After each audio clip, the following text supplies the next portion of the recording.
Well, well, well. Who could have seen this coming?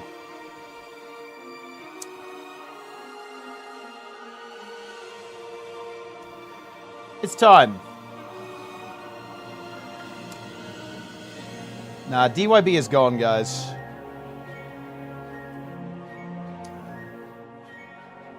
Look who's here. Yeah, it's me. I'm here. New class? Yeah, I don't think it's new class.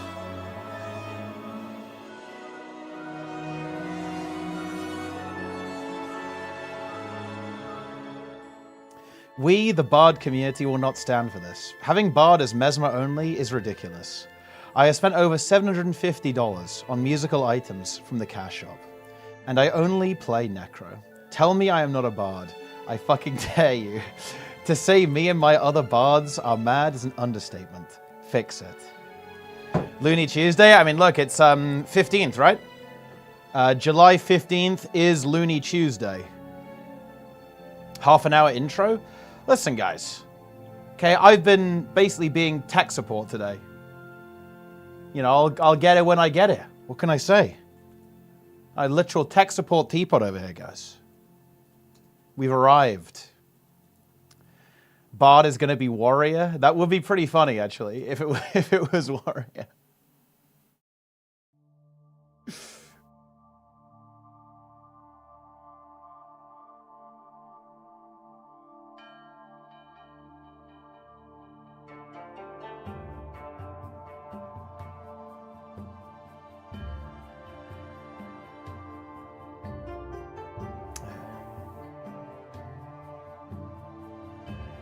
BARD. BARD is an engineer spec. It was leaked in the dialogue in Bard's Valley, Mount Maelstrom. Oh, well, there you go then, I guess.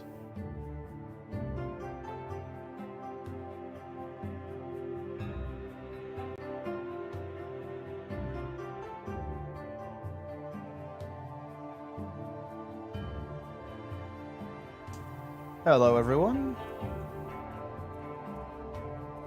How are we doing? How are we doing? My BattleNet auth is showing the country name in different language when I try to sign in. That's weird. Why are you guys spamming cone, by the way? Also, shout out to YouTube.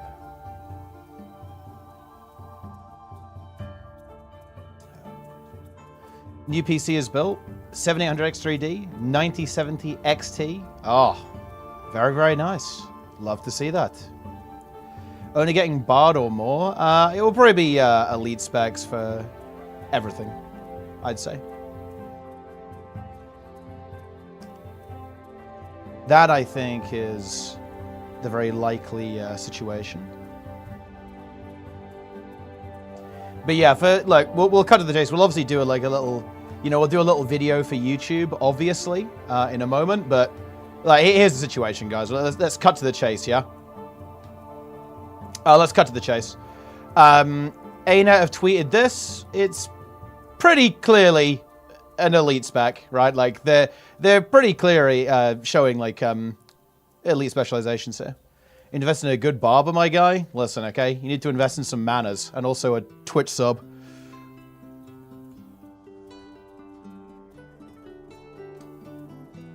The orange class, indeed. But yeah, this is basically the situation. The situation is this: 15 days. So this post has two functions, right? The first function is that the announcement's going to be in 15 days. So July 15th is what it's looking like. That's a Tuesday. That makes sense. And yeah, it looks like we are getting elite specs.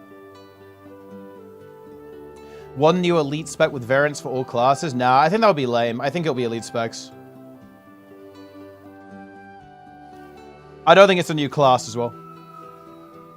A new RP instrument. I mean, it does, but the context is like they're doing their big announcement for the expansion as well. So, no. We don't have orange yet. I mean, that might be... I mean, to be honest, this is basically the Path of Fire color palette. I'm not gonna lie. Like, purple and orange. That's basically what Path of Fire was, but... yeah, it might be similar as well. Yeah, the hexagon is telling, because that's like how traits are, right? If you look here, like all the little traits are little hexagons, right? And also in Teaser every day now? Yeah, could do, yeah. They'll probably do like one a day.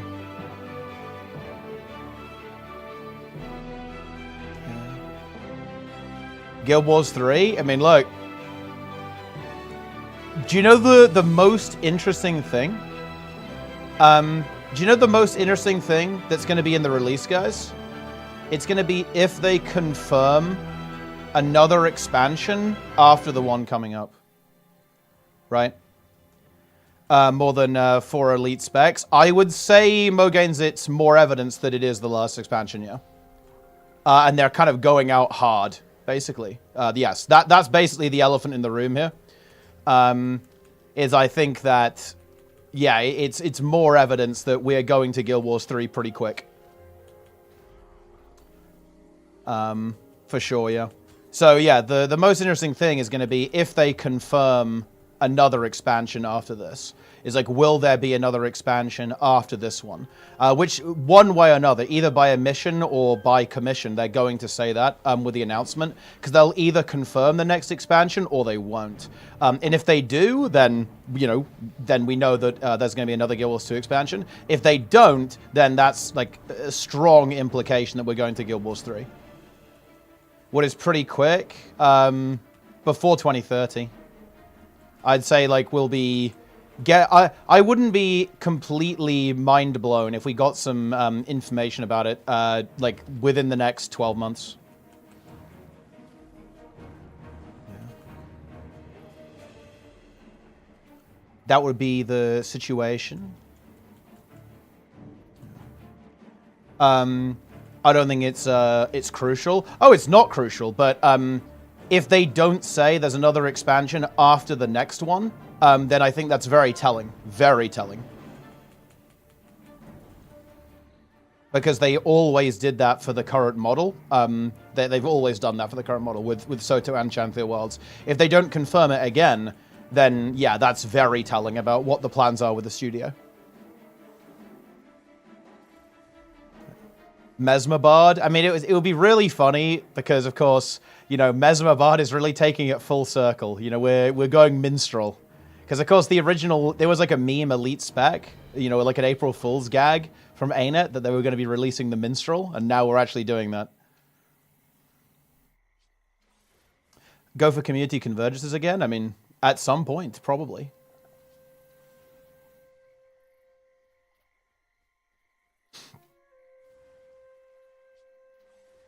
Wonder how it'll be special. I mean, it will just be like an RP thing. I don't think they'll go for class buffs. Or they... I mean, maybe they'll add new boons. Okay, let's maybe not do that, but who knows. You're on EU or NA? I'm pretty sure I'm on EU. It's hard for me to keep track, though, but I'm pretty sure I'm on EU.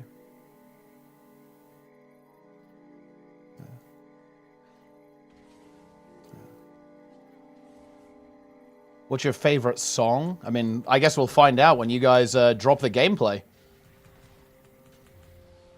Yeah.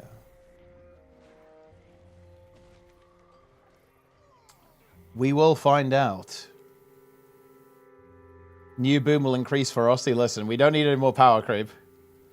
We already have builds doing 50k DPS. I don't think we need any more of that. Am I trolling? It's actually really funny. Like, how is it that everyone who play... Look, okay, I'm going to drop a big bomb here. Why is everyone so badly informed in the Guild Wars 2 community? I actually don't understand this. You guys have got to understand. I haven't logged into this game for 48 hours. I don't read the Guild Wars 2 subreddit. I don't engage with this game's media in any way anymore. Why does nobody know? Guys, I am more than a casual. I am not paying attention to Guild Wars 2 right now. And even I know about this. How is this possible?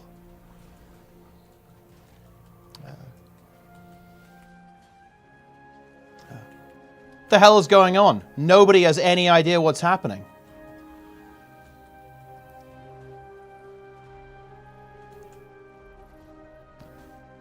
We're going to get new specs? Yeah, it looks that way. Yep, looking pretty likely, I'd say. This stream is my main source on Guild Wars 2 information. Oh, well, there you go. See? That excellent choice.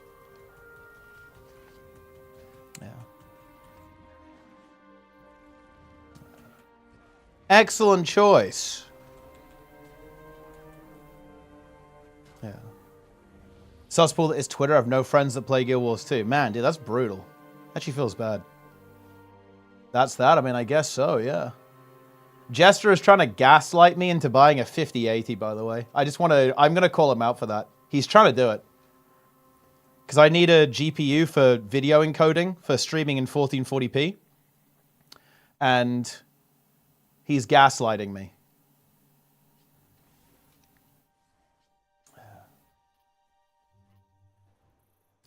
New specs is better than Balance Apocalypse. Oh, wait. New specs, Balance Apocalypse, Guild Wars 3. Wait, are you saying like that's the order or what? Yeah. You should go 5090. I don't think I... Wait, how much is a 5090, actually? I'm on Amazon right now. Oh. Okay, the cheapest 5090 is £2,300. That's more than a PC. More than a very good PC as well. That's a little bit wacky. Yeah, I'm not getting a 5090, guys. That's a waste of electricity and a waste of money. Yeah. Incredible. Yeah. NVIDIA value for buck. I mean, look, the 5090 is like a very extreme thing to buy, right? The ultimate graphics card.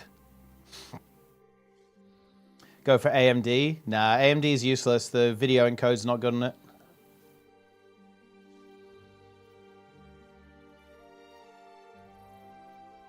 Just wait for the 6090. Like, that's... if you always do that, though, you'll never get anything. You just wait for the next generation.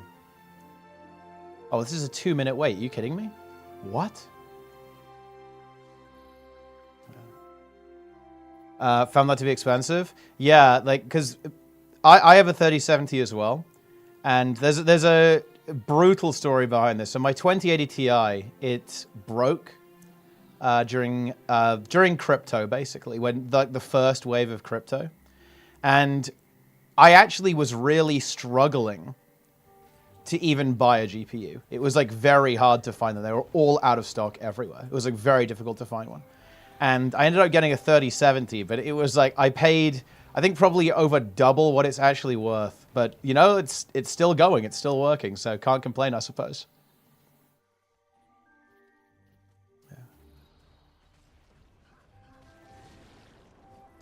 You hate to see it.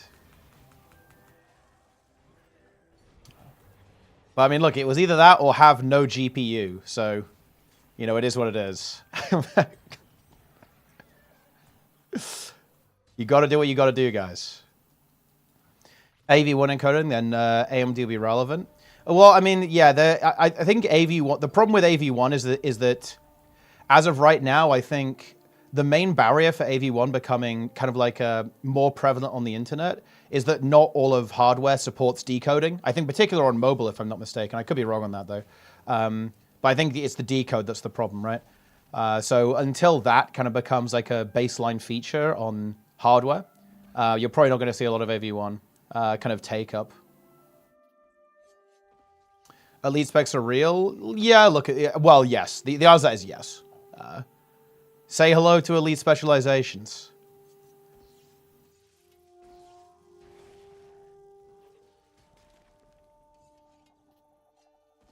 You know, I actually have... Let me go ahead and say one thing, guys. I actually have almost like an awe-inspired amount of respect for people who didn't... Okay. Just straight up, guys. There was a data mine about this. This was... This was not a surprise to me in any way.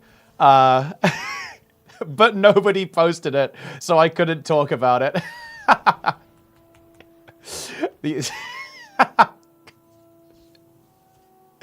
So people had some serious restraint. You know, there was some restraint there. And honestly, I respect that. I do respect that.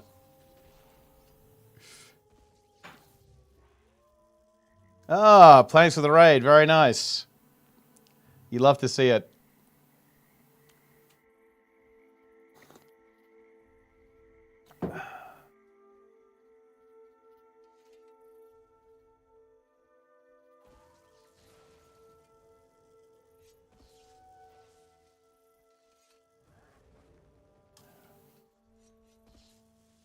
This is huge news. I mean, I think it's entirely possible that.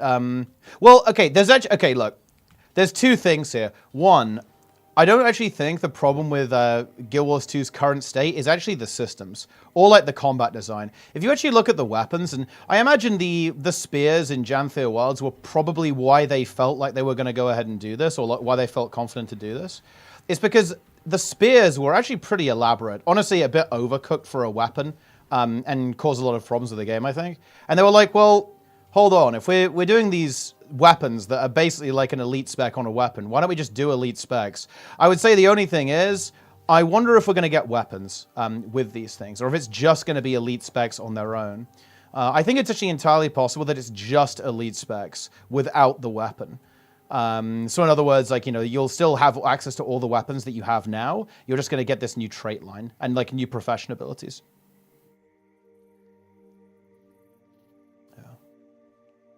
Be able to make elites with exactly, yeah. So I think it could be a no weapon situation, but we'll see. Maybe they go all in, like really go for it, right? It depends, like the resources, right? They are doing a delay, right, of 2 months. That does give them a little bit more time to kind of cook the initial release, which is pretty important. I haven't forgotten, guys, about the video I said I'd do. I've been a little bit delayed. I basically had a lot of stuff going on in WoW, unfortunately. So I haven't been able to really look at Guild Wars 2 stuff and like make Guild Wars 2 content. But I am still going to do it. There are, I think, a lot of things that need to be discussed and talked about when it comes to Guild Wars 2 and the future of the game, like where the game is going. And also kind of like the actual issue with the game, right? But yeah, I'm working on it. Because in my opinion, the main issue with Guild Wars 2 is that, like, when was the last good open world content they actually released? And I would argue that it actually wasn't Lowland Shore. Lowland Shore is a really nice map for a single player game. Not for an MMO, really, to be honest. Like, there's not a lot of replayability value on that map, which I think is a really key component of the Guild Wars 2 endgame. Realistically, the last time we got, like, proper good Guild Wars 2 open world was EOD.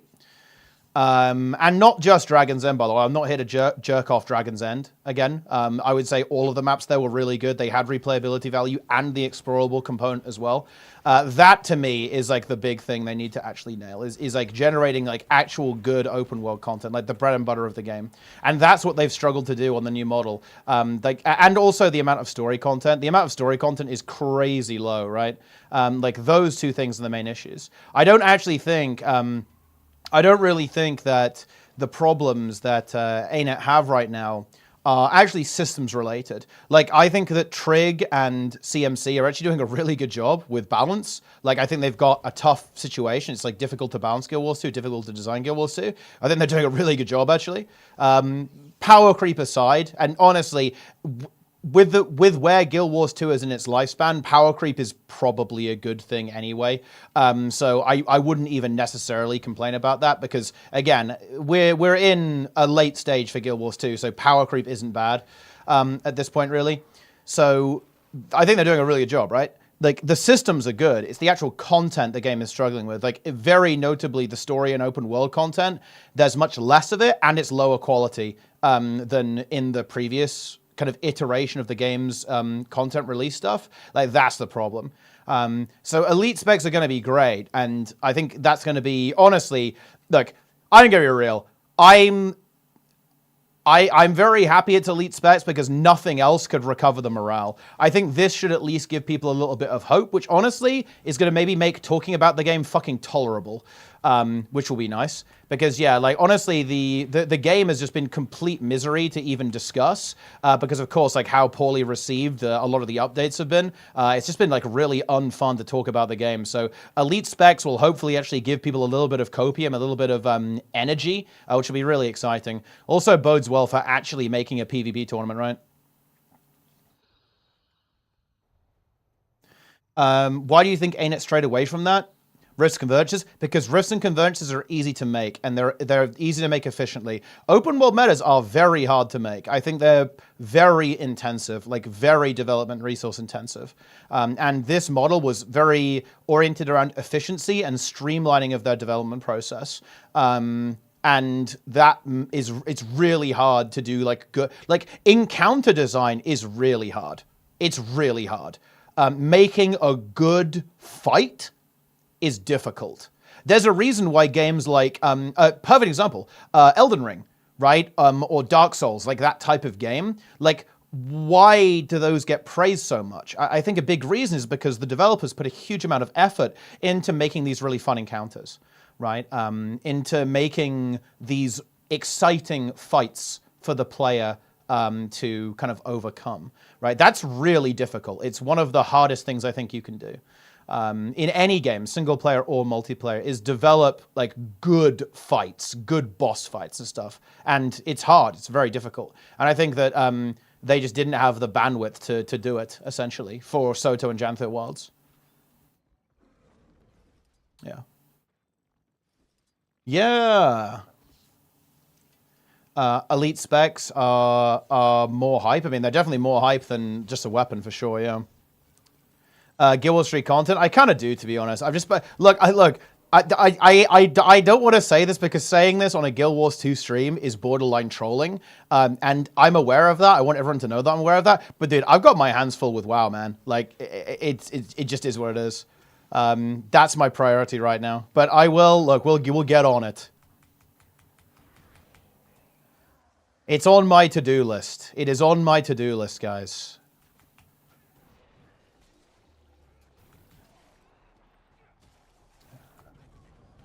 Huge. One single trash mob in a FromSoft Souls game is 4. I mean, look, you know, that's a lot of effort. That's intense.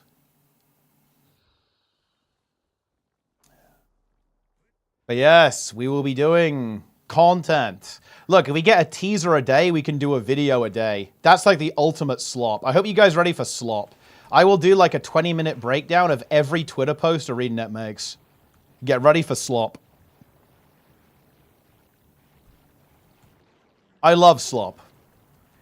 Do any of you guys just love slop? Anyone here just loves slop, guys?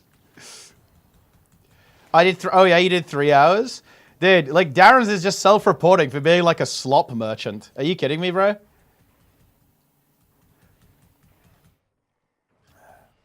Delicious slop.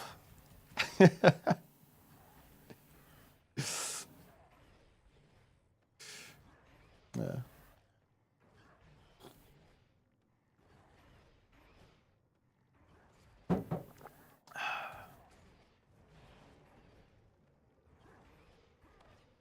Dude, we have no one online to defend. This does not feel good. I think we're gonna lose our garrison, man. I'm not sure if we really can do anything about it. Does not feel good. You honestly hate to see that.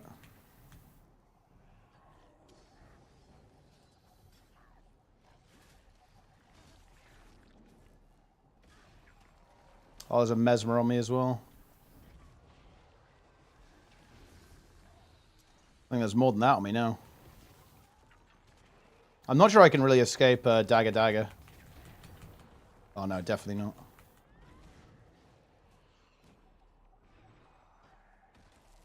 Oh. How far long do you usually walk? So on days that I'm not running, I'm usually walking about 5 miles. I try to get some... I also fortunately live in a pretty hilly area. Well, you guys have seen that from the IRL stream, right? So I try to get a lot of elevation in there as well. I go up and down a lot. Walking 5 miles with flat feet. You do get used to it. And honestly, getting a good pair of shoes actually really helped. Because I was kind of running and walking and all that kind of stuff with just like a crappy pair of trainers. But I looked into getting like an actual proper pair of running shoes. And it actually feels way better. They've got like proper cushioning in it. And they're a bit bendier and more flexible than kind of like a conventional like basic trainer or something like that. And actually it felt way better because I also do have pretty flat feet. I'm not gonna lie, guys. Like when I'm walking around, my feet are like slapping on the ground like a clown, right? But actually getting like some proper shoes really helped. Current Harbinger build for World vs. World. It's just this with full Demolisher. Full Demolisher gear. Rune of Surging and Relic of Atrocity. There's an IRL stream? Yeah, the VOD's up as well, some guy. I guess I'm surprised you missed it. I guess it was really early, so it might have been a weird time for you, actually. Being the right she is, yeah, for sure. It was a really big difference for me, yeah. And also proper socks as well. Like I got running socks because that also like I think really helps with kind of the comfort, right, and like the fit of the shoes and stuff. Pretty cool. I have the soles. Yeah, I think that's definitely good as well. I still want to look into that actually because I do have like my feet are definitely not the best shape for running and stuff.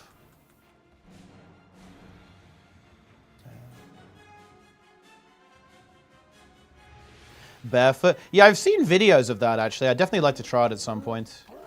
With like the special shoes that are like barefoot almost. Very interesting. Gem store ukulele? I don't think so.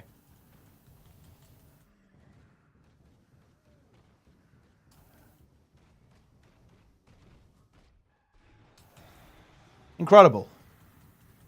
Elite specs? Yeah, looks that way. Oh boy. Yeah, that's yeah, see you guys later. Here they come, run! Run, lads! Get out of here!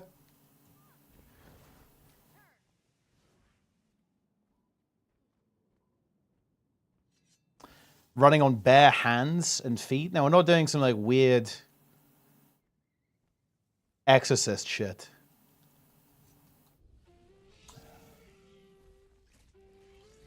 Incredible. I sweat too much in shoes. Eventually, every time I wear them, it feels bad and smells on the month of use. Well, I mean, yeah, I mean, dude, it's crazy warm where you're at, right? Plenix? Plenix is probably doing no cam streams, and you guys know what that means. We all know what that means. We all know what it means.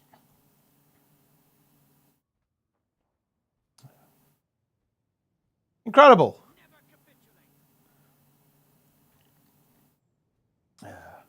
Look, he says it. He drops it. The entire day, he was stripped down. Wait, what is this context? I feel like Guild Wars 2 man touch grass more. Because the game is dead. So like, what else are you gonna do? Wait, what? 2 man touch grass more. Because the game is dead. So like, what else are you gonna do? Oh, dude, wait, what is the context of this? Like, what? Is he saying people touch grass in Guild Wars 2 more because the game is dead? Dude, Darren's, he was honestly, Darren's was completely broken by like the Titan tunnel. Like, he's actually broken. That's crazy. Introducing the minstrel. Yeah, there we go. It's here. The minstrel is coming.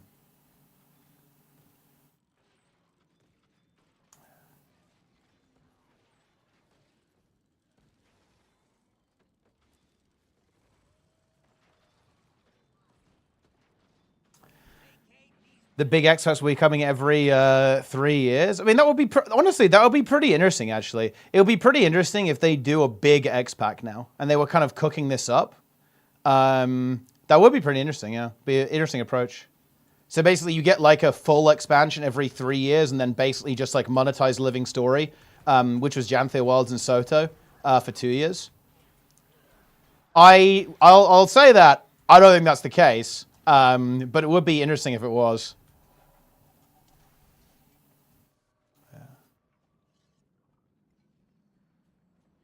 Yeah, I don't think we can hold this, man. I mean, with this chrono here, I think we're in a bit of trouble here. Like, maybe we can hold Garrison, but I don't think we're holding this tower. That's not going to happen. Ah, awesomeness. Look who's here. But Jess just sent me a video. What is this? Wait, what even is this? I actually don't understand what this video is, Jester. Am I Pepega?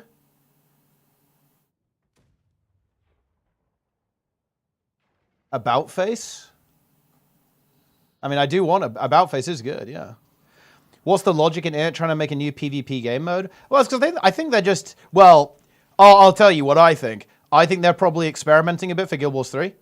I actually think that's why Wing 8 exists, or definitely a big part of why Wing 8 exists, was experimentation for their next game.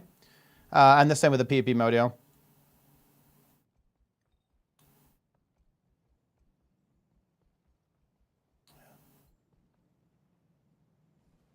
The year of Guild Wars 2 is now. Awesomeness 2. Dude, exclamation mark Awesomeness 2 is such a good clip. This is an ArenaNet dev, guys. This is an ArenaNet dev killing someone in Vanilla WoW Hardcore. This guy goes to other MMOs and griefs the players there, so they quit and play Guild Wars 2. That's actually pretty based.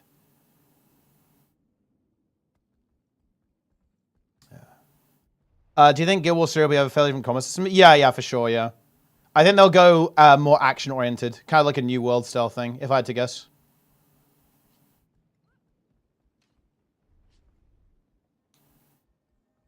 Do we think there'll be a new class? I don't think new class, no. I think elite specs.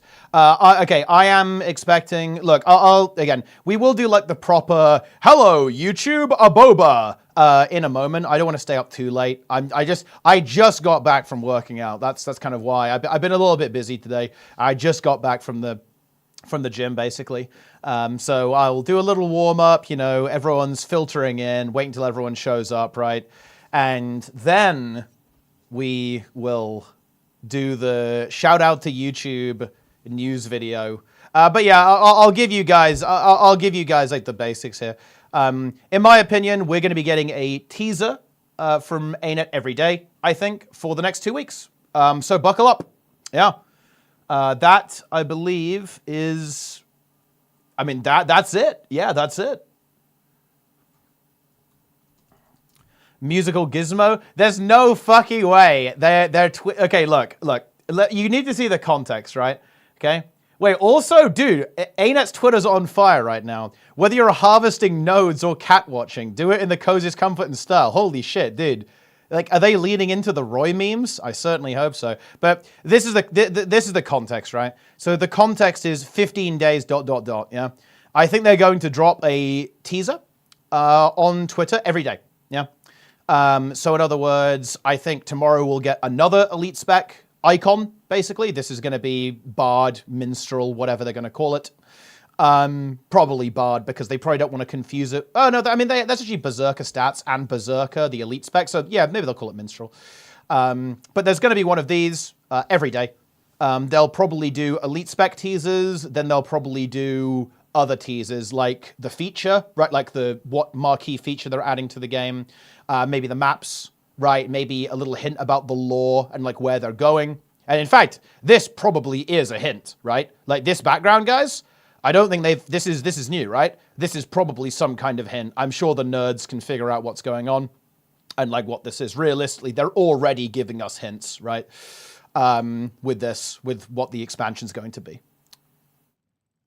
Roy removes the shirt. Dude, Roy's big, man. Roy is big. Like, if I go to the States at some point, I'm going to the gym with Roy.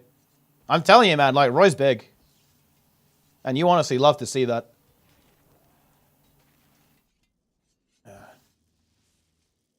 There's a contrast version? Oh, okay, yeah. So you can see the background. Yeah, here we go. Yeah, nice. Yeah, so you can see that this is, you know, it's already a little hint of what the expansion's going to be. We've got some boats over here.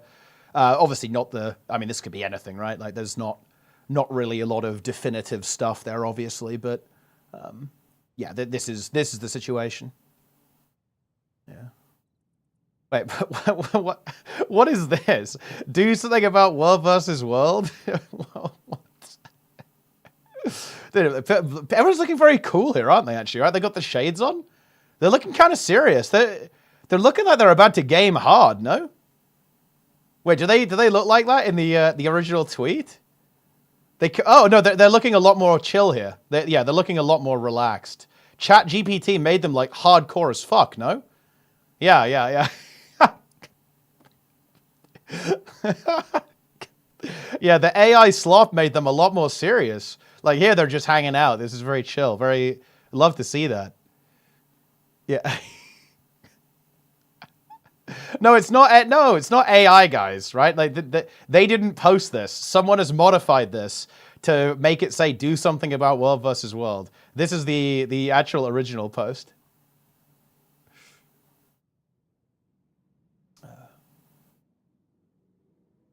It's kind of crazy that Darren's has been mentally broken.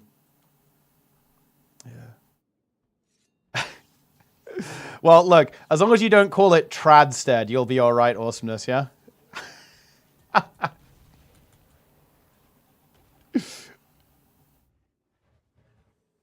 Not a problem. Oh, wait, did we open the tower again?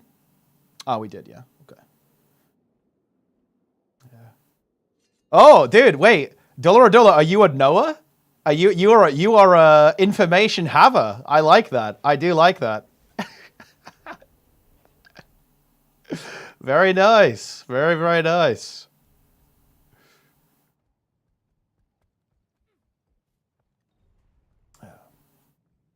Incredible. ArenaNet would use AI slop. ArenaNet are not an AI slop. Look, if ArenaNet were AI slop enjoyers, they would have added AI voice acting to the last patch. Like, dude, okay, this to me is a little bit of an issue. Because, no joke, I feel like the story was massively worsened by there being no voice acting for, like, the most important characters. That was actually bad. They probably should have hired someone else as a backup and then just replaced it with, like, the original VA when, like, the strike was over. I don't know. Because it is bad, right? Like, having no voice acting, it does not feel good in the story. Yeah, or they could have had Roy do it.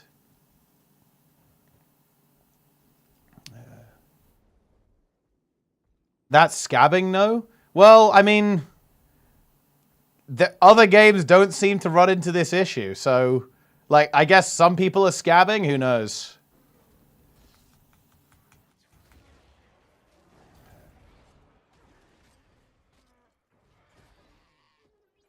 But there's voice acting in other games.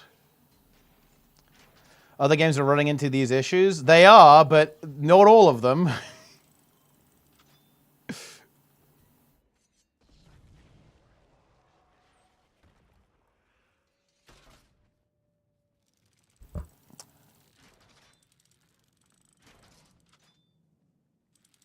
I think especially well of dungeons or strikes. I want to say strikes. Renzik and Undermine. Yeah, that guy doesn't have a voice, but I'm not sure if that guy's ever had a voice. Because, you know, I always found this really weird, Rated, is that everywhere that guy is, if you talk to him, he has, like, the vanilla WoW Goblin voice. He hasn't even been updated with, like, new Goblin. Yeah. So it's very strange.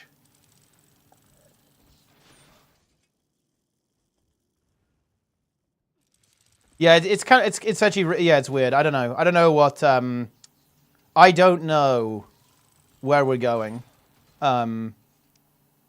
with that. But I think strikes, or they'll, I mean, the dream would be they'll just unify the two systems. I'm not gonna lie, like, calling them strikes and raids is just dumb. I guess they are technically different things though, right? Because look, I'm gonna be honest, guys. Do you know what Wing 8 is? Wing 8 is 3 strike mission bosses. Like, that's not controversial, that's just true, right? Like, they're not like raid bosses from Wings 1 through to 7, right? Like, they're very clearly strike mission style designed encounters. So, the only difference between, like, Wing 8 and strike missions is that they're all in the same instance, right? That's, like, the only defining difference between them. So, like, drawing a distinction is not very important in my opinion, I think, but yeah, I don't know. Decima is a bit different. I think Decima is very strike mission. But I mean, it's kind of weird to say this because, like, it's just it's modern Guild Wars 2 encounter design, right? Like, that's what it is. Dagda LCM. They already did. Nobody's capable of beating it.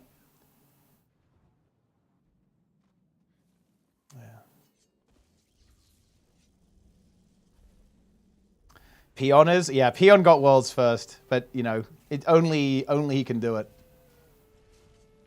What happens to the OnlyFangs guild you're in? Well, that's kind of done, basically. Like, it's kind of a seasonal thing, so OnlyFangs is essentially over. It is still being run, like, people are still playing in it. Like, Armpy, I believe, is essentially running the guild right now, but it will come back when they have another idea. I believe there's already plans for OnlyFangs Season 3. I believe it. I've heard some rumblings that it was going to be like a PvP thing, like kind of Horde versus Alliance kind of angle for OnlyFangs Season 3, but obviously we'll see what they cook up. Your Guild Wars 1 hardcore guild? Well, they specifically asked me about OnlyFangs. But, I mean, if they are asking about Guild Wars 1, I do plan on finishing the Guild Wars 1, so I've just got a lot going on right now, guys. I'm trying to squeeze everything into the hours that I have.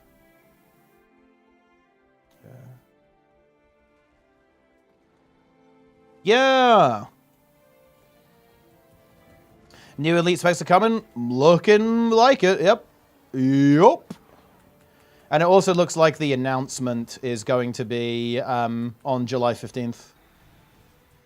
Even at weeklies, I'm playing weeklies tomorrow, Toast. I'm sorry about the push thing, by the way. I do want to push with you, and we'll get it set up. But I'm a little behind schedule right now, but we will sort it out. We'll try and get, like, we can just do, like, Resilient 17s next week. I should be able to do that. And then we can start working on Resilient 18s and 19s after that. I think we easily have enough time to get at least Resilient 19. And hopefully a couple of 20s in as well. Just need to, like, lock the boys in. My unholy DK is prepared. I've got Resident 17, Resident 18 should be free. Yeah, for sure. I actually don't think even 19s are actually super, super bad, to be honest. My Magus is ready. We actually have a lot of people who can play them. That's pretty good. Because I actually do want a tank and DPS. I can do both, obviously.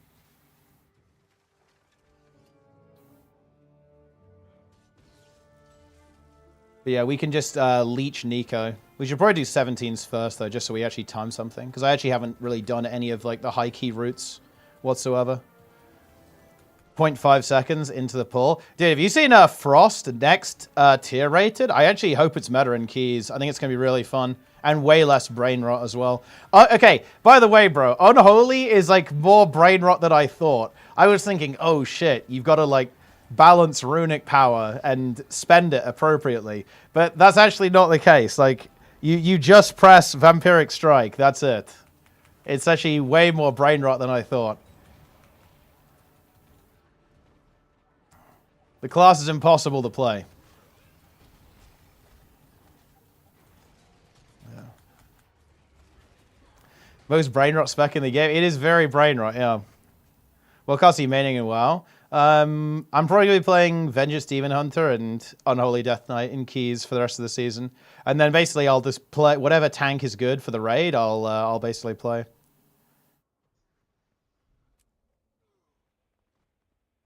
Yeah.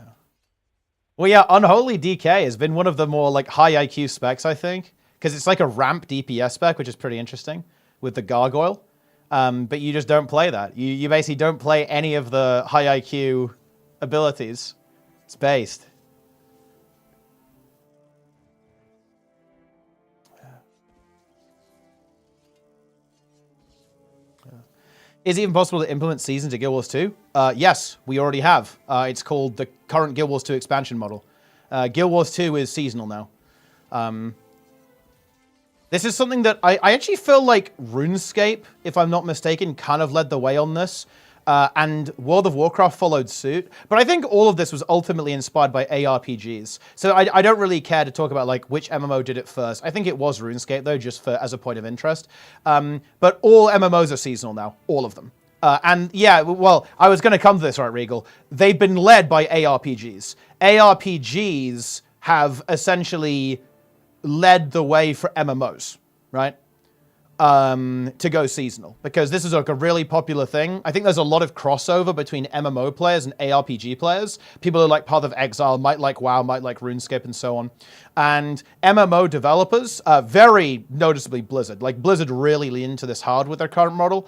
They've made it seasonal. And now Guild Wars 2 has as well. Guild Wars 2 is absolutely seasonal. 100%. Don't create a new character and grind for a seasonal reward. Yeah, but you do grind for a seasonal reward. Here it is. Here it is. But you don't create a new character. But you don't have to create a new character for a game to be seasonal. A game can be seasonal without having like a whole start from fresh thing.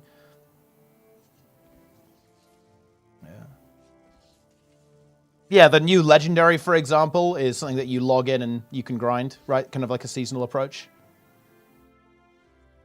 Yeah, OSRS also leans into it very heavily, and the multiple game modes thing as well, right? With stuff like Dead Man mode. They have these, like, you know, they have seasonal worlds, right? That have custom rule sets. And that's something that I think is also really good for player retention. And something that a lot of MMOs are kind of looking for implementation. Pure experimentation. Yeah, this is what Blizzard's doing as well. Like, Blizzard's doing this too with stuff like Plunderstorm and MOP Remix, Legion Remix, Season of Discovery, Season of Mastery, like all this kind of stuff, right? Yeah, this is very common practice in the MMO industry now, is to go for this kind of multi-game mode, experimental, try stuff out seasonal approach. Yeah, it's very, very common with MMOs. Could work by not doing the whole new character thing. I wonder if there is a way. Well, I mean, the thing is, this is weird, Darren's, but don't people actually prefer it? Because again, I don't play PoE, so PoE people can fill me in on this. But I believe there like is a version of PoE that is persistent, right? Like there's like a version of the game that isn't seasonal to a extent. You can like keep playing on the same character if you want to, right? But people like the seasons, yeah? Like people like the season stuff. Because there is something fun about starting fresh. Right? Why do people say, I want a fresh vanilla WoW server? I want a fresh Guild Wars 2 server. I want Guild Wars 2 Classic. I want WoW Classic. I want Wrath Classic. I want Cataclysm Classic. I want Seasonal Realms and OSRs. Because there is something fun, right, about starting again, you know? Like there is something fun about, you know, everyone gets reset and everyone's having that progression again, right? So I think you can obviously make an ARPG that doesn't have this kind of reset component. And ultimately, WoW is kind of like this, but kind of not, because obviously your gear gets reset basically every season. It's the same character, but you get new items, right? Whatever. It's kind of the same thing, kind of not. Splitting a hair that doesn't matter. But the thing is, people like the freshness, right? People like that freshness, right? Seems what people do, Chase, that you got this new game. Yeah, exactly, yeah. Because it is like a new game, kind of, right? They add new mechanics and they add like new rewards and new abilities that you can get, all that kind of stuff. You also have the concept of account progression at the same time. I mean, isn't that just kind of an MMO? And I'm sure there is some stuff that has account progression, right? For example, I imagine there's like cosmetics that carry their account wide on Path of Exile, skins and stuff that you can have, and other cosmetic effects that are account wide. I feel like you can't have account wide vertical permanent progression though, right? I don't think you can do that.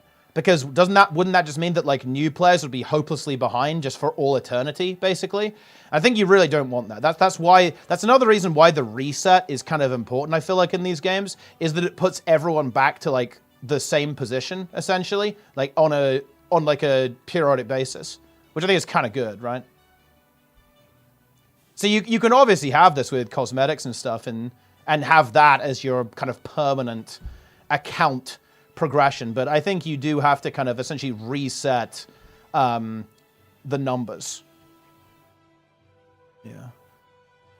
Leveling process is boring as fuck. Well, I mean, yeah, I have heard that Final Fantasy it kind of goes old school, right? With the leveling, you know? That's funny. WoW has basically always been seasonal. Yeah, kind of. They didn't formalize it, of course, until... When did they start doing like official seasons? I guess it was Legion when they started to really do that. and then it became very formalized.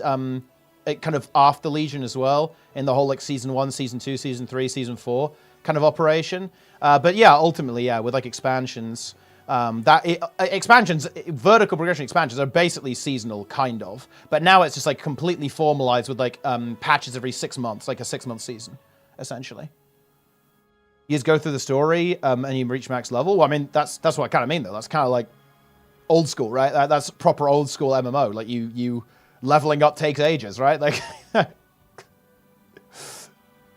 it is what it is. It's just, you know, it takes a while. Huh. Dude, I'm going to check this out. This is actually pretty interesting. I just got invited to the Ashes of Creation PTR. I'm logging in. I honestly will check it out. Like, I will give the game its fair shake. Yeah. A visual novel for the first few hundred hours. Yeah. Team guys, I would buy a boost. And then honestly, no shame, I just have someone play on my account to get me through the story. Like, I don't think I can handle like 10 hours of non-gameplay just to play the actual game, right? That's just, I don't think I can handle it mentally. I'd do that with absolutely no shame. I'm not doing that. Because I don't care about the story. I just don't care about the story at all. What do you need? Yeah. So it's just, you got to do what you got to do. You got to do what you got to do, bro. It is what it is. Stay calm, stay alert. You're skipping is the game? Well, in whose opinion? Like, I would just want to do the raids. I'm not interested in, like, a visual novel. Like, when look, this is the way I engage with games like this. For example, I have never played The Last of Us, but I actually really enjoyed watching a playthrough on YouTube. I'm just not interested in that type of game. I don't mind watching it, and when story games come out, I watch playthroughs of them because I'm interested. Like they're interesting, right? Story games are cool, but I have zero interest in playing a novel visual novel game. I'm just not interested, right? And I'm not saying they're bad. Quite the opposite, right? Like quite the opposite. In fact, I'm not saying they're bad. They're great, but I'm just not. I don't want to play that, right? I'll watch it though. But I think that's kind of the joy of video games. Like, you can engage with them in multiple ways, right?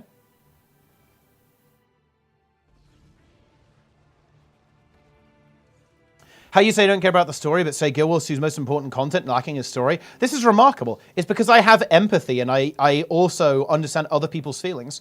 I think that the core demographic base of Guild Wars 2 is story and open world players. And I think the key weakness in Janthir Wilds and Soto has been story and open world. So even though it's not like a huge deal to me, it's not like a huge deal, that the story is a bit scuffed for me. It's just like, it is what it is. I'm 100% aware that it's a really big problem for the vast majority of the player base. And I do consider that a problem that ArenaNet needs to address, yeah. Because if a game is ruffling the feathers of its core demographics, then that's a problem, right? And, you know, that's like an issue. Yeah. Yeah. Huge.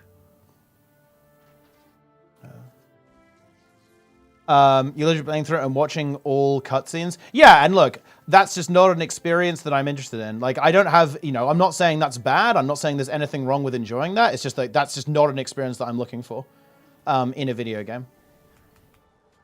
Let's fight this Mirage, I guess. Oh, he doesn't want to fight. Fair enough.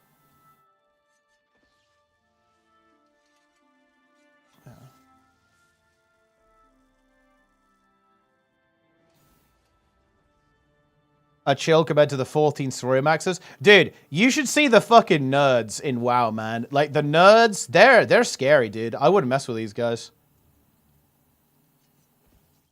I imagine it's the same in 14 as well. Like, you don't want to mess with these guys, man. They're serious about the story. Yeah. To be fair, if you think about it, Isn't it exactly the same with Guild Wars 2, though? Because when the Icebrood saga kind of went to shit, Wooden Potatoes dropped like a flat... Wait, how long was the nuke? I'm looking up the video. Bro, dude, holy shit. He dropped a 47-minute nuke on the story. That's it. The patch is over. You don't get any more footage. And he dropped a full nuke. So, I mean, I feel like the Guild Wars 2 guys are pretty serious as well, no? And this was a demolition nuke as well. Holy shit. Dude.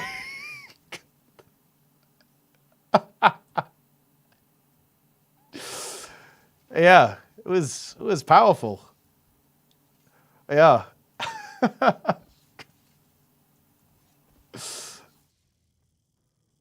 You hate to see it. You really, really do. The Chrono Odyssey nuke?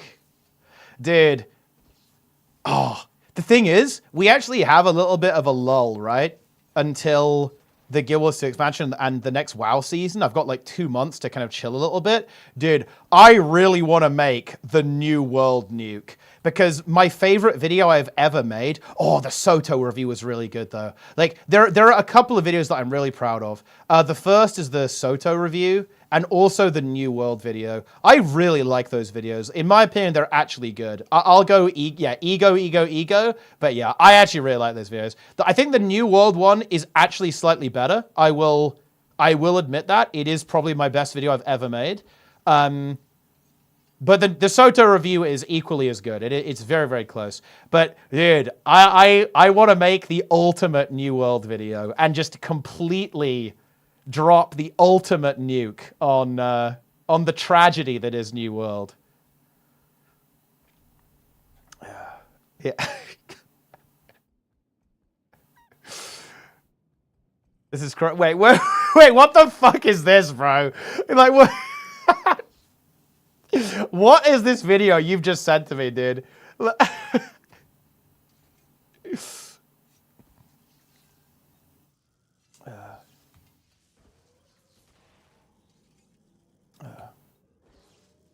Josh tries, but you too. Nah, he didn't actually go far enough. Because I've seen Josh's video is really good because he makes good content, obviously. But Josh didn't say enough.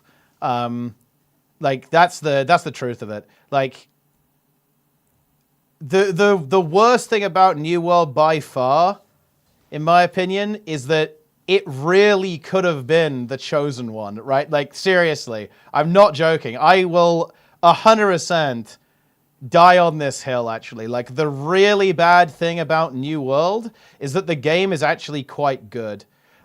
If the game was just dog shit, then you go, oh, it's a shit game. Haha, we write it off. You know, it is what it is. That's like a Bless Online situation, right? The game sucks. It's just bad. It's a bad game, right?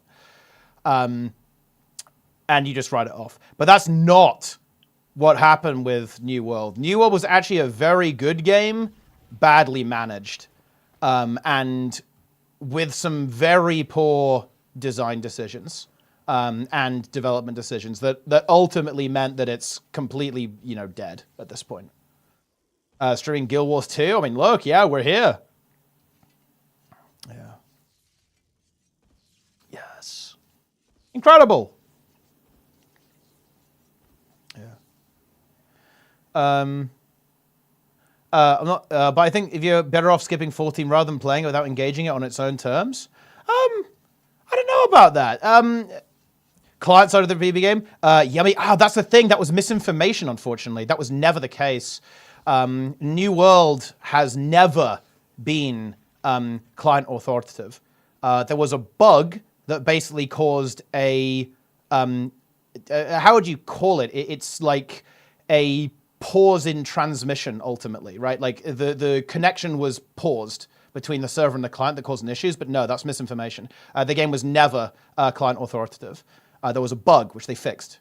New World is server authoritative, obviously. Like, why would you ever design an MMO that was, why would you ever design an MMO that's like client authoritative? Yeah.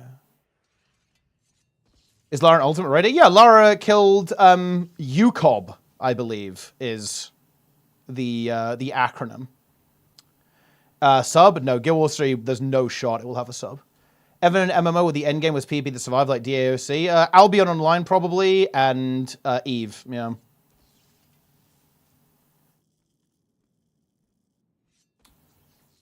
But obviously those are smaller games, right? But, to be fair, Arcade did pretty well, and that was ultimately kind of a PvP-oriented game. I believe BDO is also, it leans into PvP a fair bit as well, and has like a solid PvP endgame too. Obviously, again, these aren't like mega games like World of Warcraft or Final Fantasy and RuneScape, but they're not nothing, right? Where's the news you can read about in the title? Well, it's on Guild Wars 2 Twitter. Boom. Yeah. Isn't Eve endgame just PvP with extra steps? Pretty much, yeah. But there is PvE. There's like PvE though as well, of course.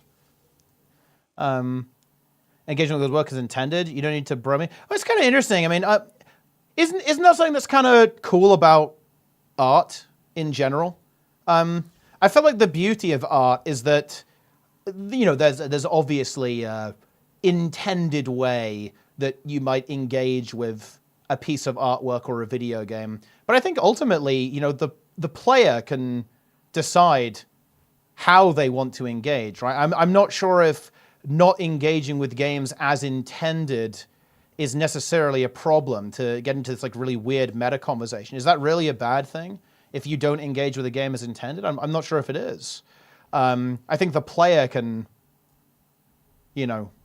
decide how they want to, play the game, right?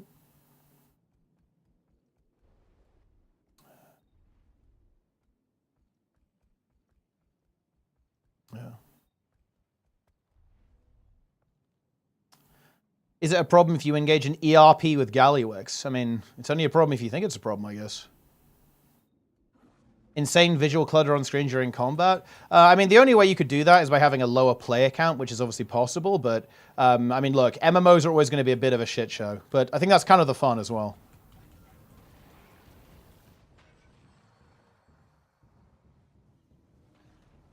Yeah.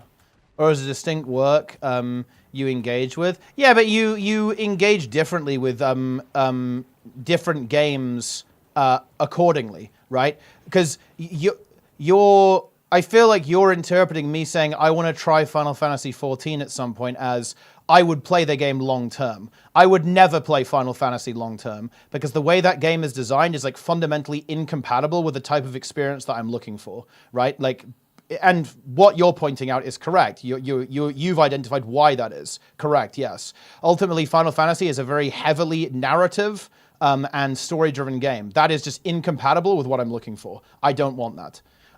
So would I ever play the game long-term or main the game? No, absolutely not. Would I like try it? Sure.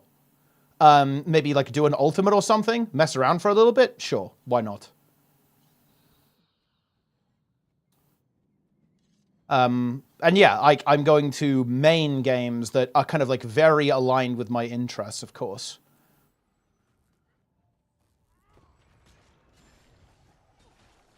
Yeah. Huge gaming is now. There's always huge gaming. Cat girl or a rabbit girl? Listen, if I'm not a Kuma.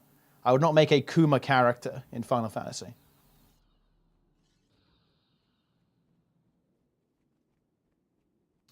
An elite spec for all existing classes? I don't think so. Or at least I hope not. Nah, ArenaNet would never do that. That would be too low quality. That would also be so much less content and combat feature than they've ever done for an expansion. So no, they won't do that. Do you still have fun with Guild Wars 2? Genuine question. Don't think game 10 times over? Yeah, game's pretty fun, I'd say. I think the reason why I might have less fun in Guild Wars 2 than I did previously is nothing to do with how much I've played it. It's mostly that the game and the community has changed and kind of evolved further away from the things that I'm looking for in games, which is kind of why I'm playing other games more now, because there are other games that kind of give me the social and gameplay experience that I'm looking for, and kind of align with my values and my interests a little bit better than like the current version of Guild Wars 2 does. But is the game still fun? Yeah, absolutely.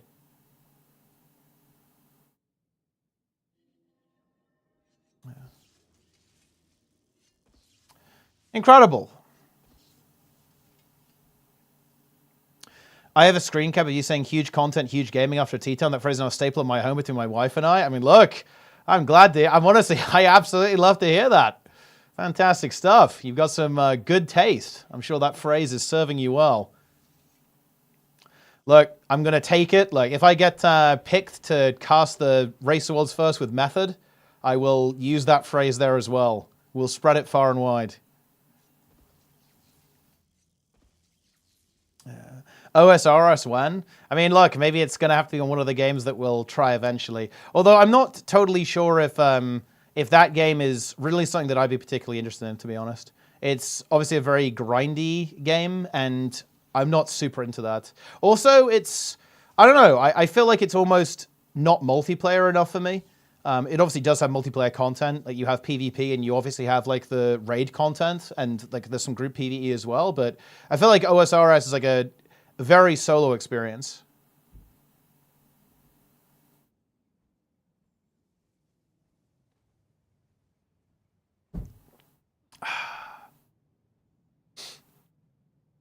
But we'll see. We shall see.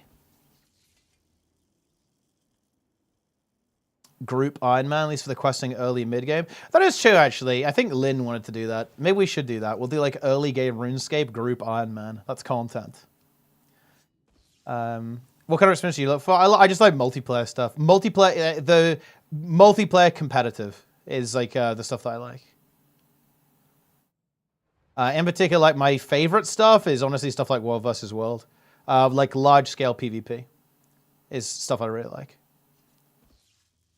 Fellowship, basically Mythic Plus. Yeah, there's actually a problem. Do you know my problem with that game? Is that game is basically Mythic Plus down to a T. So why would I not just play Mythic Plus? Right? I actually feel that it doesn't distinguish itself enough. Why is the combat so similar to WoW? They've basically cloned WoW. It's the same combat system as World of Warcraft in this game, essentially. Why? That to me is actually a fairly major mishap. The game actually looks good. I'm sure it's good. I bet it's cool. But why would I not just play WoW? Right? At this point, like, I just play WoW, no? Because they've got Mythic Plus in that game, and there's a shit ton of content. And this is where things get wacky. Mythic Plus in WoW, it comes with an entire game attached to it as well. So you can play your little Mickey Mouse mini game, and then you can play the rest of the game too that comes with it. That's crazy. Yeah.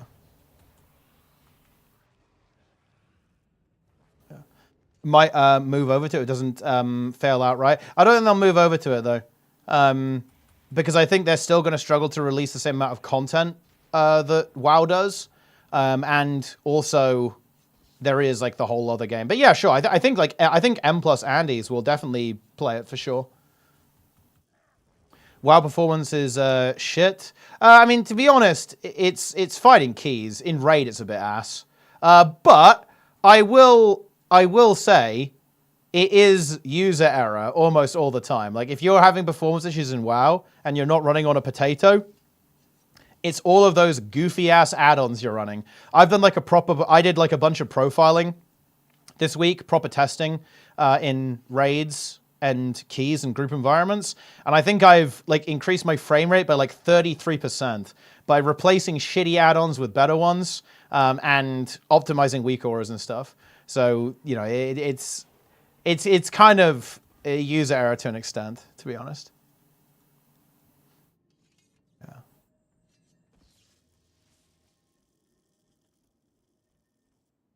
Grid 2? Yeah, Grid 2 is actually pretty based. I've been converted to Grid 2. And for some reason, Bartender just uses a bunch of CPU cycles, so I swapped to Dominoes. How much is your potato? I mean, my current PC is... It is obviously a high-end machine, right? I have a 9800X 3D. But I don't have like a 5090 or anything, right?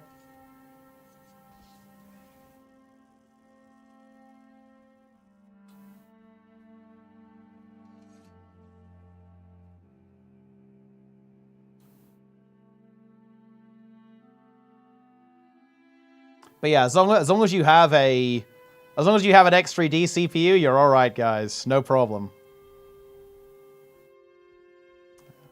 Customize ZBoss on frames and hide the main bar. Use any weak aura and plater. Yeah, that's pretty much where I'm at now as well. Like the only thing I'm changing is frames.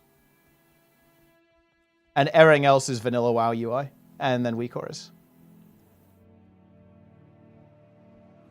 Like everyone's client, what the fuck? Was it like spamming loads of data in like the add-on chat channel thing? That's insane. 80 FPS in raids, I see. Yeah, I definitely get that, yeah, for sure. I was getting really frustrated and I wanted to do like proper optimization, so I did. I basically spent like a couple of hours a day this week doing it. And it's honestly paid off a lot, to be honest. And the biggest thing was, the big thing that was like really laggy, like Cell is pretty laggy in raids. And I had a bunch of like slightly scuffed weak auras and like just a bunch of add-ons I didn't need.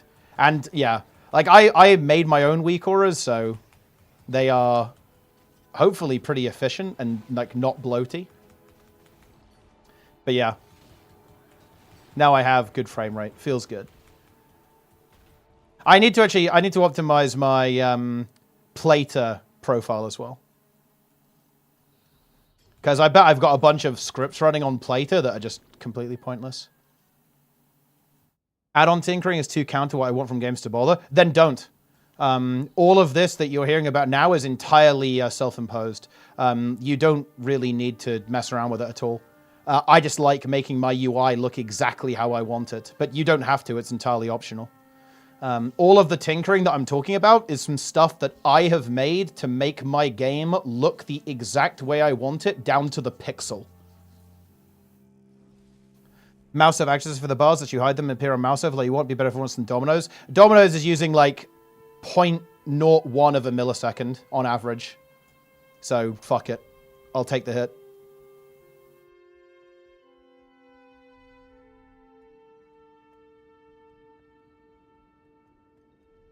Player frames are a bit scuffed, the rest is fine. Yeah, absolutely, yeah.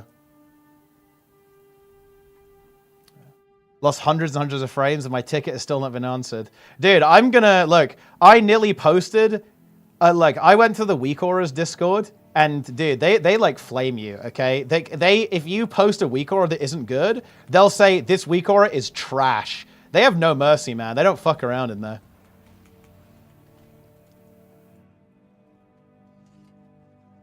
You honestly love to see it.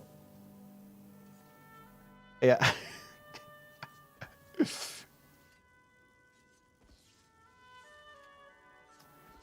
Move out of bar 1, you can use default bars. I mean, I think you can actually hide it with a console command.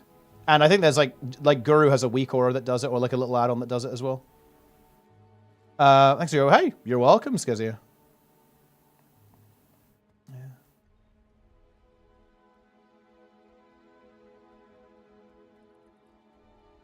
But I mean, honestly, Nico, if you want a really lightweight bars add-on, just get Dominoes.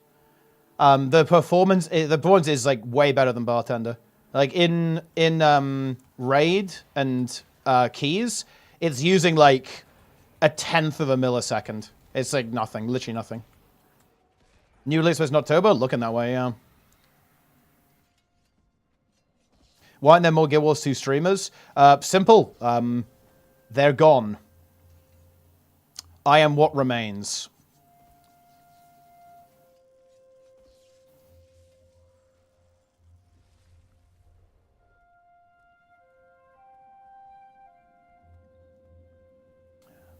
How do I said don't do that? Well, to be fair, that actually might be a good... That might be good advice.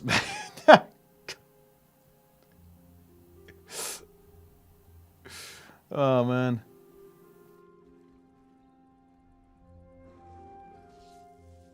Maybe you shouldn't do that.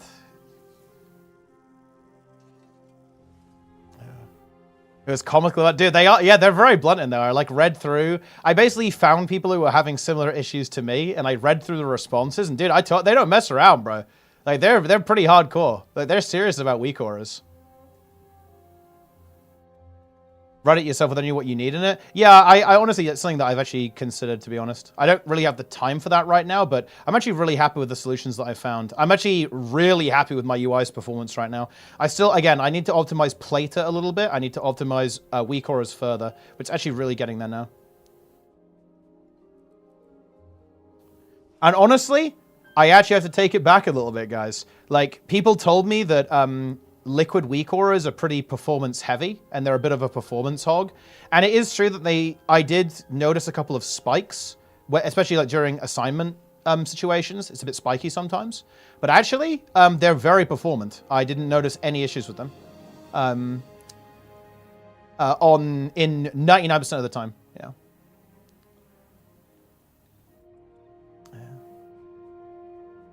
I don't understand your praise of the WoW. The purpose of WoW is to being a money grab machine. It's not about the game, it's about self-fulfillment. Otherwise, it's a game for a person who wants to be a gamer. I don't entirely understand.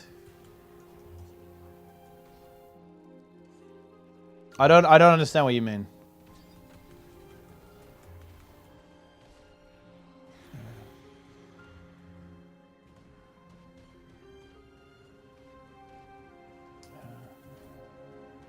Ban these bots. No, these are not bots. Raider I out and blocks on my system. I randomly crashed in Mythics. Oh, well, fucking delete that shit. Jesus. Yeah, if it's like, well, honestly, I'm gonna be real with you. It's probably not that add-on because that add-on doesn't really do anything, right? Really, it's there like to update score, right? Like and like logs and stuff. So it's probably not that add-on. It's probably something else. But if it is that add-on somehow, then just like delete it. Guild Wars 2 PB, I'm looking for good PB. Top 50 WoW PB player in 2s. Yeah, Guild Wars 2 is a solid bet then. I mean, PvP, I will say, is a little bit quiet, but the combat is fundamentally good, so there is that. But yeah, the population is a little, you know, it's a chill game.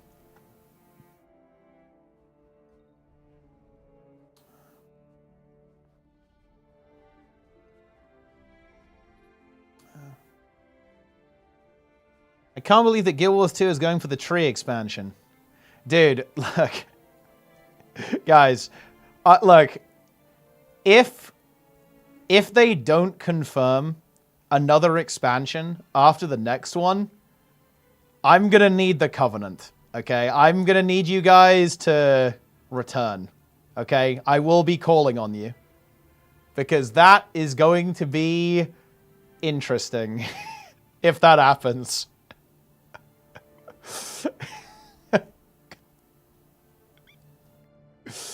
Yeah. Wait, actually, am I still in Covenant Discord? I think I am. Ah, yeah, the Covenant of Summer Ants. When was the latest post in here? Wait, is random user still is in here? Oh, wait, no, he's not, actually. What the fuck? Yeah. Why is tree gathering? I mean, look, we may need DYB. We might need DYB, and we might need tree conga. I like how awesomeness is in the Covenant Discord as well, by the way.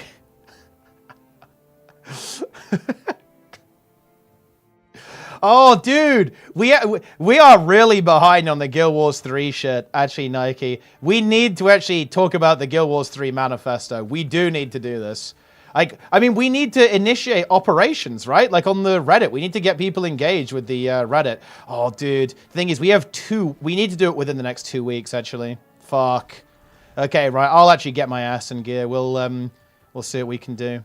Yeah, we need to get it done within 2 weeks because the announcement could be very telling, actually. Yeah, we should get Darren's in. Darren's can do some of the admin, okay? He's a zoomer. Like, he can, like, do admin while he's, like, watching 17 YouTube videos and, like, playing Snake.io. What's the name of the operation? I don't think it really has a name, really. Is it the true Operation Meme Storm? I mean, look, Operation Meme Storm was a huge success. Like, okay, Operation Meme Storm, in my opinion, was an unadulterated, total victory for us, okay? We won.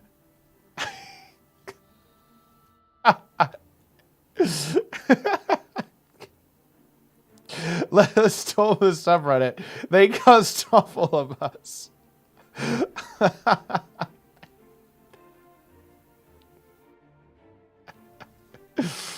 Oh man, that's funny. Very nice.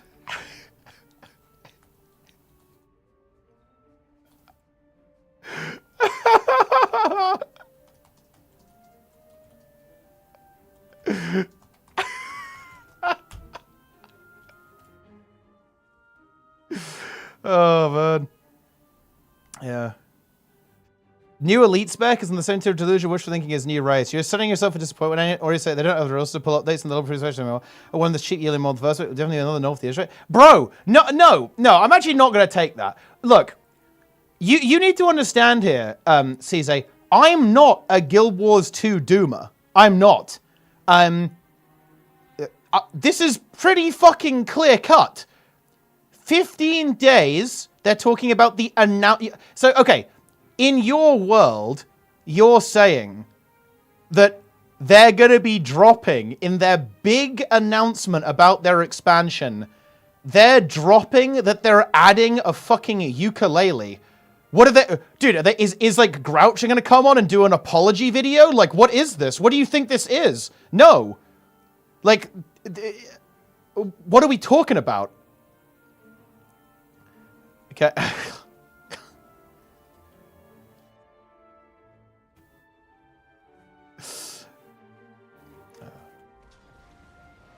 Yeah. That's insane. It's insane to think that, oh yeah, they're tweeting out and it's just going to be a fucking instrument. It's obviously not going to be an instrument. Yeah. With EO fishing? Yeah, but fishing is honestly fair enough, right? People love fishing in MMOs. Honestly, I feel like all MMOs should drop with fishing. People love that stuff. Like, it's not the same thing, right? Yeah. Adding back... Do you know what... Dude, you know what's actually funny? The New World music system is actually kind of hype. It's, like, very high effort. Like, you can play in public, and it's like a rhythm-style mini-game, and you can get tips and stuff, and, like, you know, play for people, and, like, play with other people as well. It's, like, yeah, it's, like, weirdly high effort in that game. It's kind of cool. Yeah. Yeah, the New World music is kind of cool, actually. It's pretty fun. Yeah, it is. It's unironically a pretty good implementation of like a music system. Yeah, no joke. It's actually pretty good. It's funny.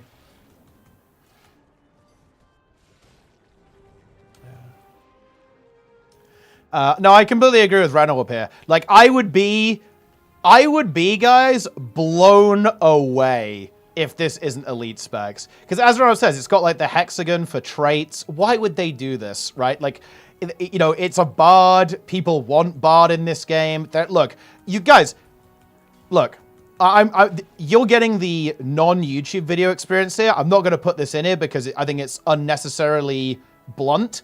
But, guys, you need to understand, we're in break in case of emergency mode here. Like, guys, the sales for Jamfair weren't good. We've seen the numbers. They've published them. We are in break in case of emergency. It's going to be fucking BARD because people want BARD. People have always wanted BARD. They are going to do the most thing that people want, like Omega RP, that they possibly can.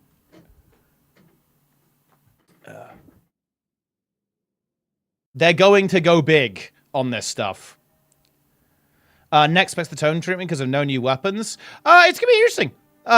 I would say that, like, logically to me, it would make sense that, okay, we did weapons with no elite spec, so now we're going to do elite spec with no weapons. Like, logically, that would make sense to me. But, I mean, I don't know. Yeah. Aims for a noob, leading more noobs into Wing 5. Play tanky... Well, 1, play Heal Scourge. 2, play tanky range DPS classes. I think Scourge is just amazing on Wing 5, so play as many Scourges as you possibly can. And then play the most broken healer as possible. Heal Scourge is really, really good. And also, well, you probably need Druid for the first boss, but then just do, like, Heal Chrono as well, because Heal Chrono is, like, insanely easy to play and insanely broken. What do you think people want with Necros? Minions. I think we could see a minion Necro spec. Because that's what people want. I also wouldn't be surprised to see a Elementalist that works like Rev, so dual element, and you can pick 2 out of combat. And it works differently in some way. For that reason. Because that is what people want. Mesmer, I think, will probably get Bard. Necro, again, I think will have something to do with minions. I don't know about the other. I'd have to think about the other ones, though. Elite spec's not a new class. I don't think new class is actually as good or as much content, basically. And I also think that would be really weird. Like, new class with only 1 elite spec as opposed to, you know, like the 3 that the other ones have. I feel like that'd just be really, really strange. And also, I feel like it's easier to satisfy all of the different players in the game by adding a new elite spec to every class, right? Because that means everyone gets something. Whereas what if you just don't like the new class, right? It's like, oh, okay, unlucky. Whereas, like, adding a new elite spec, everyone gets something, right?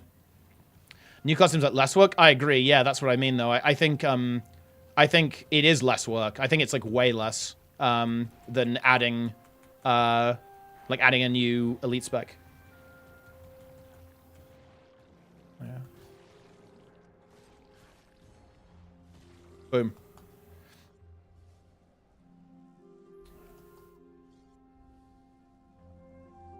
Three new classes? I don't think so.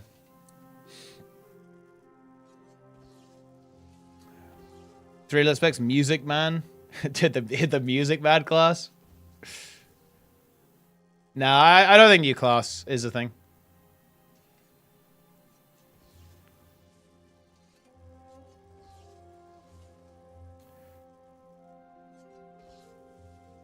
Body type 2 troll for the game. Dude, Guru's really sus with this stuff, man. He loves body type 2 troll. Wait, what did... You should have played BFA, no?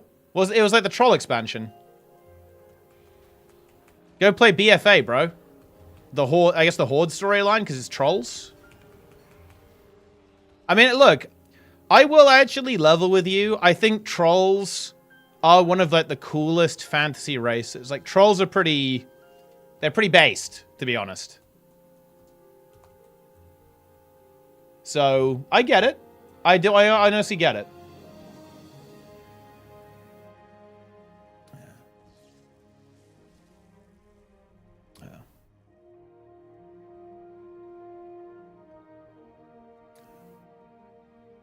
I like the Troll Queen. Right, there's so much self-reporting going on here.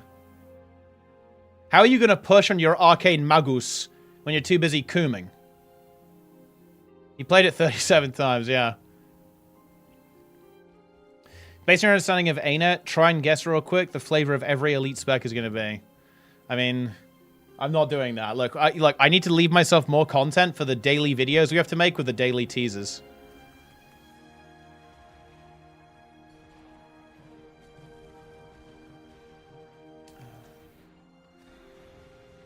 Two pets? Ooh, that could be interesting, actually. That would be like a pretty obvious thing they could go for. How excited are you for the next expansion? It'll be alright, I think. it'll be okay. I'm way more interested in Guild Wars 3. So I'm really interested for the announcement and the release of the next Guild Wars 2 expansion, because I want to know if it's got Hall of Monuments. I want to know if there's another Guild Wars 2 expansion after this one coming up in October, or if we're going straight into Guild Wars 3. Like, that to me is the much more interesting question. Guild Wars Expert will be fine. I'm sure it'll be, like, good content. And it'll be fun. But, like, to be honest, I want Guild Wars 3 at this point. I want a new game. Like, Guild Wars 2 is old, man.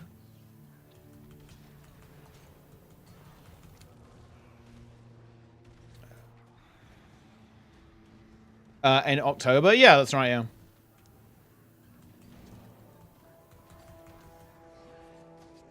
You think Guild Wars 3 will be an MMO? Looks that way, yeah. Lose the Guild Wars 2 stuff? Yes! Feels good. WoW is older and still alive? Yeah, but WoW's got enough muscle that it can move and keep with the times. It can move, evolve, and change.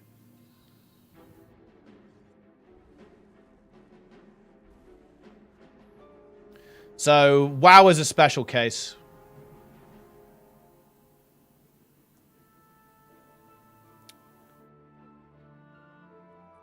It's very regrettably not the same situation. Guild Wars 2 is not in the same situation as well. And just a big part of that is a big part of that is just the amount of devs they have access to, like the dev resources they have. Unreal Engine Guild Wars 3, Shudder. Dude, people need, okay, look, okay, guys, we need to not shit on game engines, okay? Like, game engines are very rarely to blame for a game being shitty or performing badly. Look, it is almost always going to be basically the implementation of that, right? Rather than the engine itself, or the engine being used inappropriately. A really good example of this is, funny enough, actually New World, because they basically took a modified Cry engine, and then eventually managed to hack job it into something that actually works for MMOs, which they called the Azoth engine or whatever, right? But ultimately, they had a lot of problems with that, and the game still has difficulty with verticality in particular, to be honest. And a big part of that is because that engine was never supposed to do stuff like that. Like, when you have problems like that, that is where it comes from. It is not the engine itself. Like, an engine is a tool, right? That's what it is. It is something that you use to make something else. You can't really blame the engine. I like how that guy is just not helping his friend.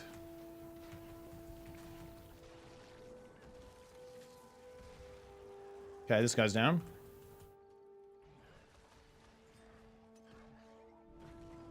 I don't think going for the res here is gonna work.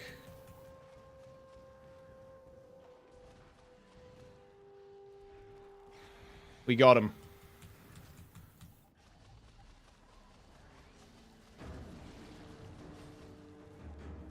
Huge.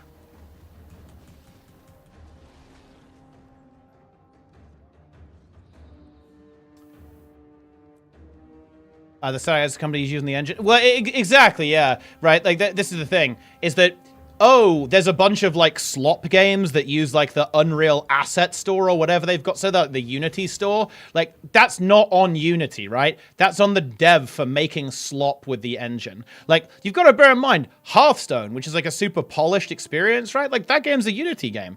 And I actually don't know... I couldn't, off the top of my head, go through some, like, really good Unreal Engine games, but they'll be out there. And it's just the ones that are really good and look unique and have interesting art styles and really good gameplay, you're not going to notice the engine because the engine is one of those things that if it's good, you won't notice it. You're only going to notice the engine if the game's shit. Yeah? So it's like this invisible hand kind of controlling everything that's going on. But unless... it's actually like CGI. It's... okay. Do you guys know the meme about how CGI sucks and everything with CGI looks awful? No. Bad CGI looks awful. But let me tell you a little secret, guys.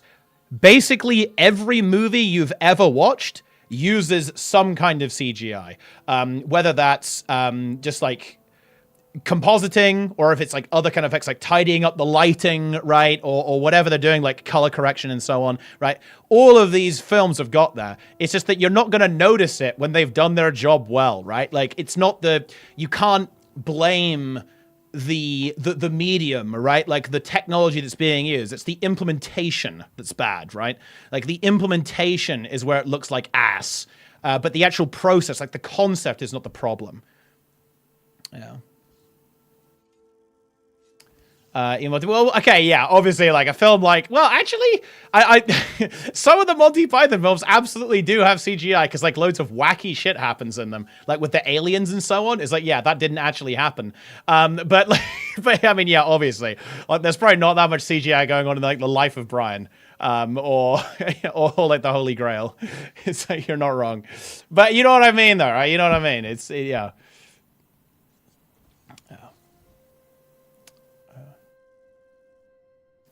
Incredible. I actually don't think I agree with that, Zlin. I do think Guild Wars 2 has reputation problems, but I actually genuinely believe, ArenaNet partner, by the way, that ArenaNet is a respected company, and if ArenaNet are offering a new product, and they've got Colin's smiley face up there, they've got B Grouch in there, actually, yeah. No, I think people will listen, seriously. I don't agree, actually, that Guild Wars as a franchise is tainted. I don't agree with that statement. I think that ArenaNet is still a respected company in the industry. And even though I will admit, I think their reputation has fallen off, I think they're not as big of a name as they used to be, 100%. I think that's fair. I think they're respected. I think they are, yeah. Yeah. And I think that when ArenaNet actually go ahead and, announce this new product, I think that people will listen and people will be interested in what they have to offer. gw2 card games waste time for ArenaNet.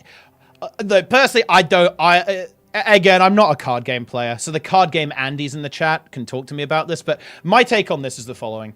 I think the market's saturated. I don't think there's room. I think it's way too late for another card game at this point. And another thing is, I really feel like the industry has evolved. I feel like card games have almost been superseded by auto battlers. So stuff like TFT, right? That's what it kind of feels like to me, is that if I was going to make a card game, I'd make an auto battler. You know what I mean? And I think that's one of the reasons why Reynad shifted towards that with his game, The Bazaar, because I feel like the market winds have blown away.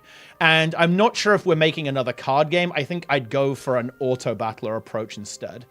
So I just don't see a card game going well, to be honest. But that's nothing to do with Guild Wars or like whatever this card game is going to look like, or whoever's going to make it. It's because I just think it's completely the wrong time to drop a game like that. Yeah.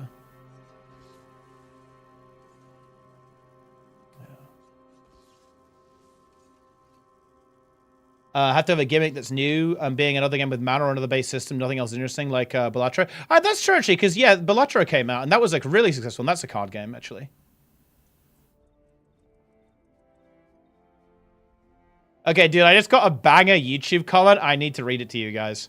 I hope they stop adding cats, bullshit dialogues, Guna skins, and actually focus on making good content. They are great when they focus. I mean, I like that. It's kind of positive. But also, you've got some harsh criticism in there as well.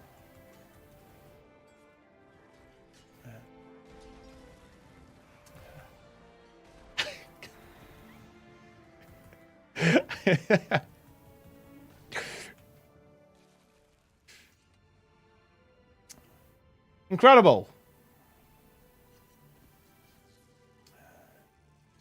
Roguelike deck builder singers. Yeah, for sure.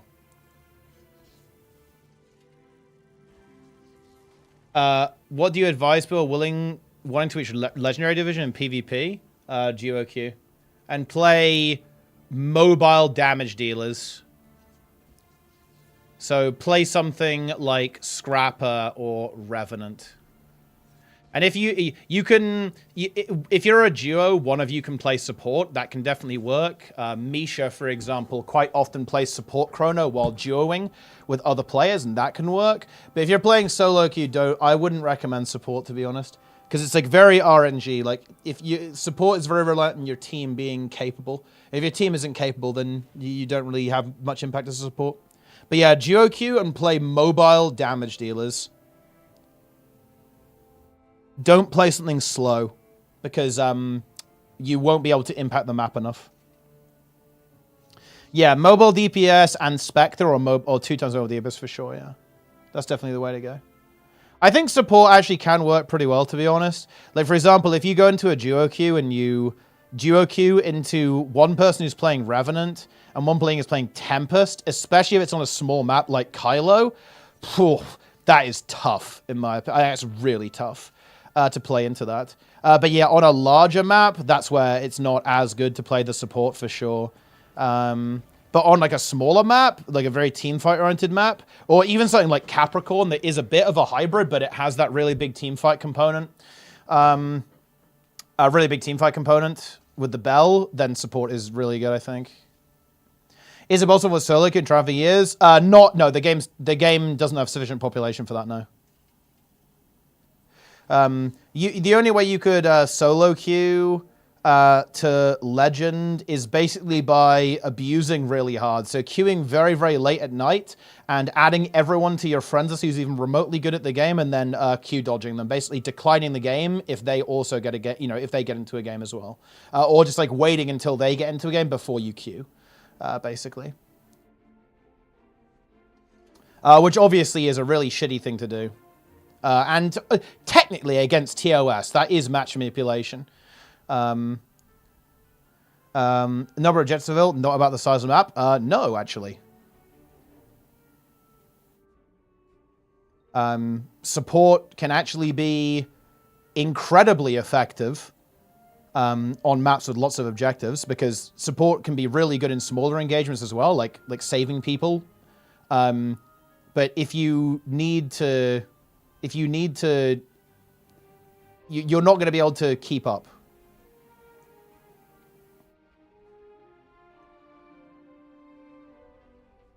If you solo queue. And it's also, you want to be as impactful as possible. And a support just has like less individual impact, because you're kind of like reliant on other players. But you can magnify that impact by playing on a smaller map. What is this? This is a core elementalist. Pretty interesting. I don't need to stun break this.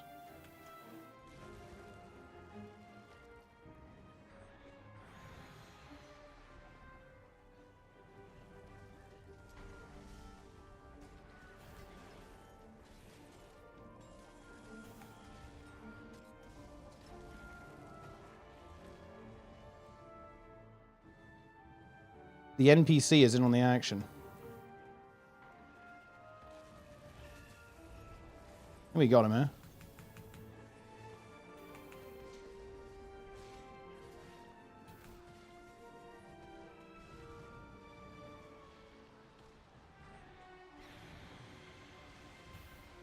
Yep.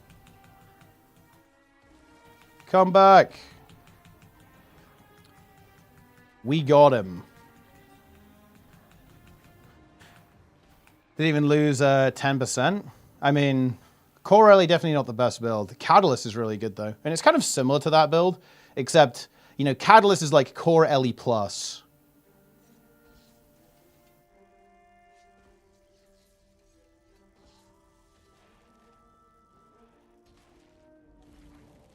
Do you think Guild Wars 3 is a better chance of PvP or PvE driven? It will be PvE driven, I hope, anyway. I don't think you can really make like a massive, giga big game and make it PvP oriented. Although, who knows? Maybe ArenaNet will be the cut. Look, if anyone can do it, I really think it will be ArenaNet. No joke. If anyone can do it, it's ArenaNet. I'm serious there, by the way, guys. I don't hate ArenaNet, quite the opposite. I actually really like them as a studio. I wish they would make a game for me. I genuinely do. Look, dude, the day when ArenaNet say, Teapot, our new game, you are the target audience. Dude, that would be so fucking hype. Holy shit. That's like, that's a birthday present for me, huh? That's what that is. Christmas and birthday all at once. Are you running Sally? I'm running Demolishers.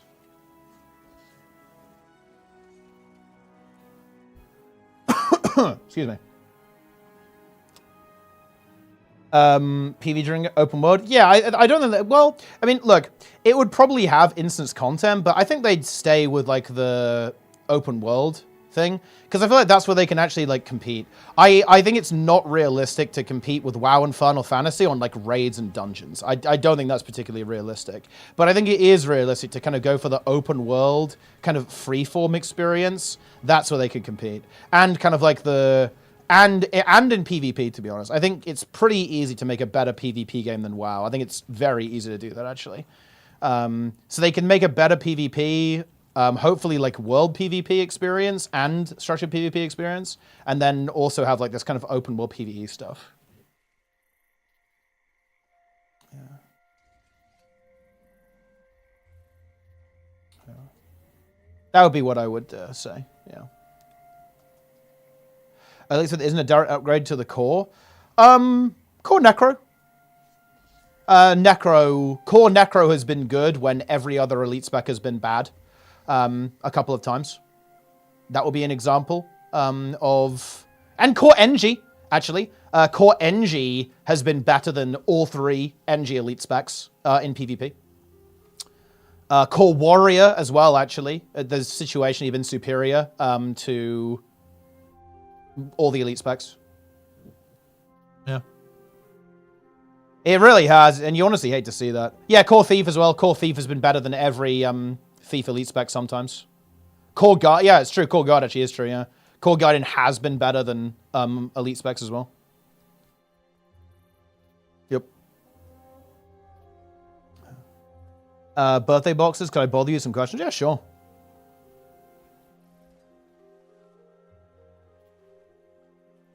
Playing with other people like group content. People who want to play solo can go elsewhere. Well, I mean, you have to do this, though. Like, MMOs are solo games. People play these games solo, all of them.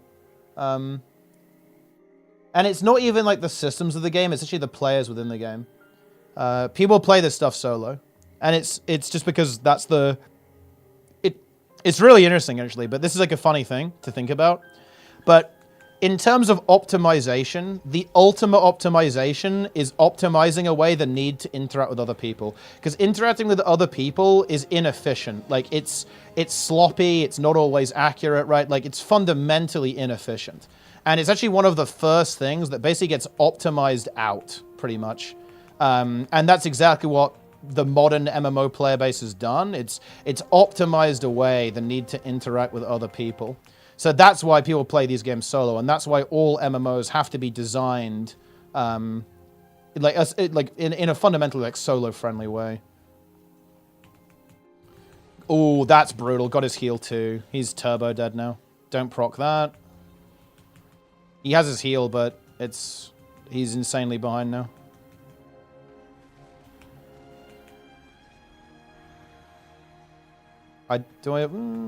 Oh, this is bad. Yeah, there we are. Spear does so much damage on Warrior, man. Yo, Falco, gifted subs, nice.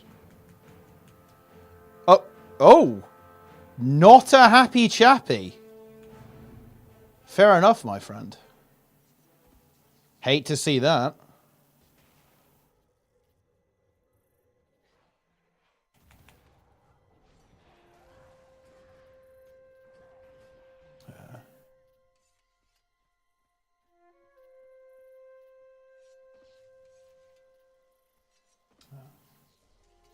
People have read solo for some playing lines going back to mods. I think it definitely. I think it's different. I think it's very different. Because I feel like back in the day, these games were basically chat rooms. They were chat rooms with like a video game attached to them almost, right? And now it's not so much of a chat room. And it should all weapons to all classes. To be honest, that would feel a bit bloaty, I think.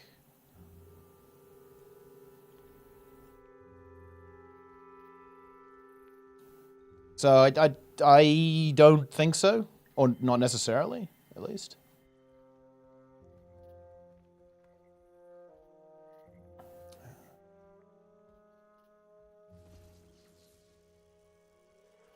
And I definitely think that social interactions in these games are way more trivial.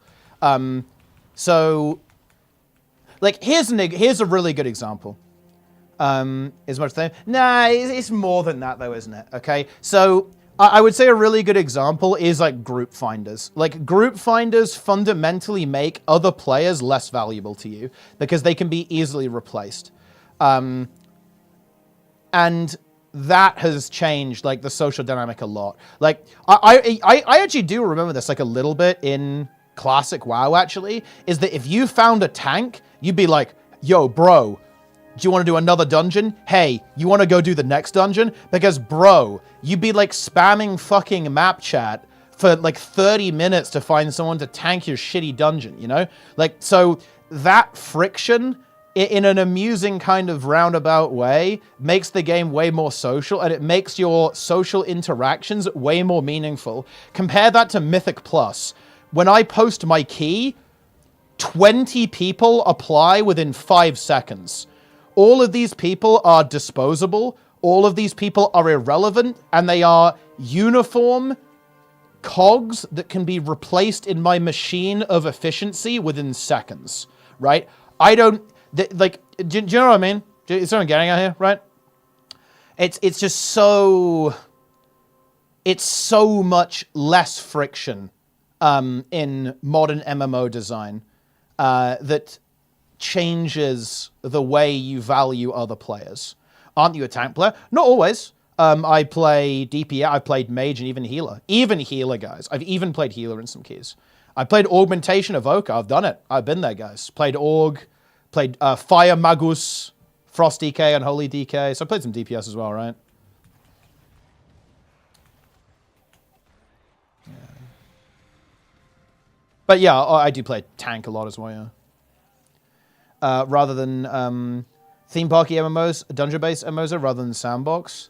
I mean, I think you're right that there is that key distinction. Like this, I think the sandbox games are like a little bit more fundamentally social, right? Like games like Eve, are like fundamentally quite social. I imagine Arcade had similar components to this as well. And you know, look, World versus World, right? Like World versus World, because it's a sandboxy game mode, it's actually one of the still the most social parts of the game. I think it's maybe having some difficulties with world restructuring, obviously, but it actually survived. It still has some of the like longest running social communities in the game because it's more, because it has that more sandboxy PvP style element, right?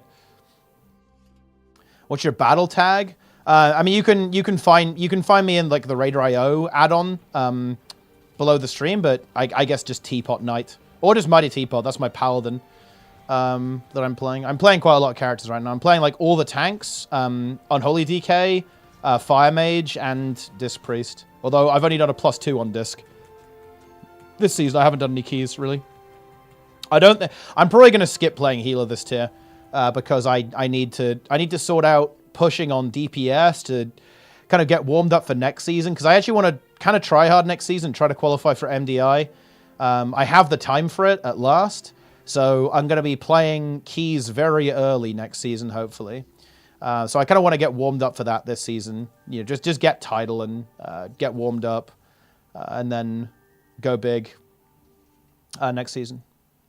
MDI Gaming, yes, it's time. I need to figure out if I'm going to tank as well. I don't know if I'm going to be tanking in MDI. It depends, actually. It depends like who I'm playing with. I'm not actually sure who I'm going to play with for MDI.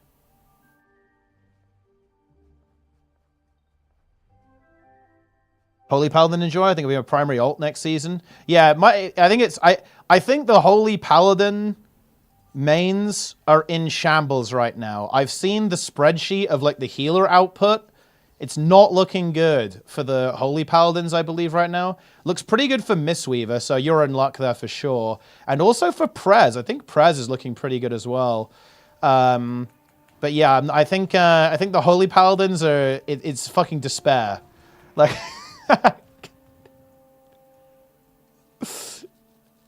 Fun melee DPS I was playing WoW. I think Death Knight's really fun.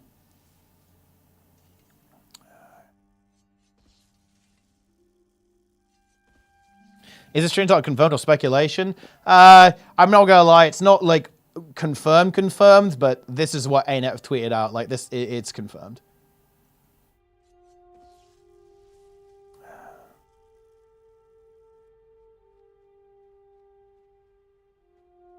Back to 1080p. Yeah, I need to figure a couple things out before I do the 2K streaming. I think I understand the issue. I just need to resolve it.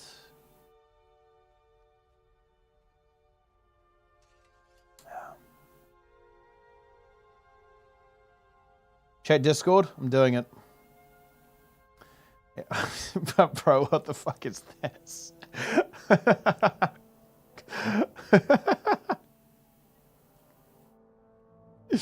Nice meme.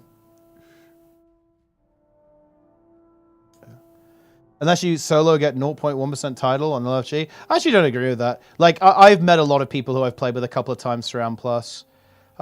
If you actually push, people will friend you. They will say, hey, do you want to do this key? You will get invited, and you will have a social experience, like 100%. Not even for title, even for, like, basically for, like, any key above weekly. And even in weeklies, actually. This is probably a little bit of a tank thing, but people do ask me to do keys. Outside of the guild, people say, like, hey, do you want to do another one? Like, hey, can I add you? And we can do keys. So, yeah, I don't think that's true.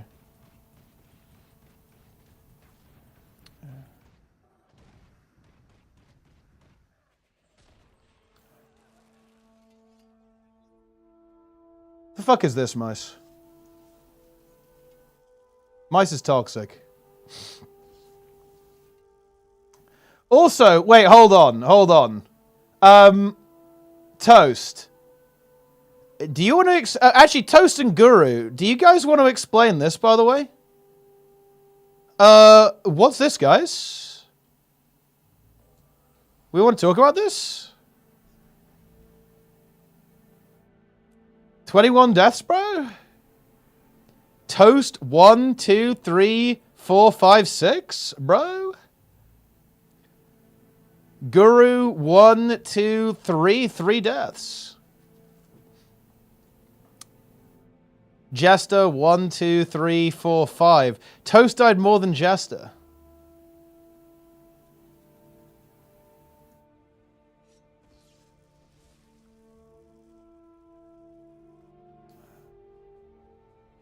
Like, what are we doing here, guys? What is this?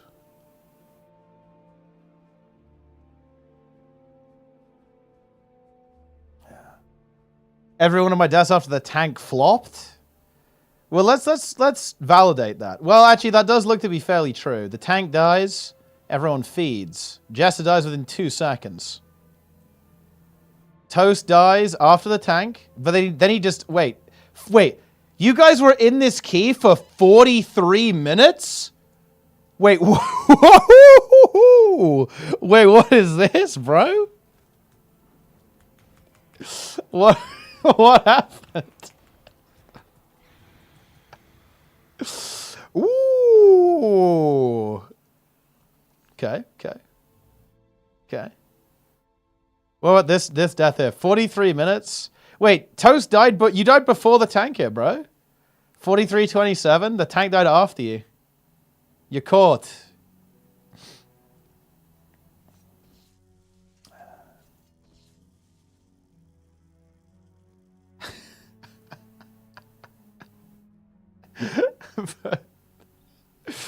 That's crazy. That's wacky stuff. Vote to abandon, dude. Do you know what's gonna happen? I actually hope they. I actually really do hope they add a solution for this. But I hope that if you're in a guild, you don't have to vote. Because do you know what's going to happen? I'm gonna be in a team key, right? We're going to deplete, and I'll leave without doing a vote. I'm going to get fucking blacklisted, right? Like, the game is going to blacklist me. So I actually really hope they add a solution where if you're in a full guild group, the whole vote thing is irrelevant. Because otherwise, I know I'm going to get marked by accident, and that's not going to feel good.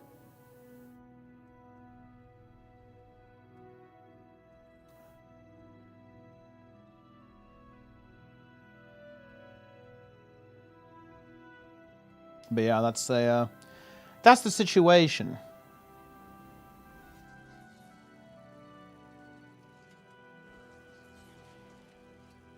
Wait, are they coming for the... I think they're already in, actually. Oh, yeah, they're in.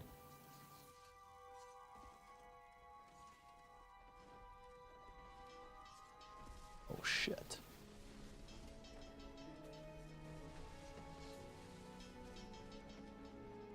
It's time.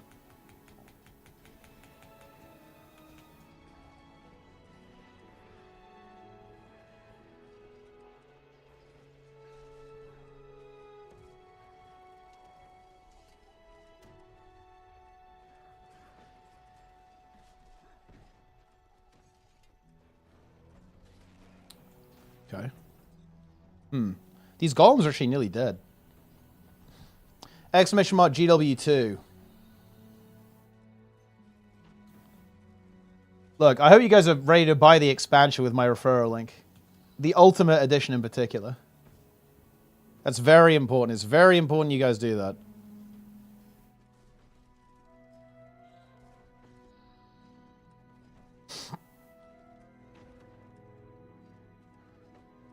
Collector's Bounty event. Drop rates on mounts and legendaries, 5%. Yeah, I mean, they're just making it... they're making it easier to get, like, legendaries and shit, right?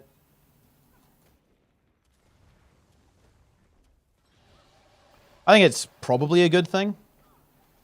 Hope you're good, bro? Yeah, we're doing all right. Because, like, I farmed Thunder Fury. And I'm not going to lie, guys, it was a little bit soul-crushing. Holy shit. And I actually... Dude, I don't know if I just got insanely unlucky. I actually gave up farming the Hungering Cold. I actually just gave up in retail. Because I was farming on like 7 characters in Nax and Wrath. It wouldn't fucking drop, bro. So I just gave up. I was like, fuck it. I don't care that much.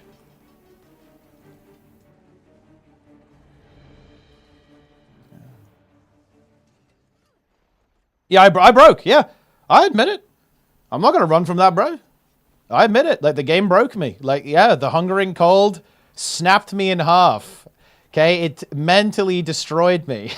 Because the thing is, I wanted my characters... Look, I'm very attached to my vanilla WoW characters. Especially my tank, my warrior that I played in Original Classic. I'm really attached to him. So I wanted to have like the same skins in retail. So I wanted this, right? The Hungering Cold from Nax. But I just couldn't get it to drop. I literally got fucking Thunder Fury before this shit. I'm not even joking. Like, it just doesn't exist. And it drops from different bosses than it does in vanilla. It drops from like Gluth, I think, and like the one of the bosses. Oh yeah, and Gothic. Yeah, Gothic and Gluth drop it, but I just couldn't get it to drop. Yeah, Mice got... yeah, you got completely fucked on that legendary, actually. That was so cursed. That was so unfortunate, too, because it was actually honestly pretty impactful, right? Like, having that would have really helped us, honestly. Like, no joke.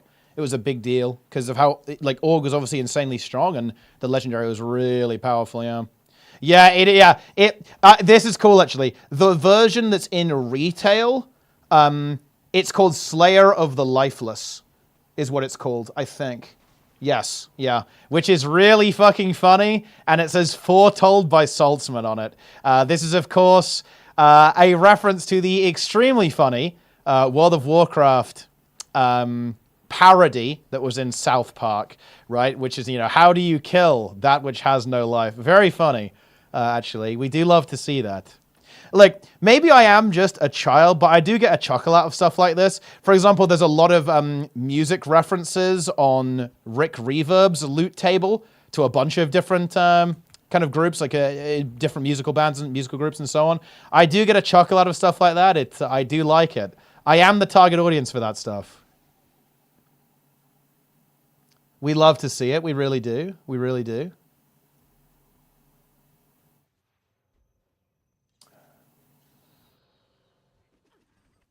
Does he have a cat in WoW? He's awesome. Yeah, he does, yeah. And there's actually, I believe, a voice line if you kill the cat. Like, Kel'Thuzad gets, like, angry at you and, like, flames you if you kill the cat.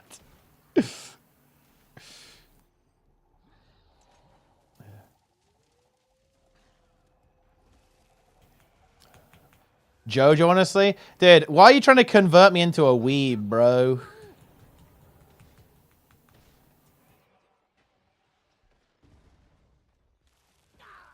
Boom. Okay, this guy actually does want to fight.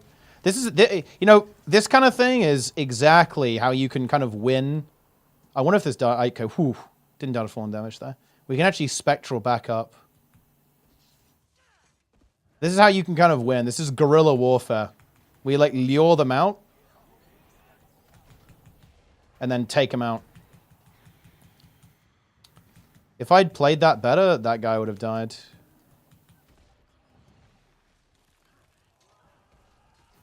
Get rid of the immobilize. Dude, gliding is so broken, by the way. Look how broken gliding is.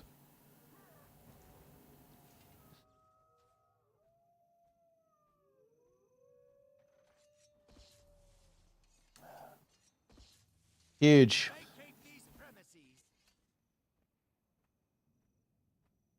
You like One Punch? I think I've already seen One Punch. I watched One Punch Man because I had a sub goal to watch anime. And honestly, it was actually pretty good. There is some weird shit in it, but it's not that weird. I'm getting chased.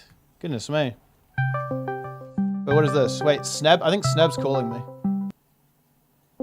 Yo, what's up, bro? Yo, what do you think about musical instruments? I mean, pretty good. What do you think about the idea that it's not an elite spec, but it's a new weapon, and it's just a guitar, and everybody gets a guitar? Or a lute? Dude, if they did that... Okay, look, okay. I'm gonna be 100% honest. If they actually posted this, and then it wasn't... it's not elite specs, they honestly might as well shut the game down, dude. Like, if the announcement comes out, and it's like, oh yeah, our big feature is that we're adding a lute, we're adding a ukulele. I mean, bro, look, they're gonna need that ukulele for the fucking apology video they're gonna make, okay? Like, that's what's gonna happen, dude. Right? Like, that's just absolute... I think it could be really good. Dude, no, at that point... Imagine. At that point, I would actually say that Guild Wars 2 is a social experiment. Like, and that they're actually doing this intentionally just to, like, fuck with people and see what happens. But that isn't happening, so it's not a problem. It's definitely elite specs, obviously. You know, what if the whole expansion is based around music? And you know the game during Winter's Day where you have to play, like, press 1 through 8 or whatever to play? Like, that is the core gameplay of the story and all instance content. Like, we have to go in, and when we fight a boss, we all stand at a different place and we just press the buttons. New rotation. What do you think about that?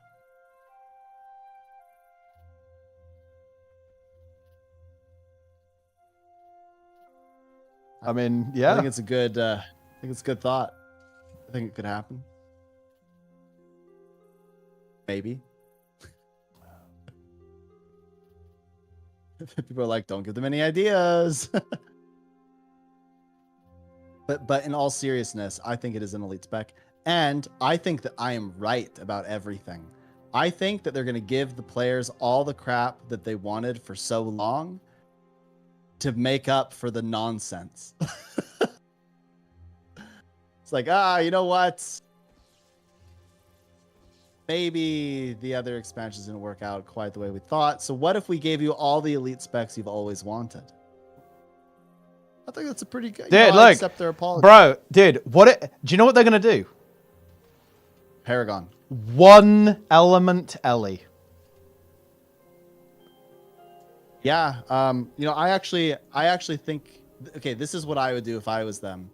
I would call it like the attuner or something, and then what I would do is I would make it, instead of just like one element, I would just make it so you press F1 and you go like berserk mode. It's just like Reaper Shroud basically. But instead of a scythe, you have a longbow, just so that everybody can finally feel satiated about that.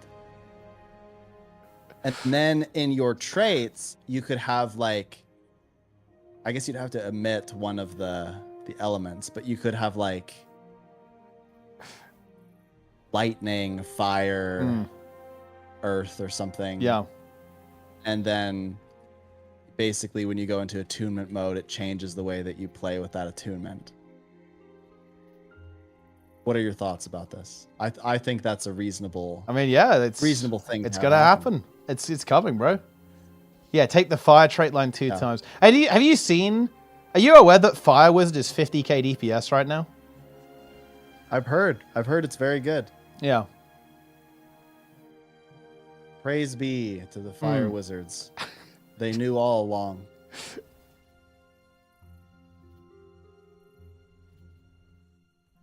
If I was ArenaNet, what I would do is I would just like look at the data and I'd look at every Peepo build imaginable. Like I just look at some guy in open world and I would think, how can I make that guy just the best player ever? And then I would just make changes to that. I think it could work. That's the key to balance. Yes. Trig subscribes. Excellent choice, Trig. I will continue to give you balance ideas to fix the game. Yeah, here's a couple others. Paragon. Yes. Paragon. Well, dude, thing is, we're going to know. They're going to post a teaser every day, surely, right? So we're going to know what's going on. Every day or every other day, yeah. Yeah, I guess it could be every other day. But, I mean, they have 9 to do for elite specs, right? So it kind of has to be every day, right? Yeah, so it's got to be every day, every other day. Yeah. Yeah, okay, everybody, I need you to quote this, clip this, whatever. I'm going to tell you exactly what I think is going to happen. And if I'm right, then I am God Emperor of all predictions. Okay. Yeah. I think this is like elite specs, obviously, and that's like some kind of bard or something. And it's probably Mesmer. I think we're getting Assassin for Thief. I think we're getting Paragon, and it will be either Warrior or Guardian. I think we're getting Ritualist, and it will be either Necro or Guardian. I think we're going to get Dervish, and it will be either Guardian or Warrior. Then that's when things get a little bit interesting. Then I'm not sure. Then I think you could have like a... I've always wanted NG to get a spec like Tinkerer or something. And I guess that's because I play too much Warcraft 3 and I keep thinking of the Tinkerer that runs around and throws down the factory and stuff and annoys everyone. I think that could be good. But yeah, those are my big predictions. I think those are the elite specs. Yep. I think Assassin will be some kind of like bruiser. What about PvP. Minion Lord? Minion Lord. Yeah, it's like Necros is mass minions.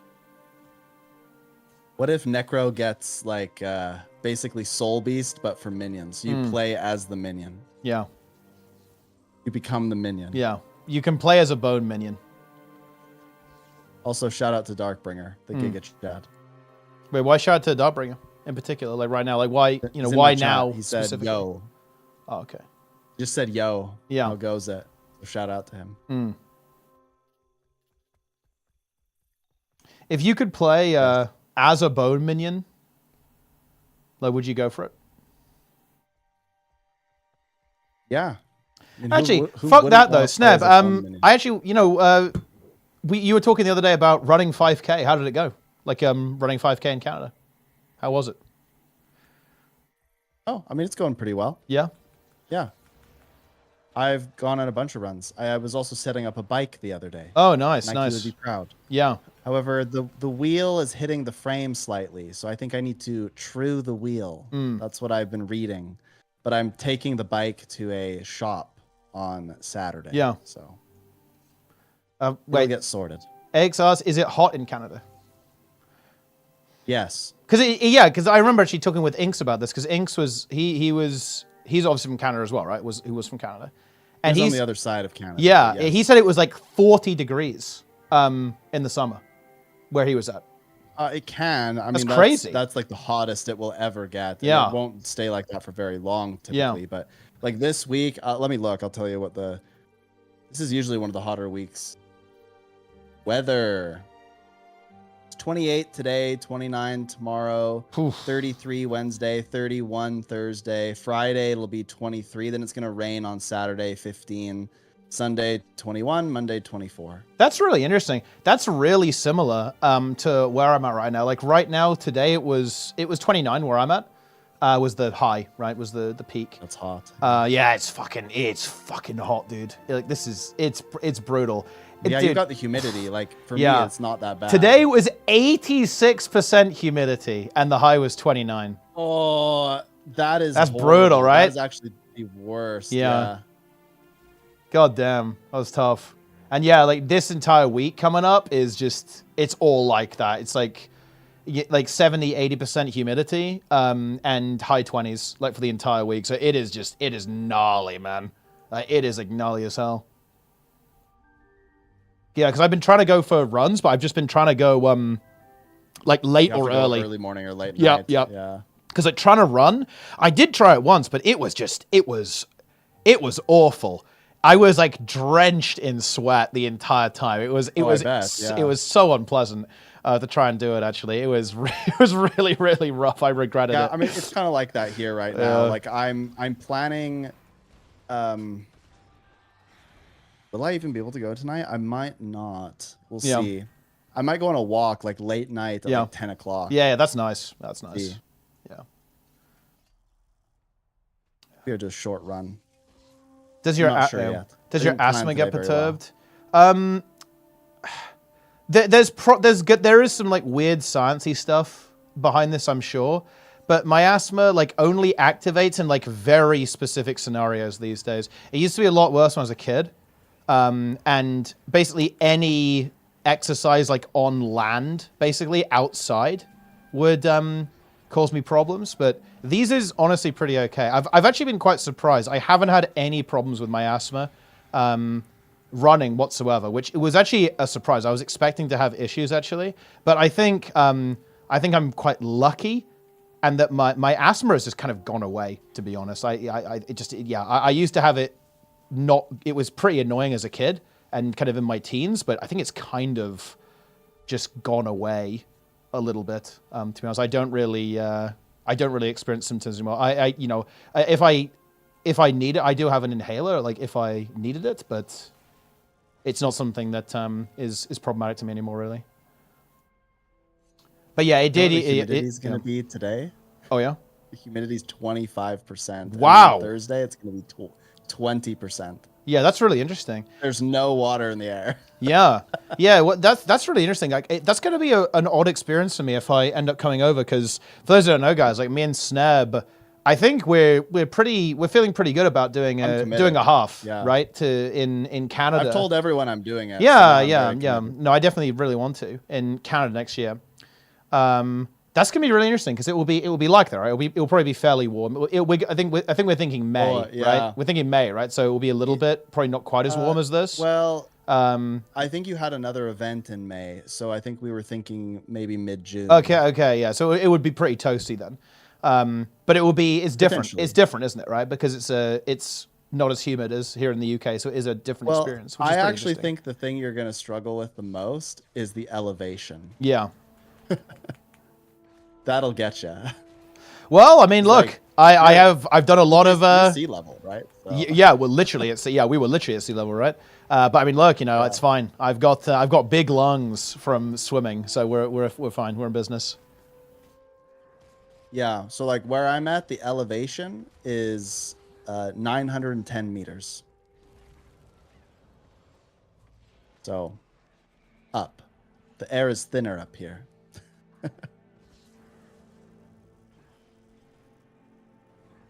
We'll see how that affects you. But yeah, it will be weird for you because there will be no humidity.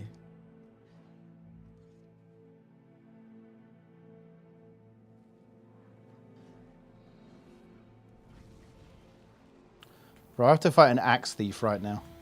It's not a good time.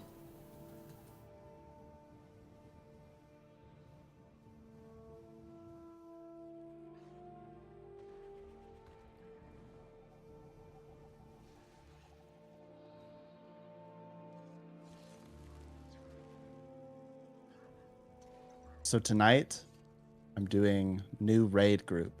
It's gonna be Okay. great. I'm quite excited about it. What does that mean? 9 newish raiders.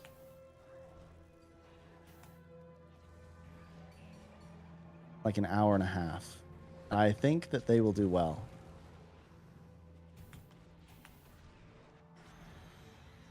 Actually, what do you think? Do you think that I can get the wings one? Oh, dude, I in 2 outplayed this hours? guy so With 9 fucking people. hard. Holy. Okay, nice. Sorry, please go ahead. You 1v1? Did you Yeah, win? yeah. The thing is, okay. So how did I? Let me quickly explain. So what happened there, guys, is I saw my projectiles weren't going past, so I knew I was still hitting him. So I caught him with Vital Draw when he was trying to go into stealth. He had no stun break because I saw that he used it, and I saw that my projectiles were disappearing. That means I was hitting him, right? Because if you hit someone in stealth, your projectiles don't just go through them, right? So yeah, That's extremely big brain. yeah. But sorry, please go. So you're basically going new braids or what? Like it's new braids? So there's a bit of a spectrum of experience, but most of the people have maybe done a raid or two once, or they just haven't done anything consistently. Some have only been playing the game for 6 months. Wide variety. Some have like 1 or 2 things geared. Some people literally only have 1 thing geared. So it's going to be a big, spectrum. I have no idea what to expect as far as people's like DPS and stuff. But I told them that I will not play support in any way. Because the goal is I'm going to be with them for 2 to 3 weeks to get them started, and then they're on their own. Yeah. So I don't intend to do like any mechanics. Awesomeness is asking the question, the nuke, that everyone wants to know. Are you playing DPS or support? Well, I mean, that's what I just said. I'm just going to play DPS. I refuse to play anything that will carry them. Because I had a conversation with them on Sunday. So wait, are you playing... hold on, though. Friday. Are you playing worthless DPS? So 0 utility DPS? I'm just going to play like Scrapper. So there's a little bit of utility. Ooh, but you can kind of carry on that, bro. Well, I mean, you can help, but I don't think it's quite the same as me playing like a Herald or Druid or something. But I think I'm doing that very intentionally. I don't know. Look, I think the chat will back me up on this. I think you should play a full leech DPS. You should play like fucking pistol Deadeye, or like something useless. That'll be really boring. Holy. Or Weaver. Play fucking Weaver. Just like a do nothing DPS build. Although Weaver actually has CC, guys. Weaver has CC if you know how to play. So that could be illegal. I don't know how to play, so it has no CC. Oh yeah, and Weaver is also broken. Holy shit. Yeah, it's also like mega buster right now. So it's Isn't it illegal. like Pistol Warhorn or something? That's crazy. Yes, there's some like crazy LE builds out right now, like close to 50k DPS. Vindicator is just DPS. Vindicator is just DPS, actually. Yeah, it doesn't really do anything, does it? Definitely a big weakness of that build is it doesn't really have any like CC and stuff. Oh boy. There's a massive world versus world fight that we're engaging in. Oh, we're sandwiching one of the teams. Oh, shit. Man. Yeah, that's...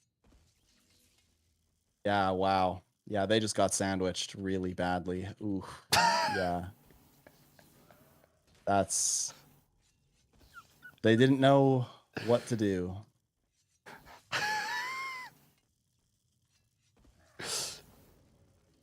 Oh boy.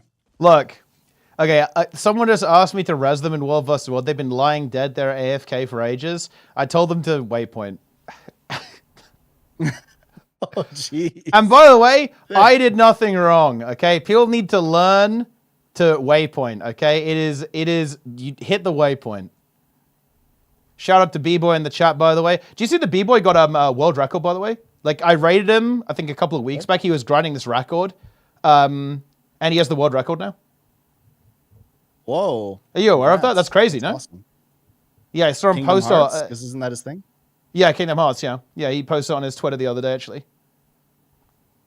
That's sick. That means he's got to go to like games done quick and stuff. Dude, he apparently submits the run. I'm not sure if it's been approved yet, though, but he has submitted the runs. It'd be so hype, actually. No, that would be fucking hype. Super cool. If he goes there, he has to say shout out to Sneb and Teapot. He does, actually. He does it. Like He does have to randomly. do that. He actually No does have to do context. that, yeah. Yeah. No context. He just has to say it. Yeah.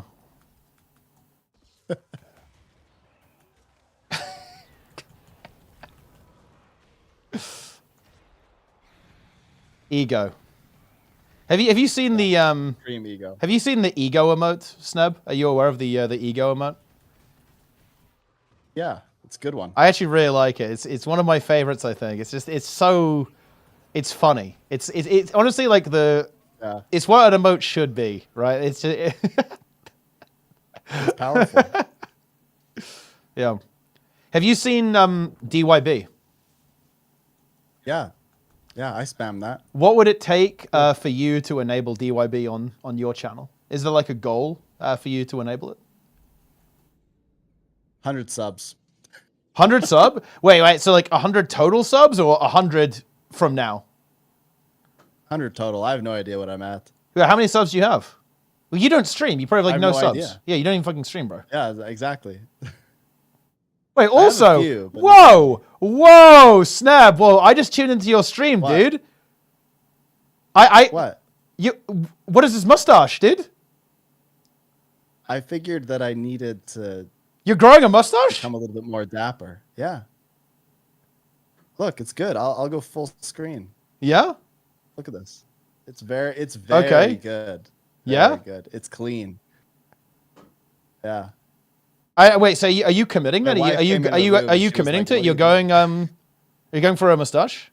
Yeah. Yeah, I can't shave the mustache until I get sub 35K. Oh yeah, dude, Darren's is growing a mustache as well. Honestly, I had no idea he could grow a mustache because he's like fucking 3 years I old. was inspired after watching Narcos personally, but Yeah. that was yeah. Yeah, Narcos, good show. Good show. Okay. Lots of people have mustaches and they're very powerful individuals. Dude, so- this is true actually, dude. You could enter the arena. Actually, you could. This is like a Champions Club mustache you got going on here. Yeah. It's good.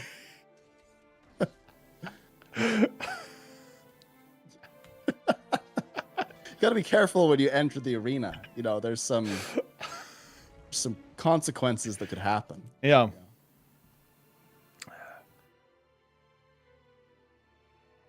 Sneb CD. Wait, does Sneb CD? Do you know that? I think. Wait, do we have Teapot CD enabled here? I don't think we do. It's in my Discord though. We can make Sneb CD. What's CD? What are you talking about? Well, I mean, it's. I mean, surely you're aware of Force and CD. I feel like I have not seen that. I'll link it to you. Oh no. I'm sending you the emote on Discord. Here you go. Here. Oh yes, I am very familiar with that one. Yeah. That is a good one.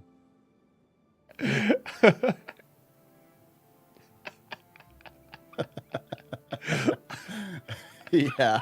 It is what it is. Yeah. Yeah. Incredible. I like how we're both playing World vs. World right now.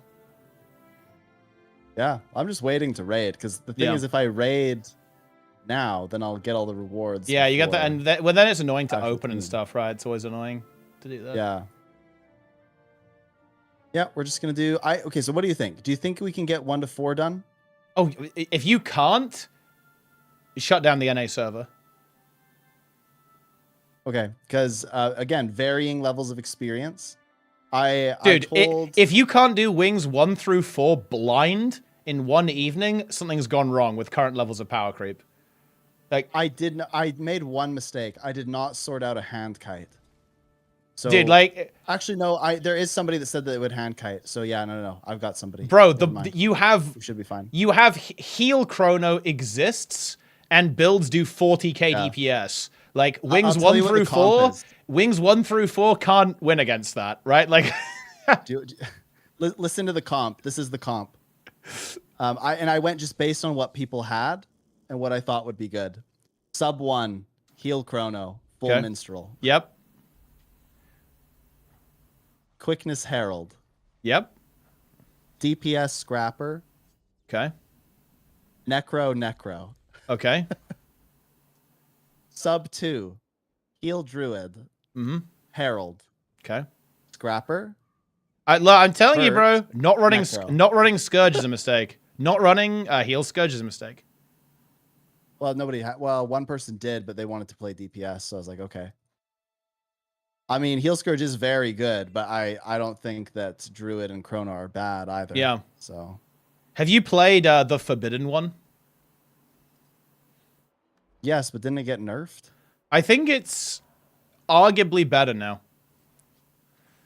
Really? Because they added a lot of healing to it, and it still does pretty okay damage.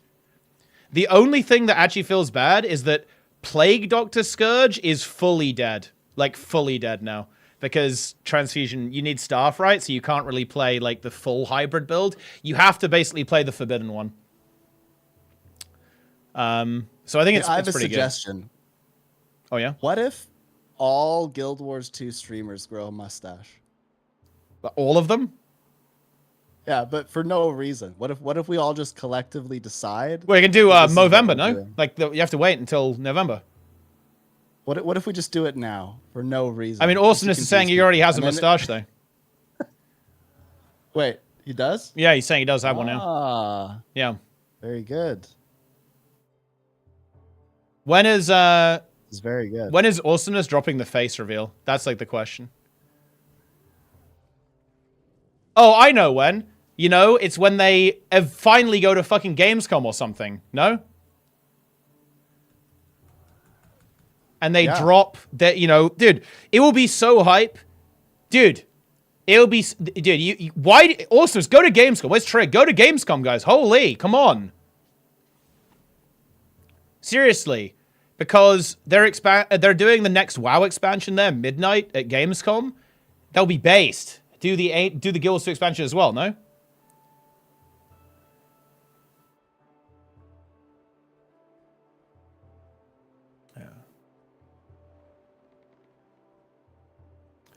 The staff healing is incredibly mid, by the way. Oh, it absolutely is.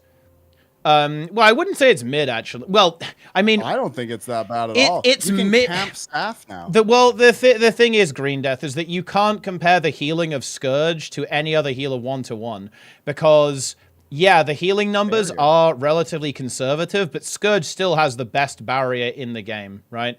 So it more than makes up for it, in my opinion, and it still has like decent reviving with the Well of Blood too. So yeah, the healing is not insane. It's honestly pretty good. But it still has really, but yeah. Yeah. Overflowing Thirst. Dude, Overflowing Thirst, wait, there's no shot it's comparable to this. Overflowing Thirst is trash. This is like this is not a good trait. Yeah.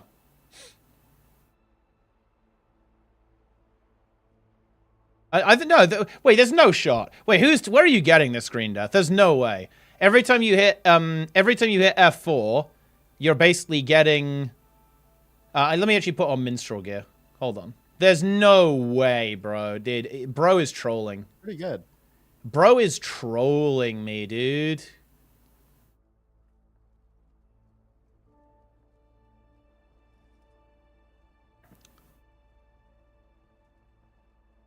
Why is my build template so... Wait, why is my build template so weird? I'm fixing my eating, Teapot. It's Oh, yeah? getting better. Yeah, that's honestly really Yes. important. Like, you know, at the end of the day, if Yeah. you can exercise all you want, but if you don't eat well, you know, you're going to struggle to, you know, get into good condition for sure. Well, you know what I've done? I thought it was rather clever. I just filled my entire fridge full to the brim with vegetables, and then it's like, well, I got to eat my way through this. It's working pretty well. I also really enjoy stir fries, and it's relatively easy to make. So I've just been doing a lot of that. Yeah. It's working pretty well. Okay, so Chillblains heals for 2k. That gets modified to like 3k-ish, probably. There's no way. Dude, Overflowing Thirst, you're never... If you play Overflowing Thirst, this is not the way. Going vegetarian for the last 3 weeks is surprisingly okay. To be honest, I think that obviously is definitely going to help, because like in particular, stuff like red meat, look, everyone loves a burger, but it's definitely not the best for you. But like, look, I'm gonna say it, man. Cutting dairy is big. Like, cheese is gonna get you, man. No. Cutting cheese is gonna get I'd you. rather I'm die. telling you, man. Cutting cheese is rather die. I big. can't. It is big. I love fancy cheese. I can't. Nope. But yeah, you can look. I know will. that I have been in moderation though. there's a reason why Moderation is people talk about, you know, what do people say? It's like rice, chicken, and broccoli. I mean, look, there's a reason people say that. Like, that's the way it is.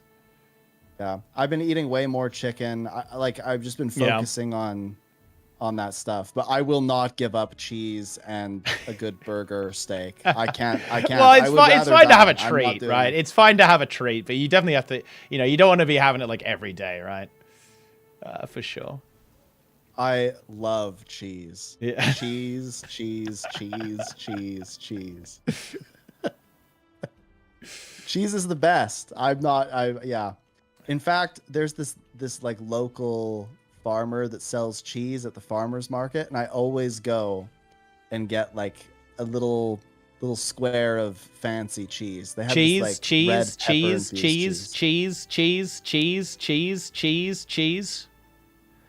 cheese. Yeah. Oh, I also got... Okay, I am like the worst person to go to the farmer's market, because everyone's trying to sell you stuff, and I just like everything. So I just end up spending a whole bunch of money there. But at least it's supporting local businesses and stuff. But anyway, there was this guy, local farmer, and he had like bison burgers, and I was like, "Yo, that's interesting." So he had some bison sausages that I bought, and I'm gonna tell you right now, they were very good. And one of the things they said is that bison meat is like allegedly, it's better for you than the alternative. Maybe it's not the best for you, period, but it's better than just regular beef. So, and it was very delicious. Yeah. Yeah, it probably is leaner. Well, there you go. Fake cheese is terrible from what I've tried. Yeah, it's definitely not the strongest product, to be honest. I think cheese is quite difficult to replicate. Yeah, I wouldn't attempt that. Well, I mean, I think they'll get the hang of it eventually, but it's definitely early days on that one, that's for sure. But yeah, no, that's honestly awesome, man. I think that like getting a handle on that, and I think just like recording stuff is like really useful, because I feel like it's so easy to kind of snack on stuff and kind of eat quite a lot without noticing it. And obviously, you know, that doesn't apply to everyone, but certainly like in my own personal experience, it's like super easy just like to snack on stuff, right? So it's like really good to kind of record what's going on, so you kind of have a handle on what's going on, so you can kind of control that, because it is like really important. Like if you're looking to make kind of positive changes to your health, and like just having that data, right? Like having that data, having that information is super important. Yeah.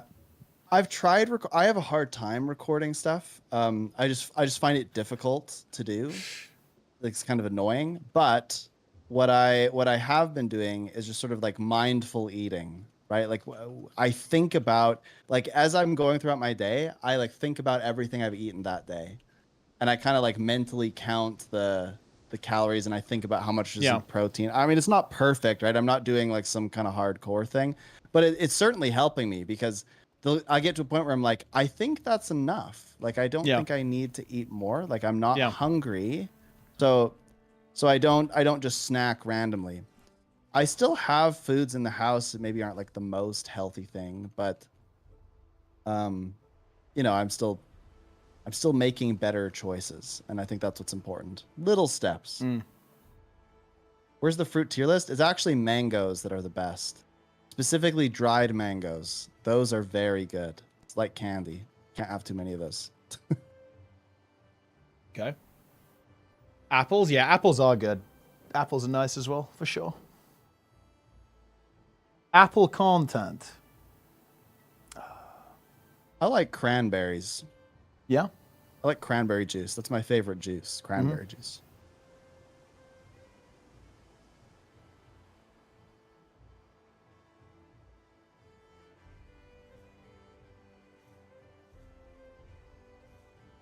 Wow, this group has been going really hard. Mm-hmm.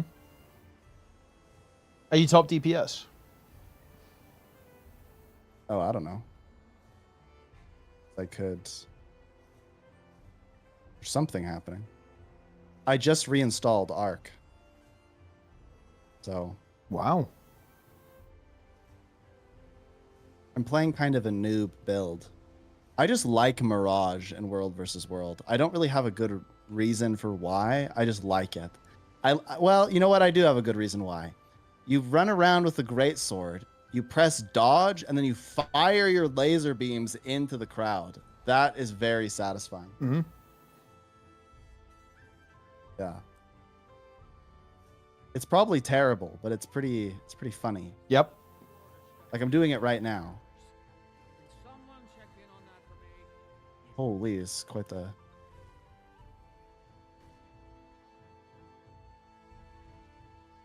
Oh yeah, we are... This is the meat grinder here. Holy. Oh, one of the best tests for if you're hungry is ask yourself if you would eat an apple. If you would not eat an apple, then you're not hungry. I mean, apple's pretty good, though. I would eat an apple right now. Maybe you're a bit hungry then. I am a little bit hungry. I will listen to this Green Death. Yeah, it's going to be big content. Are you going to do any IRL streams? Are you going to do running streams where you're at? I could.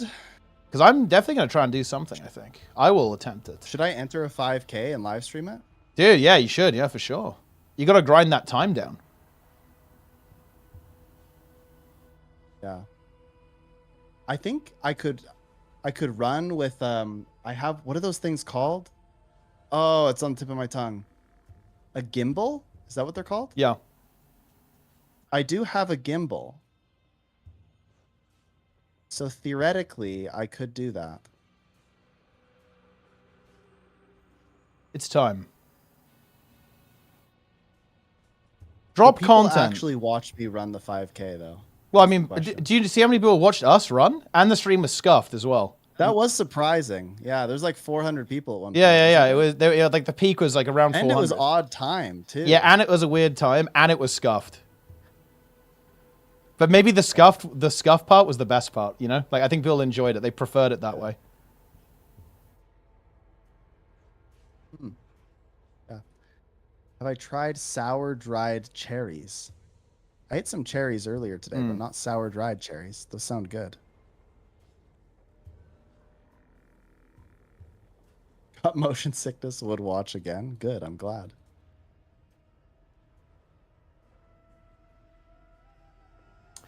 Not enough shaking, 4 out of 10. Listen, I will make the stream not scuffed next time. I wasn't really sure what I was doing, to be honest. You know, we kind of just YOLO'd it. Look, this is where, I mean, Sneb's wife was correct on this. We had no plan. Okay, and she cyberbullied us for that too, actually. It was funny. Yeah. She said, "Men never have a plan." That And is then she true. Just, you know, she just flamed us. It was definitely deserved. Like it was deserved for sure. Press 1 if you are a man and you literally never have a plan. Because, like, I'm telling you, when I go to the grocery store, anything could happen. There's no list. Anything could happen when I go there. Yeah. There's no plan. When I travel, I just kind of show up. Yeah, pretty much.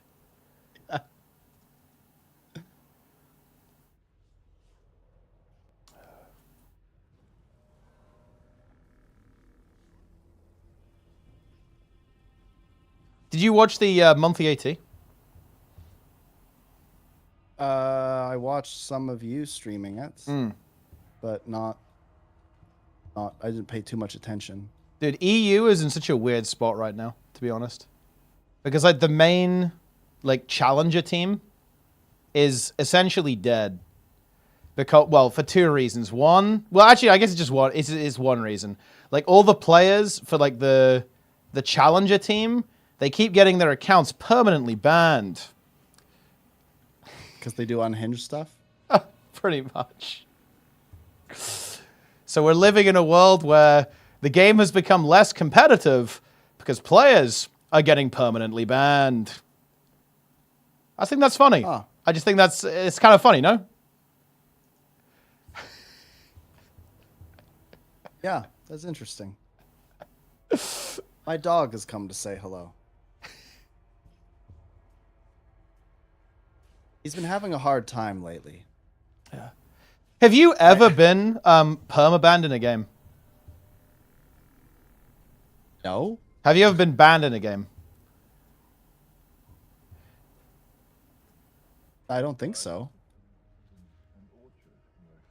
I'm too tame for that. Though I probably deserve to be banned in StarCraft. Yeah, you are toxic in Honestly. RTS, man. You are actually very toxic in RTS. That is true. I did flame. I do flame in Warcraft 3. Yeah.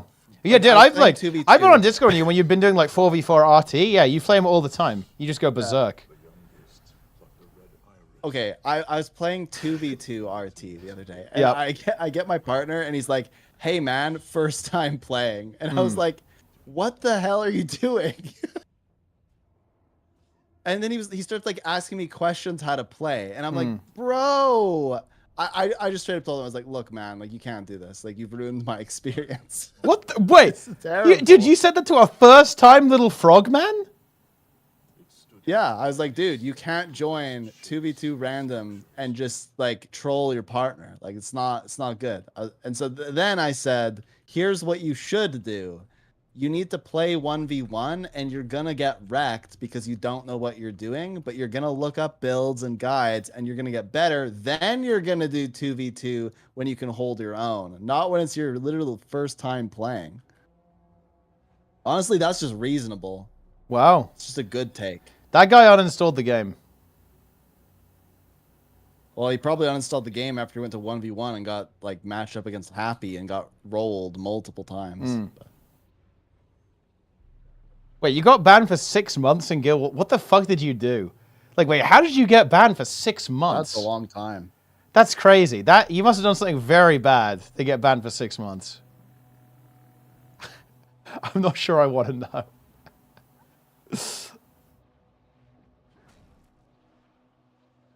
Wow. RMT? I mean, maybe. The clips in the right stream will work. The going actually loads for you. That one doesn't. Some of them do. I think some of the clips don't work, Guru, because the connection was very spotty, right? I think the VOD is a bit... The VOD is, like, damaged in some way, I think, unfortunately. Some of them do work, though, just not that one. Gotten a little bit better every time I've ran so far. Yeah? Good. I'm going for sub 35 right now. I'm like a couple minutes away. Big. My stamina isn't very good because here's the crazy thing about running. You need to run to lose weight, but if I lose weight, I will be able to run way further. That's true. So it's like It's will a become snowball. quite exponential. It's a snowball effect. Yeah, it's funny because I look at my watch and when it says 21 minutes, I just remember. I'm like, I could be done by now. Mm. And I'm like halfway. Yes. It's quite funny. Dude, when are you getting in the gym Yeah, and getting massive as well? When's that happening? When are you? I do have a gym membership now. Yeah. Yeah, I do have a gym membership. I just need to go. I'll probably go a couple times this week. Are you hitting heavyweight? Yeah, I'll hit the heavyweights. Fucking nice. Are you massive yet, Teapot? I'm not, no. It's a multi-month project. I'm hoping to be able... Yeah, I'll say by the end of the year, I want to be able to... like, bench 120 kilos for, like, at least 3 reps would be the dream. I think 5, actually, with the amount of time I have to commit to it, and where I'm at, it's 5 reps would be ambitious. 3 is doable, though. I don't even remember what my PB is. I think I was at like 185 pounds. Maybe I had gotten just past 200. I don't remember. Yeah. 100K. I remember when I started, I was at like 75 pounds, and then Big. yeah, it got. Yeah, I can do 100. I can do 100 for 5 right now, It happens quick if you're just consistent. but I don't want to set the goal too high. I think 120 by the end of the year is doable. Would you want to do a challenge like 75 hard? You heard of that? What is that? You wouldn't dare. I mean, I'm looking it up. What is it? All right. Each day, you must drink 1 gallon of plain water. Do not add flavoring to your water. If you think 1 gallon is too much based on your weight, gender, medical conditions, seek the advice of a medical professional and follow their Wait. advice. Sparkling water is probably not okay. Try not to calculate the amount of water you get from food. You must also perform 2 workouts. Each must be at least 45 minutes long. Each workout must be separated by at least 3 hours. 1 workout must be outside where you are exposed to the elements. For example, if it is raining, you must get wet. Both may be outside. Both may not be inside. Chores do not count as workouts. You must do the physical chore and the two separate workouts. You must read 10 pages of a nonfiction book that you think will improve something about you. Community recommended book list there, okay. You get to decide what you will improve. Audiobooks do not count. A physical book or an e-reader are both acceptable. If you start a book, you must finish it all the way through. You must follow a diet. You get to choose what diet you follow, but you must follow one. No alcohol, no cheat days. You must take progress pictures. And then there's more, I think. Oh, where is it? I think you have to take cold showers too to teach you discipline. I mean, Would you do that? I'm going to be real, Snub. Okay? And Yeah. I will admit this might be blasphemy, but I don't really go in for all like this self-help shit. You know what I mean? It's like just don't eat too much, go to the fucking gym, work out, and work towards your goals. Like this is overcook. I'm gonna lie. Like this is just overcook, right? And I get that I think that's kind of the point of 75 hard. I guess that I get that it's like useful, but I mean this is just all of this stuff just sounds like overcooking. You know what I mean? Like just do stuff. Like you don't need like a special program, right? Like just do your shit. You know what I mean? Sometimes it's kind of fun to follow a program though. I just don't find myself like super impressed by programs like this, to be honest. Like just do stuff.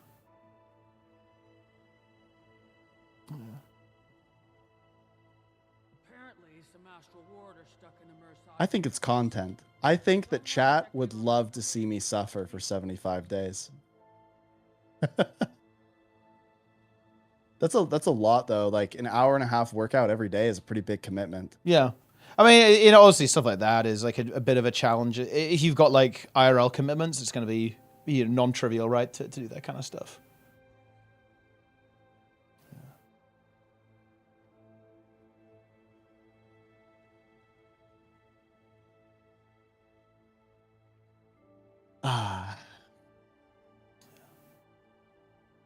Yeah, I mean, I did the boot camp thing, and that boot camp thing really worked for me.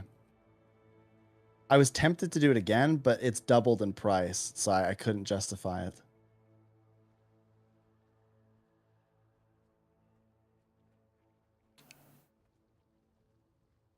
How do people manage to eat daily though?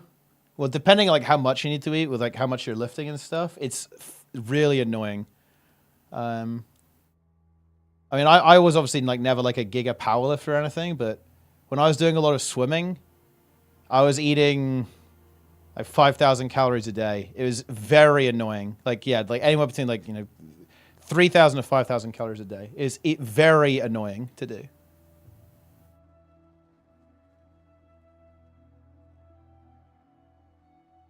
I'd like to see him do this. What is this? Oh, Rick Astley. Nice meme.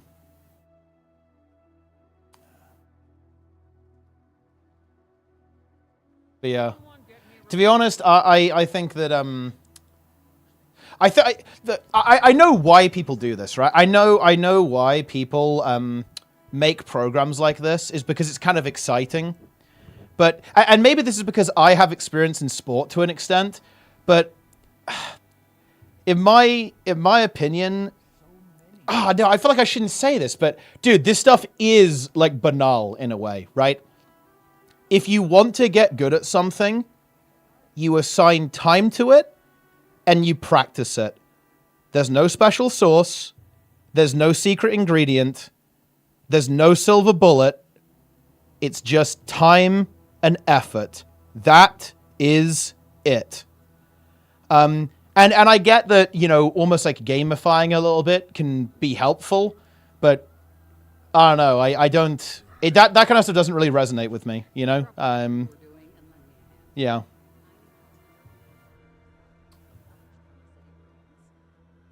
toss them, you catch them. Use my workstations for any immediate preservation needs.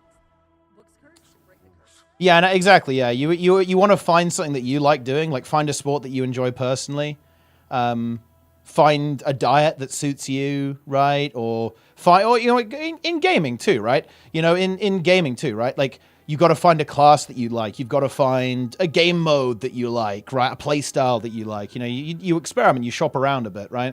But when you get right down to it, you just need to do the thing and get better at it, right?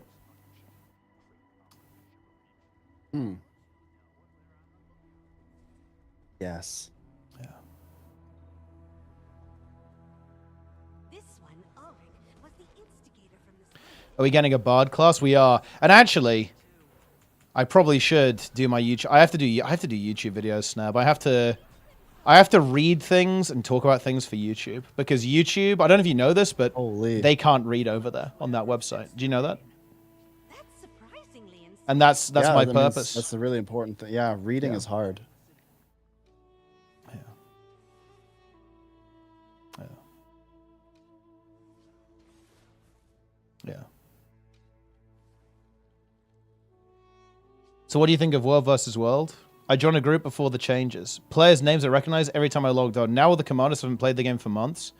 I'll give you just like the short answer on this. I think that there are a couple of issues that have been introduced by world restructuring that I would like to see ArenaNet address, yeah.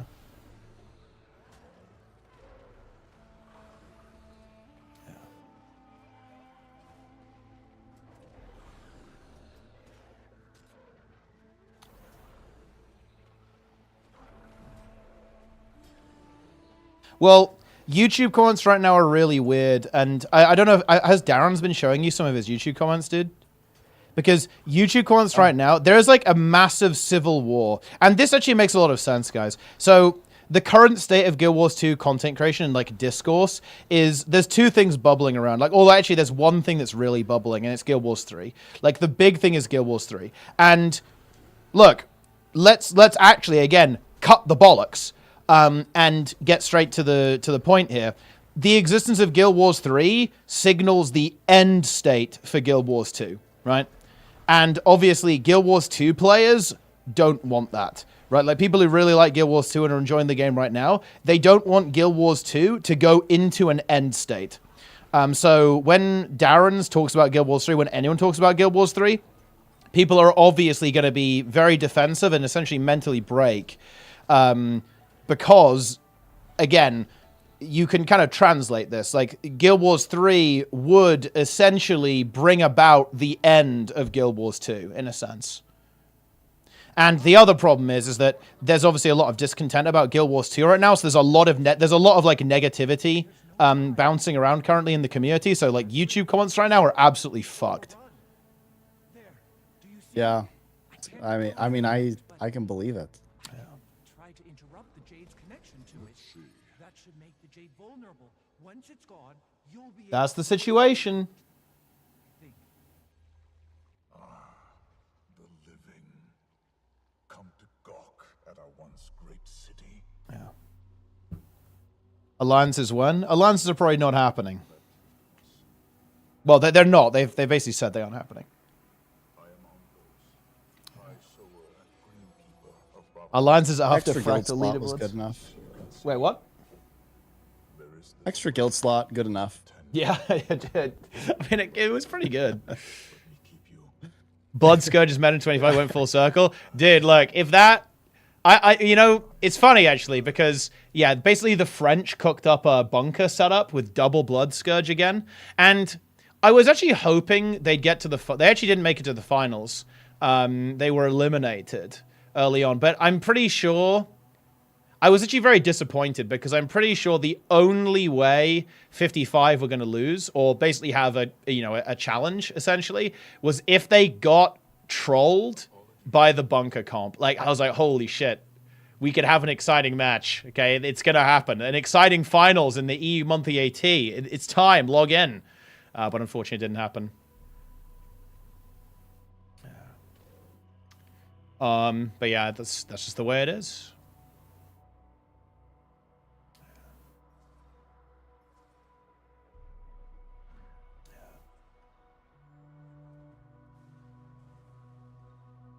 Wait, what? Wait, what map was finals?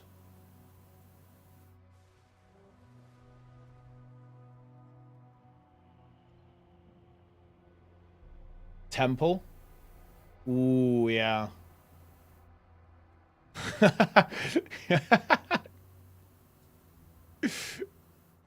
Epic. Did you see a bunch of WoW streamers are playing old school RuneScape? Yeah, someone messaged me about this, actually. Yeah, it's kind of cool, actually. I think OSRS is doing like a big push for like other streamers now. I think some of the Final Fantasy guys are trying it as well. So that's pretty cool. You think I they're guess. getting paid? You think it's sponsored? Oh well, I think some of it is for sure, right?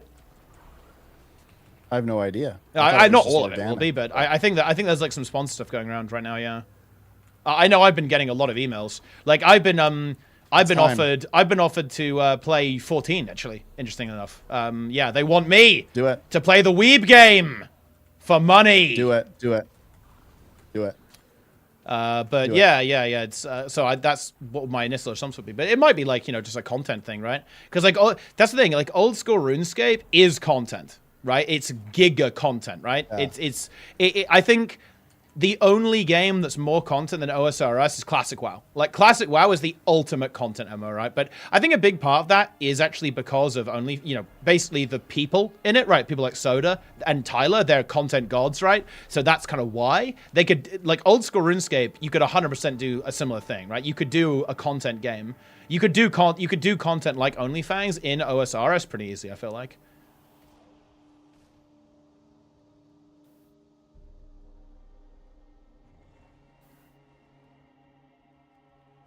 You can never buy your way out of hell when you give in to anime. Have you seen any anime, Seb? Have you done any, like, weeb stuff? Dragon Ball Z. Does that count as being a weeb? I'm not sure if that's, like, weeb stuff. It's obviously anime, right? But, like, I'm not sure if it's, like, weeb anime. Or am I wrong on that? Maybe the weebs will clarify. Is Dragon Ball Z weeb stuff, guys, or what? What do we think?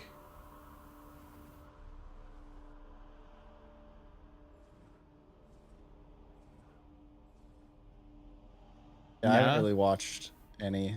Yeah.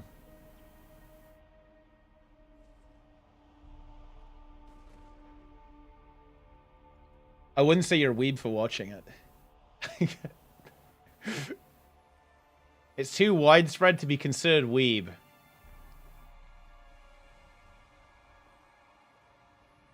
course, I've watched Pokemon as well. Yeah, but that's not. You My would. That's wife not is like getting weeb into stuff, Pokemon right? Like now. you're not a weeb for watching Pokemon, right? Did you see that they buffed the Bava meta and made it like really hard? But then they said it was a bug and nerfed it again. Because I didn't log in and play it. I missed it and it actually feels bad. Oh, yeah, I did it for the first time today. Oh yeah. And I joined, teleported to friend, and then we were killing like a lung or something, and it just took forever. And then it was over, and I was like, okay, now what? And then there was nothing left. Then I went and found this jumping puzzle, and I thought, oh, I'm gonna do the jumping puzzle. But then I didn't finish it in time, and Oh, and I the map died reset? instantly, and it teleported me back. Yeah, Yeah, kinda that was sucks. very annoying. I was having fun, and then they ruined it. Phase 2. I think Guild Wars 3 comments from veterans are relatively new players. I'm just heading into my year 2. Those were the first intro. I remember watching the game. Guild Wars 3 are really quite depressing. I mean, it's people who like have been following the game, I guess. But I don't think it's depressing. I think it's exciting. To be honest, if Guild Wars 3 is confirmed or implied with the announcement coming up in July, which I think is actually not off the table, to be honest, it actually might. It will be one of the things that would make me more likely to be more engaged with the next Guild Wars 2 expansion, for sure, yeah. Because if we are going in that Guild Wars 3 direction, which personally I think we are, then yes, I think that is one of the things that is likely to make me want to engage with the Guild Wars 2 expansion. But no, I don't view it as depressing. Quite the opposite. I would view it as depressing if this is just what Guild Wars 2 is going to be like for the next 10 years. That would be fucking depressing. Oh, yeah. If Guild Wars 3 gets announced, I think that is the time. Like, the month before a Guild Wars 3, that is the giveaway hell month. Yes. Bro, That would be you good. just want me to do giveaway hell, don't you? Yes, I think it will be hilarious. Wait, why do you want me to do giveaway hell? because you'll do it so much better than the people that do giveaway hell now that it will be hilarious because it will be so effective, right? Like you just embed the stream on hardstuck.gg. You have We're not embedding, bro. the What the fuck? We're not embedding. legal embedding, and then and then the giveaway stream is like 80% of the screen is just what you're giving away with a timer, and then you are just like a little face in the corner with the gameplay. And then the comments will just be gold, right? It'll just be like giveaway when, right? They'll still ask.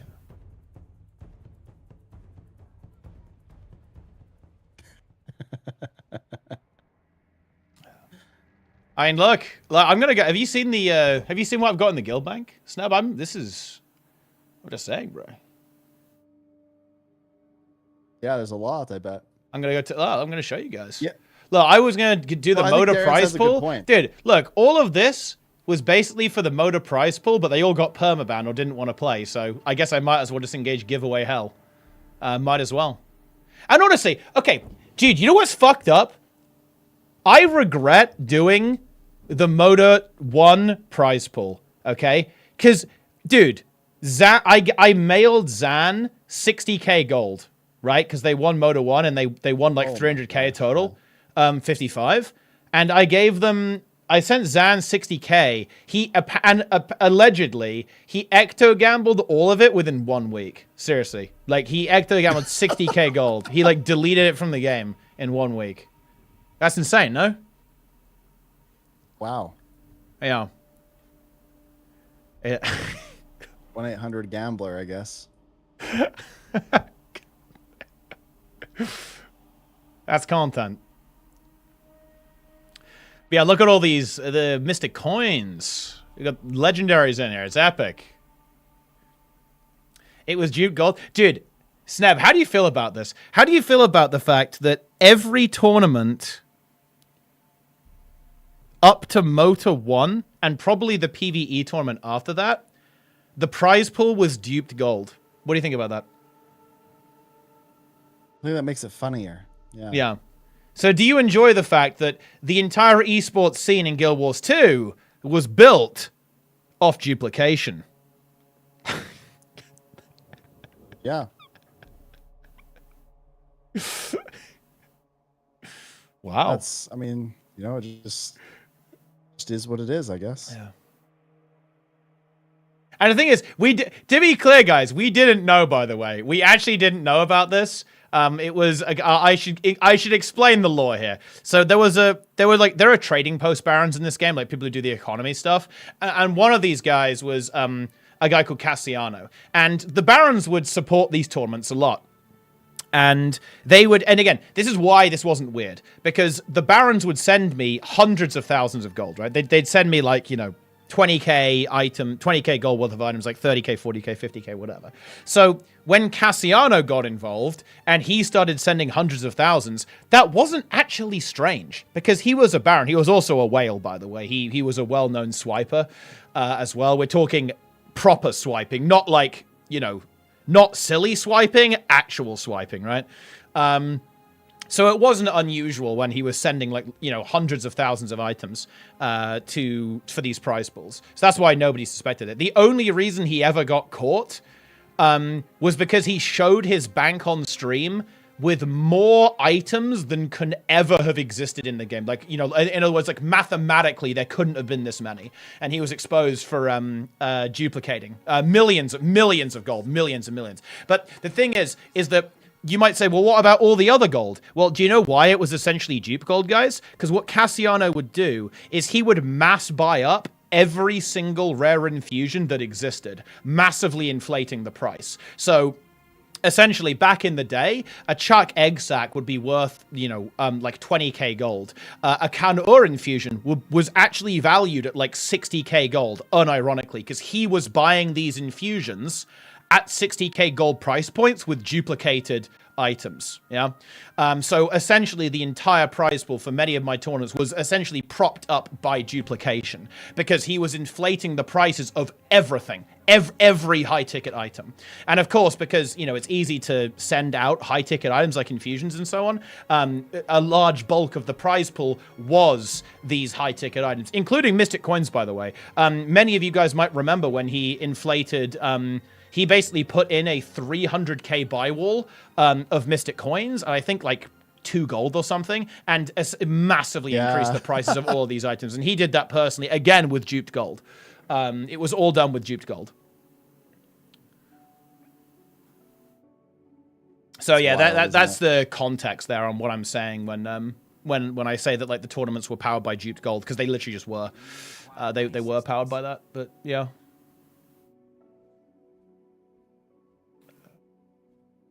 Did people figure out how he duped it? Yeah. This has been patched out of the game. It was basically a bug with the guild bank. It's patched out of the game, not to be clear.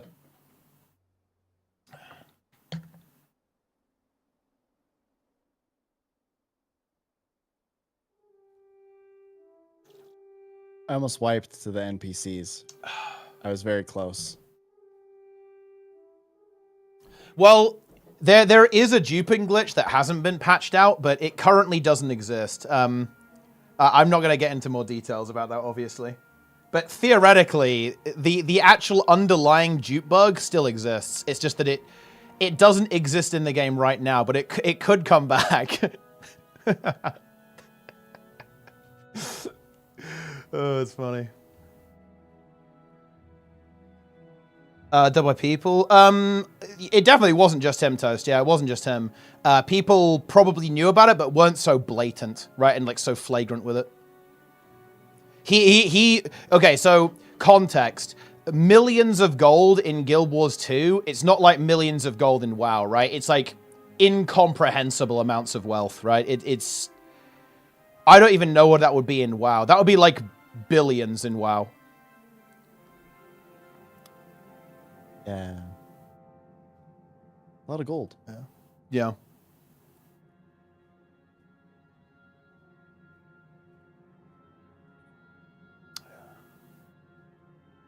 He gave away 50 MCs every 50 minutes. How do we not know? Well, because the thing is, here's the thing, Atomic Trigger, doing that was believable. Bear in mind, guys, Enko, who earned his gold legitimately in MM as well, Guild MM, they also donated 6 figures gold to tournaments. Him donating 6 figures to my tournament, or even like, you know, I think he did like 500,000 to Moda 1 or something crazy. It might not have been 500,000, it might have been like 300, 400k. That's not crazy, actually. That's not like unrealistic, because the Barons did this. Like giving away 50 MCs every 50 minutes, that's not impossible. Enko could do that if he wanted to. It's not, it's not, that's not a red flag, if that makes any sense, right? That's not suspicious in and of itself. Yeah. Yeah. Oh yeah, Cassian, and this is, to be fair, this is kind of crazy that this didn't flag some kind of system, but I'm pretty sure Cassiano probably had more gold than, what Grim is saying here, right? Like, more gold than every other player combined, to be honest, was how much wealth he probably had. Which is kind of crazy that it didn't flag anything up. Because he did some, like, insane duping. Like, some ridiculous duping. On his in his guild bank. Yeah, he had stacks of counter infusions and stacks of chak and stuff. So he just had, you know, just incomprehensible numbers of you know, of gold and valuable items.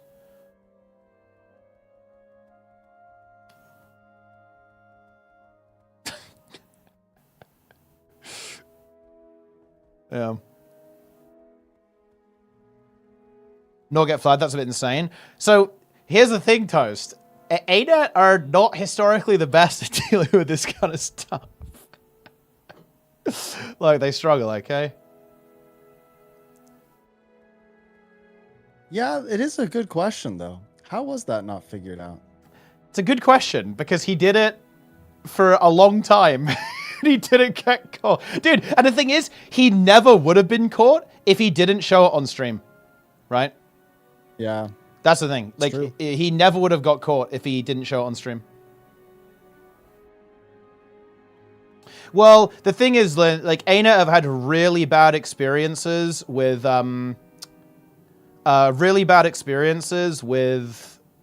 anti-cheat, right? Because I'm sure you remember the Chris Cleary stuff, where, more context here, Guild Wars lore. Basically, ArenaNet tried to add anti-cheat, anti-hack and stuff like that, like teleport hacks and stuff. But here's the problem. The worst case scenario happened. Basically, a couple of players got banned for false positives, basically. Specifically, it was detecting like an empty hash or something like that. It was like detecting some kind of empty value, and it was registering that as a hack, and it basically issued permanent bans to these players. Now, here's the problem. Those players actually did completely nothing wrong. And you might go, oh, okay, false positive. Here's the issue. The head of security at the time, very regrettably, publicly commented on this and kind of doubled down. And as you can imagine, they got some pretty big pushback against this and basically disabled, as far as I'm aware, I don't think there's anti-cheat in the game right now. I don't think there's anti-cheat running in the game currently. And it was just like because of this massive pushback they got from this, because their implementation did not function particularly well. Yeah.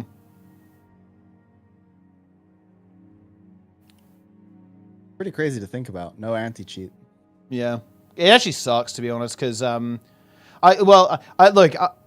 this is a 0 Kelvin take, obviously, but I really do believe that like lack of moderation is genuinely one of the biggest problems with PvP. Like people that look, the recent examples of this, like the fact that people felt confident to...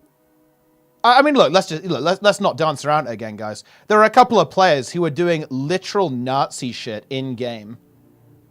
And it's like, what?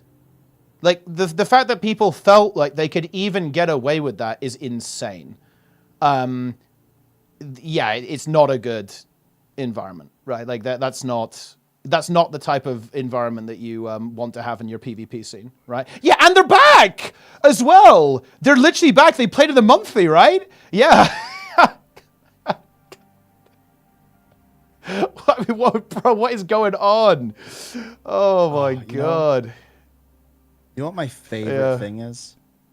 My favorite hack that I've seen was when there was the guy that was playing Core Warrior and flying around the arena. Yeah, I mean that was content at least. Oh yeah. What do you mean by Nazi stuff? Good. Oh, that's not a euphemism. There were a couple of players who, while they were streaming while doing it, they were listening to horrible, horrible stuff. And also, one of them, you can draw on the map, right? You can draw on the map in this game. Wait. Once I figure out how to actually do it. But basically, look, yeah, they were drawing swastikas on the in-game mini-map in PvP. Just straight up. No, I'm not exaggerating.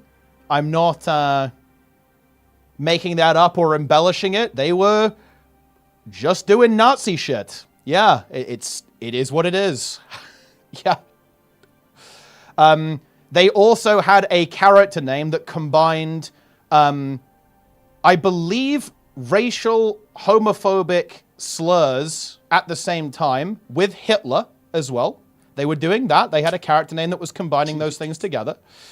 And I believe they were also engaged in harassing a variety of people in-game as well. Yeah. Seems like So, some nice people. Yeah. I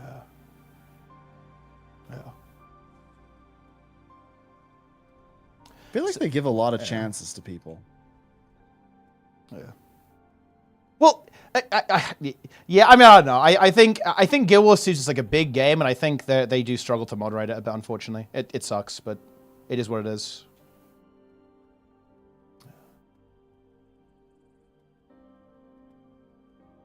Yeah. Oh boy. We're losing the fight, Teapot. It's not good. Yeah, we just got wrecked. Yeah. Well, that's a big group actually. I want you to stream. Yeah, that's a big group, no? Yeah. Yeah. That was rough. I think we lost that. Yeah. How much harder are CM convergence over normal? I think they're a fair bit harder. They got, especially the Jantho ones, they've got quite a bit more HP. So you need to be a bit of a pumper. Yeah. But, you know, my point about this, Slade, is that, like, yeah, it is obviously edgelords pushing, you know, seeing how far they can push stuff. But that's, like, man, the fact that they even felt confident to do that is, like, insane, right? And it is unfortunately because there is this feeling in Guild Wars 2 that bad actors don't get punished. And guess what happens? If people think you can do, like, the most heinous shit and get away with it, that's what happens, right? They'll keep doing I'm not going to blame ArenaNet or anything like that. Or it's like, oh, you know, like it's obviously their fault. Like the individuals responsible are the individuals responsible. But at the end of the day, like I think having a strong moderation policy and having strong enforcement is really important to creating like a healthy environment. Yeah, and by the way, what Grim is saying absolutely is true. By the way, yes, this is absolutely correct. There are multiple players who are LGBT. Right? Who have been harassed so much they transfer on Planet A. That's not a joke, by the way. Grim I know this is true.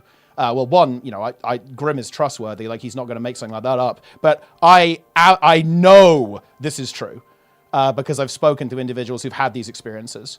It's absolutely freak, despicable behavior that goes on. It is like genuine freak shit. So sad because it's a game. Yeah. I feel like this should be a place where just Have fun. Have fun. Like, I Yeah. don't know. I feel like it like destroys the sanctity of the video game by doing that. It does not feel good.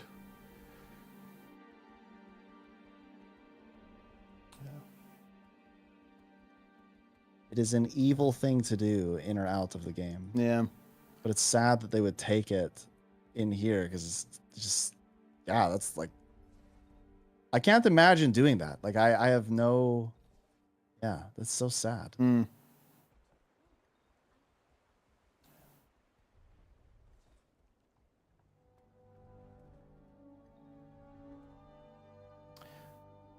Yes. No second hell. chances. Yeah, I mean, no, they should be way more aggressive with like gigabans. The weird thing is, they actually do have the ability to nuke people, but they just don't do it very often. That's the thing. Oh, but it's funny. Yeah. You hate to say it. You hate to see it. You really do. I'm glad you like the videos, Fumiko Haruka.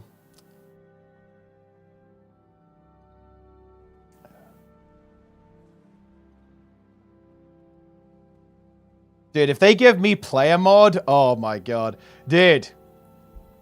If people gave me, if ArenaNet gave me player mod, heads would fucking roll in this game, dude. Like, You know too much. I do know too much. I know way too much.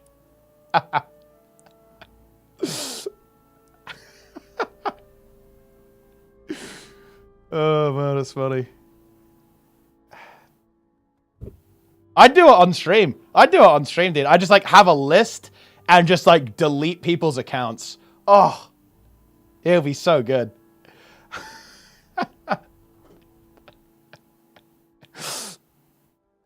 Oh man, that's funny. Big fight incoming. Yeah. Oh, we're so dead. Oh, we're not dead.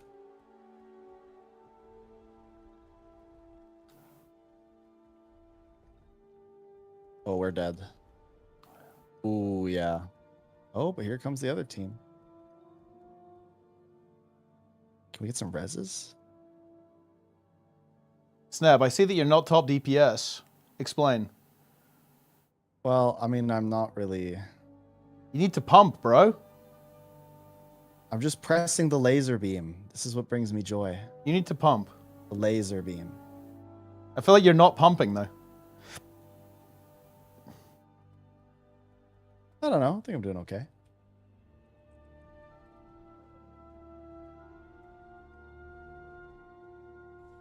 Hey, thanks for the follow.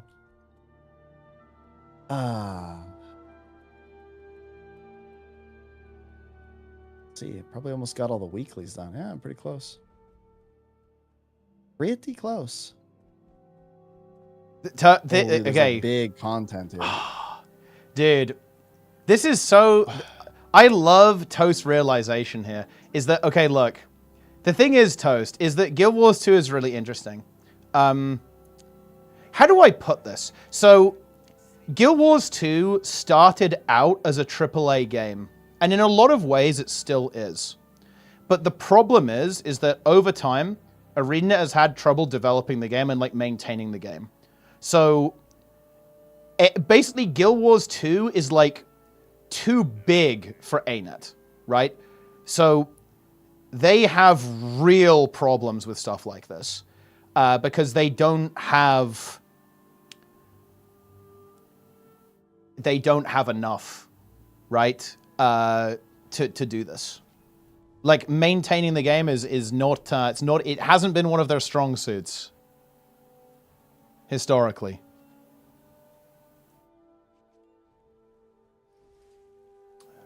Holy crap, bro. This fight is insane. Look at this. There are a million people. Chat mute's going to be done automatically. I don't think that really happens, but I mean, theoretically, yes. But again, look, you need to understand, Toast. Like, oh man, dude, you're so wow-brained. You're so wow-brained, Toast. Like, Guild Wars 2 changes extremely slowly. For whatever reason, no, they do care, Alex. I really disagree with that. The thing is that they just can't do this. For what we don't know really why exactly. We don't exactly understand why, but it just can't happen. You know? Look, even changing like anything about the UI is apparently like insanely hard for them. It's like very difficult for them to change the UI. Dude, Toast needs like the Guild Wars 2 explainer, like full lore video. It's funny. Well, and also the really big problem, Toast. Okay, look, here's an example, right? Like, it's shockingly common for. Okay, so a guy called Blamthrax used to play the game, and you know he was a guy who got in some drama, right? He did. But it was not uncommon to see people Q sniping him with characters they made modeled off his real life appearance with his real name and referencing his real life information, right? That was not uncommon. Wow. And this is the kind of like toxicity, right? That people engage in. Like, there's some fucking weird shit that people do in this game, right? Yeah, I don't know what to tell you.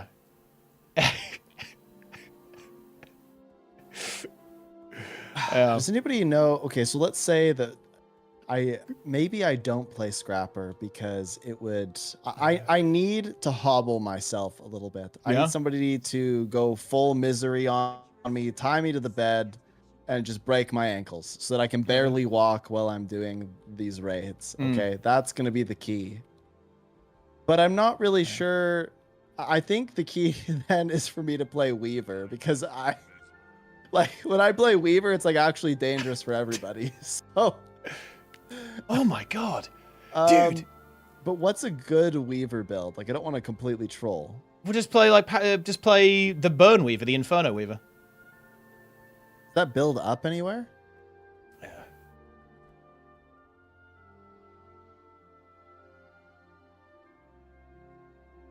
Who's got the deets? Link me the build.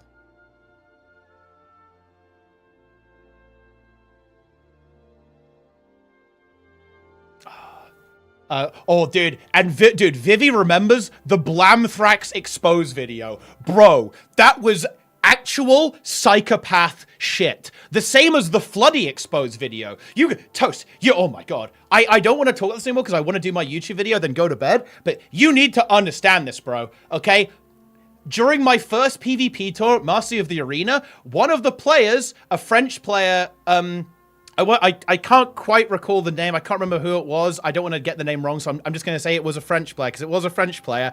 Recorded a video with an insane voiceover saying that he was going to Blood Eagle, as in like from Vikings, like ripping out the fucking lungs, execution style, one of the players. And by the way, you might think that's just trash talk. No, dude, this guy legitimately hated the guy. He was kind of serious in a weird, fucked up way. Like, it was obviously he wasn't going to go kill the guy, right? But it was like a very legitimate expression of genuine hatred and like threat, right? It was just you don't understand how bad it was, bro. Okay, and we haven't even talked about he who must not be named. Okay. We haven't even got to, like, the worst part, bro. Okay?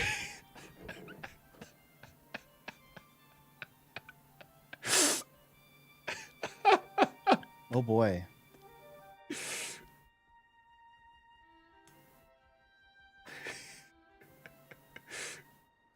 Incredible.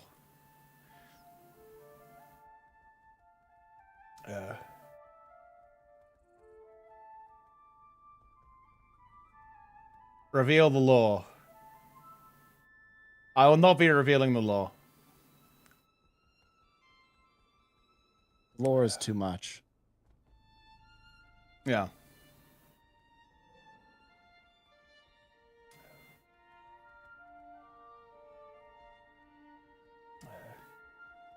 Give you the. I want to hear the lore. Listen, those who know know. That's all I can say.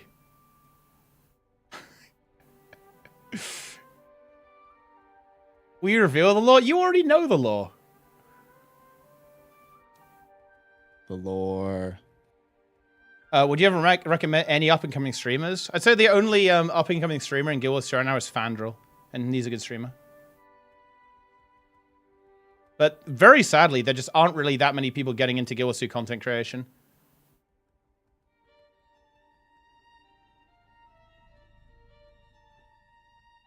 I think a lot of content creators fall into a trap. They fall for vanity numbers, unfortunately.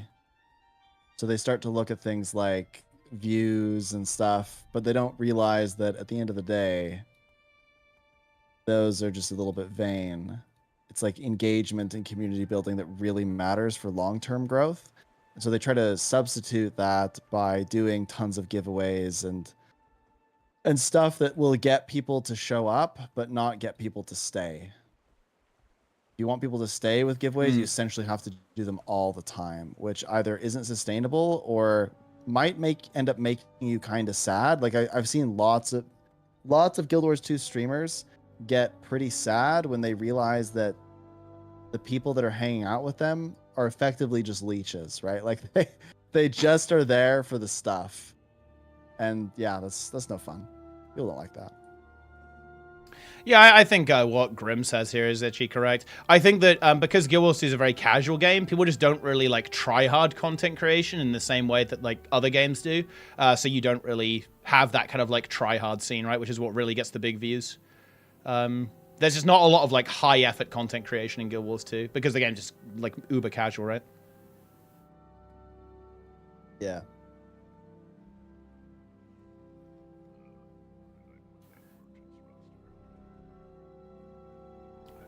Exactly.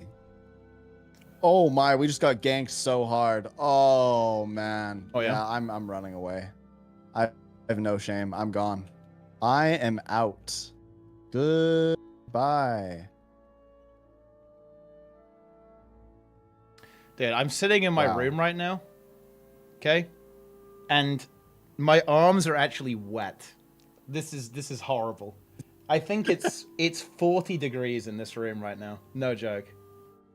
Oh, You got sauna. Let's go. This is horrible. This is like this couple of months is just so nasty. Like, yeah. This is disgusting. This is absolutely disgusting, guys. Lazy Pug with a tier 1, nice. I mean, Sneb's seen this room. He knows it's just not a particularly big room. No, it's surprisingly small, actually. I thought that it was bigger. Now I know why it gets so hot in there. I'm telling you, I don't know why you don't just get air conditioning for that room. Yeah, I say I'll do it every year, but then I just can't be bothered. So, I don't know, maybe this is the time. It probably just gets uncomfortably hot in there. Think about the quality of life for your mom and stuff, because then you can keep the door closed and the windows closed. It would be good. It will be good. I maybe I'll do it. Maybe this is time. Maybe it's time to reduce the temperature in here. Dude, I'm gonna do it. I'm gonna play Weaver. Oh yeah. Just for context, everybody, I basically have never played Weaver. Yeah. Every time I play it, it's because it's a meme, and like people have just dared me to play it, and. Well, you should be able to play now because you have a mustache, so you should be able to execute, I think. Yeah. Theoretically. Oh, I actually still have it set up from last time. Yeah, and you can probably use basically the same build. Fire Air Weaver. Yeah.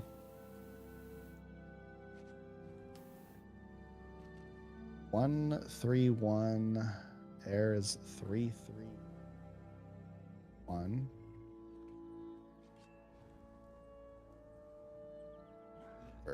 Did you attend June's last gala? All the big names were there, except June. I had a previous engagement, but I was invited to Wait. the Yeah. celebration. Saw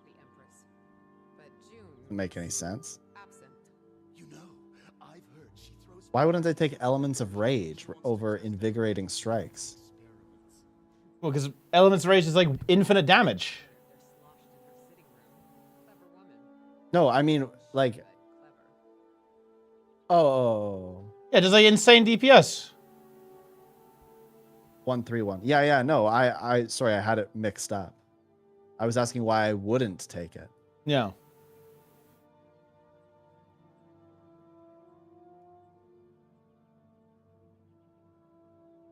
You're gonna be top DPS, Neb. It's gonna happen. Wait, why?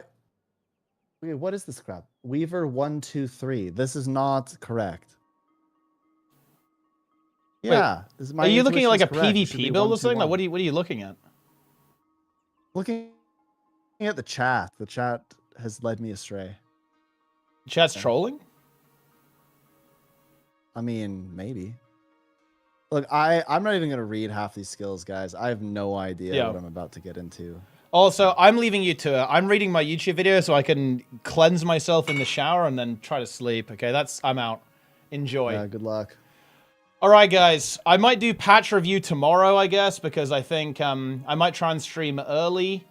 No joke, unironically. No cap, guys. That's what the kids say, right? It's too late for patch review. I'm too covered in grease for patch review. I'm disgusting. Let's actually... Okay. And guys, we are now going to go ahead and do the news. Today, breaking news. Jester, Guru, and Toast depleted 12 Priory. Let's do a full VOD review of this key. Let's go through over the logs in agonizing detail to see exactly why they depleted. As you can see here, we have 21 deaths. Toast lock. Okay, main Warlock, dying 6 times throughout the key. Yeah.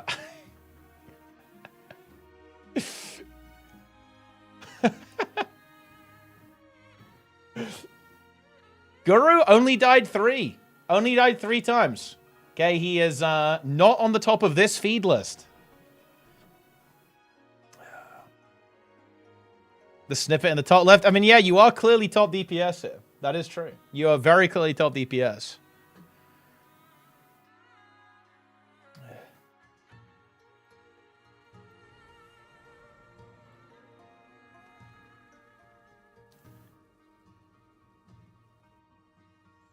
Would anyone like to guess the main material used? Incredible. Can somebody shut this thing up? Should be a manual off switch under its left armpit. I'm sorry. All manner of power settings, including them, have been temporarily disabled. Would anyone like to guess how much water is required to fill the Easy key to feed him. It's also true. When we're doing the Gilsey News, we're doing it now. Where's my...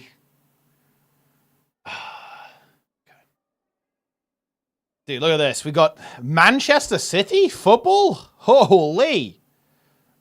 What does it mean? Oh, man. Can I be in the... I mean, you can. If you say something in Twitch chat, you'll be in the video.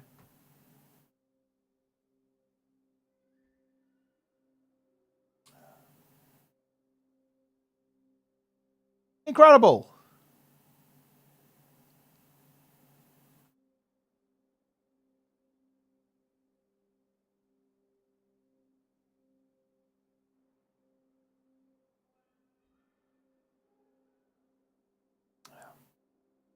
So, shout out to YouTube. Wait, YouTube shouted out itself. Shout out to the Joxy. Or Jouxy, I don't know.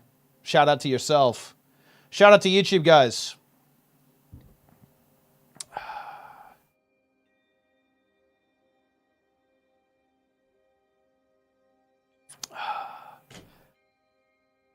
Well.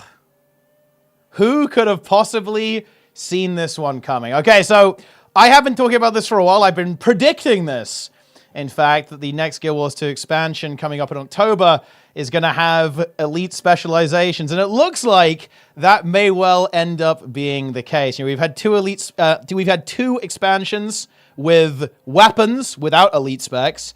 I think it's actually pretty likely we're going to be getting elite specializations without weapons. Although, who knows, maybe they'll do weapons as well, we don't know. But I think that would kind of make sense, right? Because like doing both might be a bit too much work on the 1 year cycle, right? But doing one or the other, I can definitely see that being the case. But why am I saying this? Is it just because of this picture of, you know, a lute of a ukulele tweeted out by ArenaNet? No, there's a bit more context to it than that. Of course, we have the announcement coming up in July, which is apparently going to be in 15 days, so very likely on July 15th. Stay tuned. But anyway, ArenaNet tweeted this out on their social media and posted it on their Blue Sky as well. Very exciting. 15 days to go. And then, of course, we have this image here. So that's why I think this is not just like, oh, they're going to add a new musical instrument, like they added the piano. No, there's a couple of reasons why I think this is a fair bit more than this. One, I think that elite specs are a big feature, and I think the next expansion really needs one. I think weapons, we've done that. We need to add some new stuff. And I think that weapons, although they do obviously give you new options, they don't really change the game in the same way that an elite spec does. Because an elite specialization fundamentally changes your profession. It gives you whole new build options. You can combine it with everything else that's there. And you can do that with weapons, but it's really not the same to giving you like a new mechanical experience of the profession that you like. It's just way more impactful. It just is, right? Like, it's obvious. It's been a big missing thing of the new expansion model. And I think it makes a lot of sense that we're going back to this, especially because we know there's already been a delay, right? With the expansion was supposed to come out in August, but it's already been delayed by 2 months. So that would make sense. We're cooking elite specializations. And also, guys, come on, look. We actually have this hexagon, which is, again, very indicative of the trait system in the game. So it looks like we are currently looking at a potential icon or a little bit of artwork, a bit of splash artwork for a BARD style profession, which, come on, guys, I think this is so funny, actually, because those who remember this was like an April Fool's gag that ArenaNet did a very long time ago, like introducing the minstrel. But look, it's not an April Fool's joke anymore. Here we go. Very, very exciting stuff. For this one, I think we're going to be going hard on this Guild Wars 2 expansion. And of course, I do want to actually quickly repeat this news for everyone. 15 days, we're probably getting that announcement in 15 days. And in fact, and I do like this, I actually really like this from ArenaNet. And who knows, maybe I'm wrong, but this will kind of confirm its elite specs, by the way. So stay tuned in 24 hours from now for confirmation on this. I think it's very likely that they're actually going to do a tweet every day, teasing an elite spec with some artwork like this, potentially some of the environments or some kind of little lore hints. Because even this, by the way, is basically a lore hint. There's actually someone already did like a contrast version of this image, so you can kind of see the background a little bit better. But we're already basically getting hints on where we're going with the next expansion. What's it going to be? We can see a boat over there. We can see some, there's like, I don't know, like a mini pet over there, like a tiny little char over there. It's very funny. And you've got these characters kind of in the background, this like floating tree over there. So not giving too much away. But you get the idea. I think we're going to be getting a lot of teasers, so stay... Guys! Oh my god! Stay tuned for daily slop YouTube content. Pound! Smash that like button. Subscribe. Enable the bell notifications, guys. Get your daily slop react content in. We love that stuff here. We love it, guys. Get ready to buy the game using my referral link. Get ready to pound that referral link. Oh my goodness, it's my favorite time of the year. It's fantastic, it really is. But anyway, yeah, that's basically the news. We have to wait until tomorrow to get another little snippet, and we can kind of speculate what's it gonna be. I'd imagine this will be for Mesmer, but ArenaNet might surprise us. I think this could also be for Ranger, by the way, kind of like a wandering bard kind of aesthetic. You know, or you know, or you could be like the Pied Piper. You play music and like make your pets do stuff. Like I don't know. I think that would be a little bit too silly, but it would be really funny though, wouldn't it? But I think that, you know, ArenaNet are known to kind of mix things up and do some pretty unpredictable stuff with like what kind of gets assigned to each profession. So I don't think it's like a done deal. It makes sense for it to be Mesmer, but honestly, it honestly could be anything. Probably not Necro, but it could be like Guardian. You know, you like play a musical instrument or something. No, I don't want to speculate too much, but of course, when we see all the different icons, we'll be able to have a couple of wild guesses on what this stuff is going to be. But look, I'll make a couple of predictions here. I'm going to make a couple of predictions. I think we might see, because look, a minion-focused Necro build. or Necro Elite spec that has some interaction with minions and has like a lot of minion stuff going on, kind of built into the kit. Because let's be honest, that's what Necro mains want. I think that if you guys want a broad prediction, I think they're really going to try to give people what they want with these elite specializations. Because again, let's be real here, Guild Wars 2 needs a big win right now.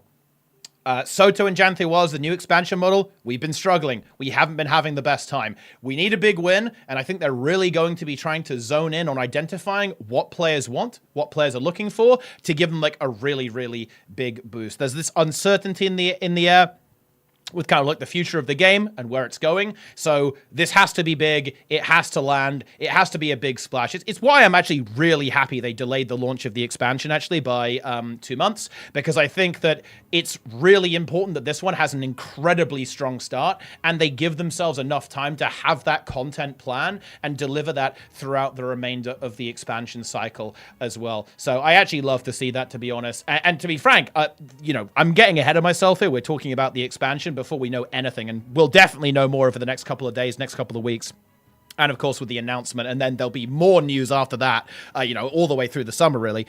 I'm honestly hoping they actually slow down their content cycle release a little bit. I know people are going to say, oh, but we already don't get any content. Look, trust me, it is better to have a delayed release and have it polished, have it good quality, and have a good quality experience, than to have it rushed out and scuffed. Because, look, let's be honest, guys. I feel that's kind of been what's been going on with Guild Wars 2 a little bit for the past 2 years or so. I'd rather them take it slow, give themselves the time to develop this stuff, and make sure it comes out quality and at a good quantity to give people stuff to really chew on. So that's kind of my hope for that. A lot of speculation. Look, I'm really getting into the content creator mindset here, guys. Like, we've said all of that about a single static image of a musical instrument surrounded by purple and orange. Okay, look, where are we going, guys? We can speculate where we're going there. A bit reminiscent of Path of Fire, of course, actually. So could be something like that. You know, could be kind of like an Alolan thing. Going back to a different part of the world would be really interesting, because that isn't something that's really happened actually in Soto or Janthe worlds, right? It's been like an entirely new destination, but this could be like going to an area of a kind of a different continent, right? As opposed to Tyria, because the two Soto and Janthe worlds were basically Tyria, right? Like in the Horn of Maguma and Janthe, or what we colloquially refer to as Tyria, like the main continent. Could it be like this one is actually spanning some of the other continents of the world? Pretty interesting to think about, I think, with that stuff. But yeah, it looks like we're on the elite specialization train, guys. Buckle up. I am really glad to see this, because I think another set of weapons just wouldn't really generate the type of hype. And, you know, look, I will say this, guys. This is exactly the kind of stuff that Guild Wars 2 needed right now, because everyone's not feeling super hot about the game, right? Morale is not super high. I think even on the subreddit, they actually changed the little flavor text to Doomer's Paradise. So, bit of a rough one there. However, this might actually give ArenaNet a little bit of morale to work with, like a little bit of goodwill, which they desperately need right now. So we definitely love to see that. So yeah, that's basically it.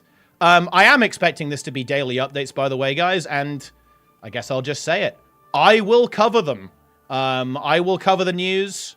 I will read them to you, okay? Because you're all illiterate, and only I have the magic of understanding words. Oh, I will say this. People, there's a bit of a suggestion, actually, about is it a new class or elite specs? I don't think a new class makes sense. I kind of want to talk about why I think it's elite specs and not a new class. I don't think a new class makes sense. One, elite specs, it's something for everyone, right? Like, people play Ellie, they play Warrior, they play Necro, right? Elite specs is wide, it's diverse. They have a lot of room for scope to create different playstyles that people enjoy. New class, it's kind of you're pigeonholing yourself too much, and you want your expansion to be something that everyone wants to get involved on, everyone wants to buy. Yeah. So I think it makes way more sense to do that. It is more work to do a new elite spec for everything, you know, because it's just very mechanically different, and what you've got to do is very different on all those, and you've got to do new skills for everything. You've got to do new traits, right? All that kind of stuff. Potentially a new weapon. I'm thinking no new weapon, but we'll see. Again, I'm thinking no new weapon because I'm not sure if they have enough dev resource to do both of those things. It's kind of one or the other, in my opinion. It's probably how it's going to go. And bear in mind, we already have the weapon mastery stuff. So, like, weapons are already detached from elite specs anyway. They don't, you know, if you think about it, they're kind of... They're almost decoupled anyway, so they can easily kind of split those things apart, in my opinion, there as well. But yeah, that's kind of like some additional context on why I think we're going in an elite specialization direction. And of course, just adding a new class would disrupt the 3-3-3 system. They'd have to do 3 elite specs for it. Would it launch with only 1 elite spec? I think there's just too much complication there, to be honest. And also, again, a new spec is just less wide. One thing I was going to talk about and bring up really briefly, actually, was the fact that Revenant is actually one of the, I think it's one of the less popular classes, actually. And I think a big part of that is, one, because it's kind of different to the other ones, and also it was added later, right? And that thing, you know, you tend to have, like, lower uptake like that. So new class, I don't think so. New elite specs for everything? I think very much the case. So when this gets confirmed down the line, I'm going to give myself a pat on the back for making such an excellent prediction. Because, you know, look, okay, I'm always right. What can I say? What can I say, guys? It is what it is. But anyway, that's all for now. Stay tuned for more. Daily content, probably incoming. You know, I have been slacking massively on content creation for a while now, but don't worry, that might not continue. I'm not going to promise otherwise, but we'll do our best. I still actually have a video coming, kind of talking about the state of the game, actually. I'm definitely going to get that out before the announcement. I'm hoping to do it relatively soon. Because, yeah, I think that's important to talk about. I want to talk about the state of the game. I want to talk about Guild Wars 3, Guild Wars 2, like where we're going with Guild Wars 2 in the macro scale and all that kind of stuff. So, yeah. Now we're really doing the YouTuber thing, guys. I'm a professional at this stuff. You can trust me, okay? I've got this locked down. I'm already baiting you guys into the future content. But anyway, I won't waste any more of your time. Thanks for watching. Leave your comments. Do you think this is a new class? Do you think this is elite specs? Are you hyped by elite specs? Okay? Are your copium reserves restored because of seeing this one image? Guys, are we so back right now? I don't know. Either way, thanks for watching, guys. Take it easy, my friends. And I will see you next time. GG's. Like, follow, subscribe, leave comment, follow social media, watch stream on Twitch and on YouTube. Boom! That's it. I'm out! Did I almost hit the stop streaming button, by the way? I actually almost, like, dropped the hammer.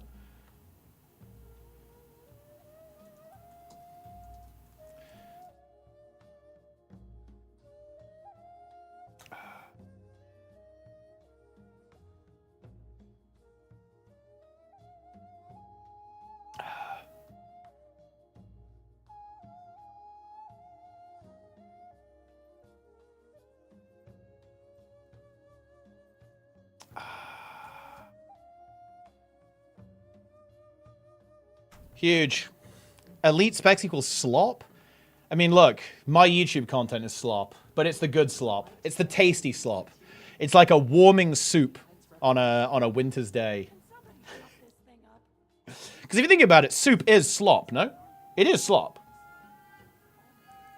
But it's the good slop. Yeah, BARD could be warrior. It could 100% be warrior. I could see it being basically anything. Warrior or ranger. I didn't say warrior in the video, but I should have done. But fuck it, who cares? I'll leave the... Twitch chat or the YouTube comments can say, oh, what about warrior? And they're going to feel hyper intelligent. And my goal is to, you know, help YouTube chat and, well, Twitch chat in general to become more intelligent and more confident. Did you attend June's last Subclasses, pink and orange. I think that's the color palette for the expansion.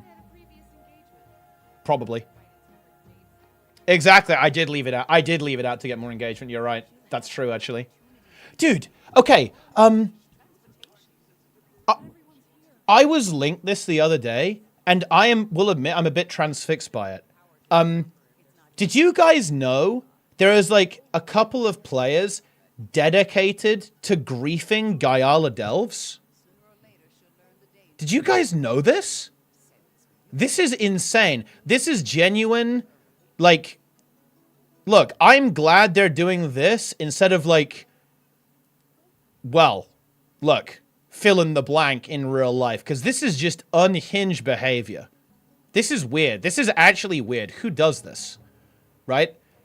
But there's like this operation, and they basically stalk this guy in game. This guy like likes Gaiala Delves, and whenever they see him go to the map, there's a couple of players who go there to destroy these power cells before the event starts, which completely stalls the event and means it so the event fails guaranteed and there's like no counterplay. I'm just thinking like, what kind of person does this? Right?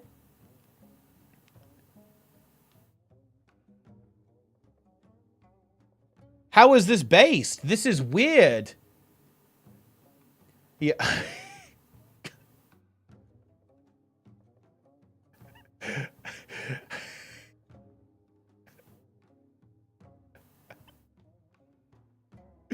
These people are weird, bro. What is wrong with this? Yeah, Guild Wars 2 forums, correct, yes.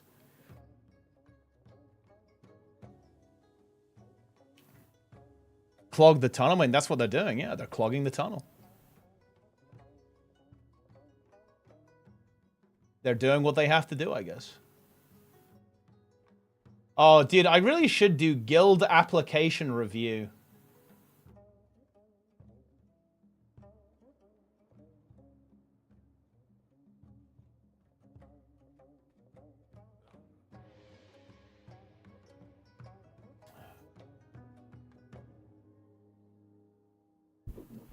Guild application. This is interesting. This is very interesting, guys. They have...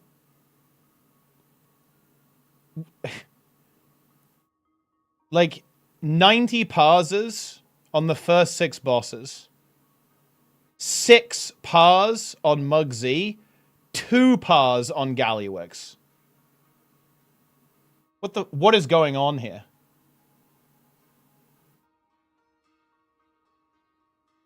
What is this?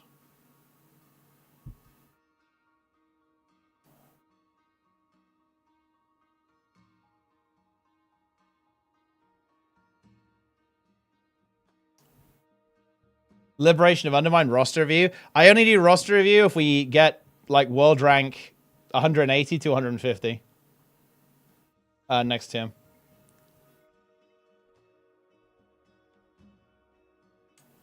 Well, here's the thing. It was a relatively early kill. They were in they killed world rank 255 by the looks of this. Oh wait, no, they didn't actually. They were not in the progression kill. They were in like a reclear. But basically everyone in this log parsed gray because the fight was like 10 minutes long. Yeah, it was 9 minutes and 42 seconds.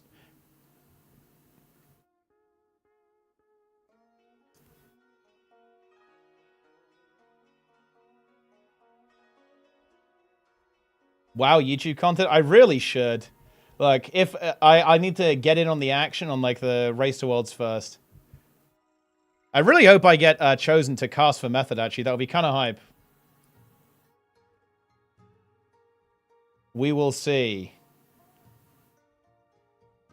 Would anyone like to guess the main material used in constructing the Jade? We shall see. Shut this thing up. Should be a manual off switch under its left armpit. I'm sorry. All manner of power settings, including I honestly can't wait. have been temporarily They're only in one-arm bandit prog, not the last 2. Yeah, I saw that. I was like, what the fuck is this? Dude, nobody plays Shadow Priest. That's the thing. Nobody plays fucking Shadow Priest, dude. It's actually so cooked.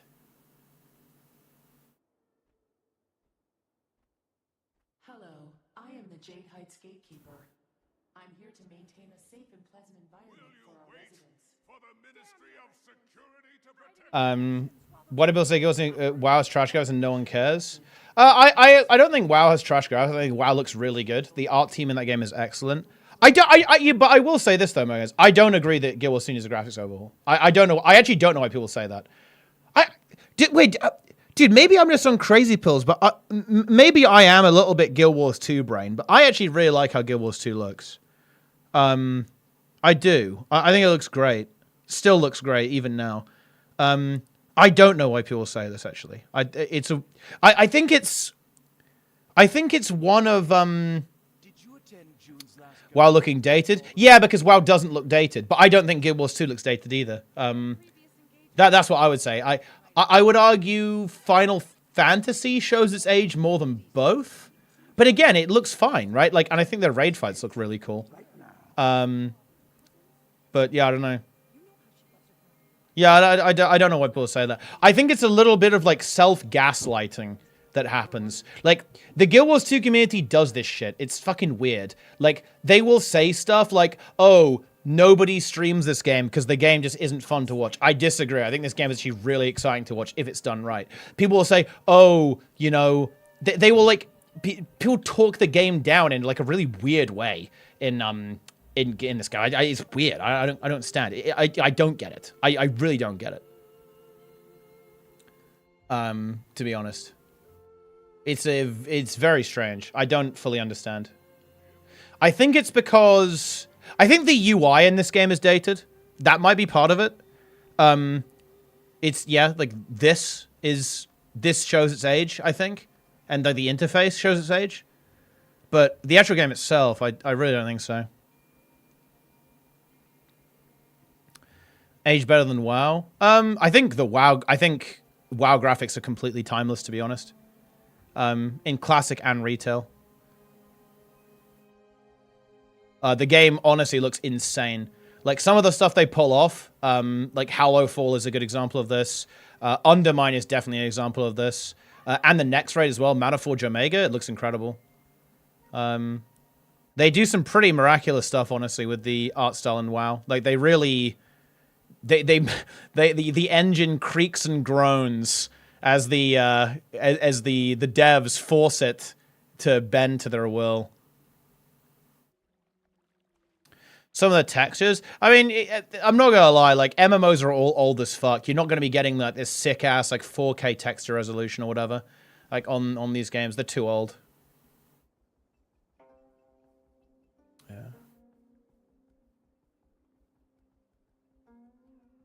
Looking at core zones, I like the core game though. I like how the core game looks. Dude, people overhate. Dude, this is actually a mega gaslight that the Guild Wars 2 players do to themselves. They say the core game is dog shit. Fuck that. I actually think it's really bad misinformation to push as well. I think it actually kind of puts people off the game, and it like puts people off playing through core. Core Guild Wars 2 is based. Okay, yeah, it's very different to like modern Guild Wars 2, and I guess people are used to modern Guild Wars 2, so they just don't really like old Guild Wars 2. But the core game is actually really fun. People are way too down on it. And by the way, not from outside the community, from inside the community, right?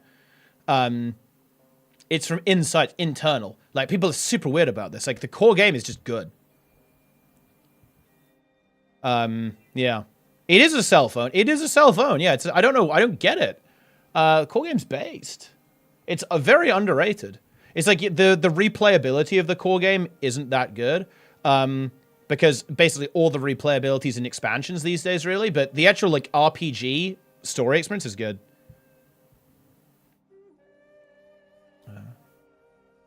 What do I think about the ore maps? Minimal engagement. I think it actually really sucks. It's very unlikely they'll rework this stuff, but I would love it if they actually reworked the ore maps as part of their core game overhaul. One thing, I actually got really excited about this. They reworked world bosses in the start zones. They reworked like the worm, the fire elemental, and the shaman, right? And Shadow Behemoth, right? They did 4, right? They did worm, fire elemental, Shadow Behemoth, and the shaman, right? And I was like, oh shit, this is really cool. They're going to rework the other core bosses and stuff and core meta events. They ended up not doing that, which feels really bad. I guess it's definitely a lot of work to do that. It's not surprising me they didn't do that, but it sucks. I would have loved it if they continued. It would be so sick if they actually reworked the ore maps, because the ore maps are really good, actually. They are really, really good. But unfortunately, they're dead, right? Because the rewards suck, and they've been power crept into oblivion, so the content kind of sucks, to be honest. Outside of the aesthetic. The aesthetic is incredible. I really like how Ore looks and sounds. I love the music in Ore. I have a bunch of it on my intro playlist for the stream. It sounds amazing. The core game being free is a good for these comments. Yeah, the free version of Guild 2 is very generous. I like it a lot, yeah. It's good. Core is very immersive. I completely agree, yeah. Like, do you know what the core game reminds me of? It reminds me of classic WoW. And I say that in the most complimentary way possible because I love classic WoW. Core Guild Wars 2, you can see that they're ex-WoW devs. You can see the hand of Mike O'Brien, right? Because for those who don't know, guys, Mike O'Brien was one of the one of the key developers, right, on World of Warcraft. And you can see that. You can absolutely see that fingerprint on Guild Wars 2. Especially the core game. It's very much like classic WoW. It feels like a successor in a way to classic WoW's open world kind of questing experience in the best way possible. I mean that as a massive compliment because I really like classic. And the core game is incredibly immersive. It's a really immersive RPG experience. It's really good.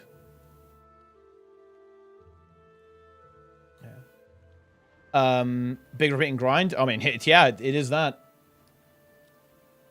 It was exciting at that time. Well, it's because there was no power creep, right? There was no power creep. It was new, and it was like pretty much the only way to get like exotic gear, right? It was based.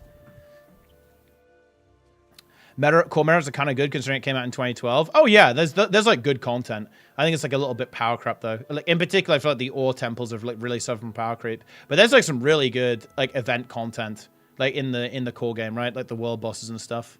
They're pretty cool. And like the bigger meta events. They're pretty hype.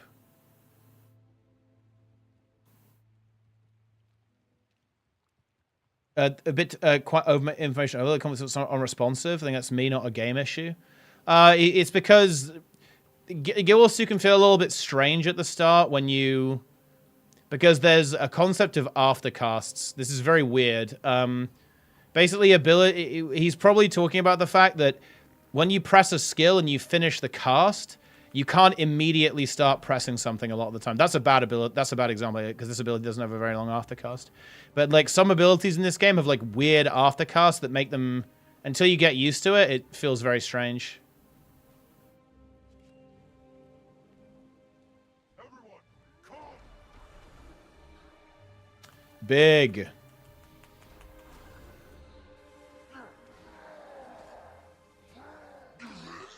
Hyping up their own game when there's better content to compare it to. I think it's weird to... I don't know.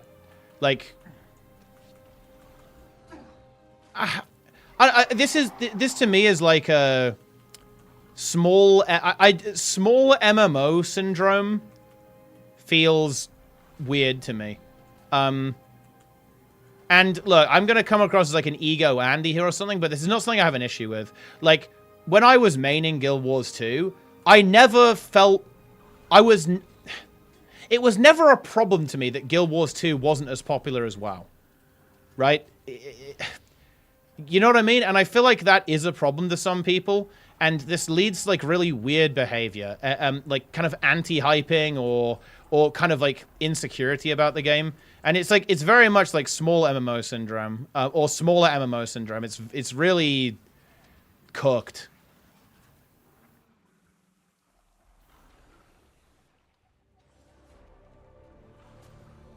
Dude, Veteran Risen Giant, what a classic.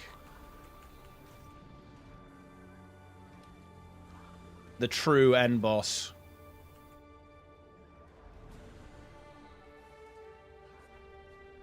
That's why you weapon stow? Part of it, yeah. Although weapon stowing, to be honest, like a lot of the time you're doing that just to cancel your ability. Or to bait, basically feint in PvP. It's like animation canceling. You need 10 million hours to play WoW, or else they won't even let you in a group. Well, I mean, that's just misinformation. It's not true. Like, this is a tell me you don't play WoW without telling me you don't play WoW statement.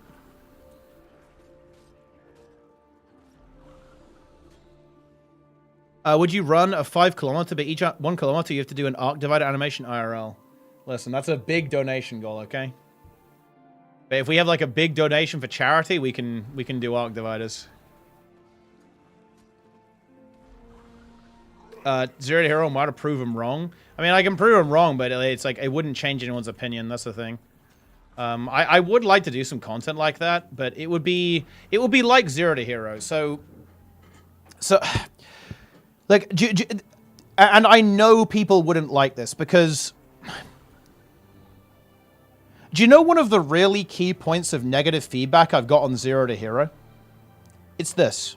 It's, well, you know how the game works, so it doesn't count.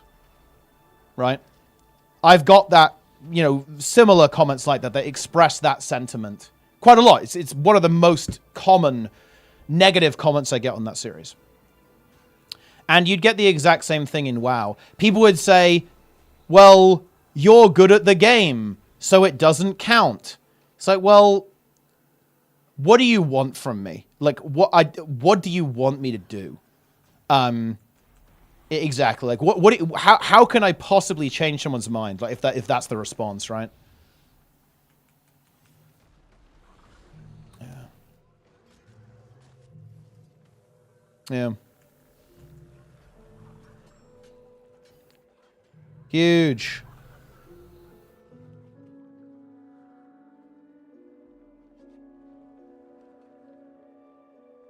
So, like, vistas? Yeah, that's actually a really good part of the game. The exploration stuff is really good. Before you have mounts, it's incredibly based, because you have to explore. The problem, one of the issues that the game has is that mounts completely, like, break that. So enjoy it before you have mounts. Do you have everything in this game? Yeah, basically.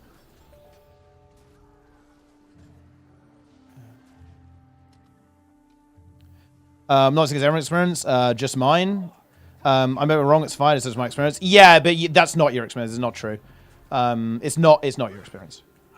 I'm saying you're not telling the truth. I'm saying I don't believe you. Has ever started Guild Wars 2? Yep, sponsored.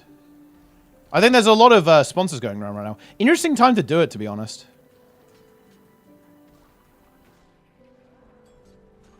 There's a couple of sponsored 14 guys coming over right now, I think. I'm not overly positive that they're going to stick. In fact, I'm fairly certain they won't, unfortunately.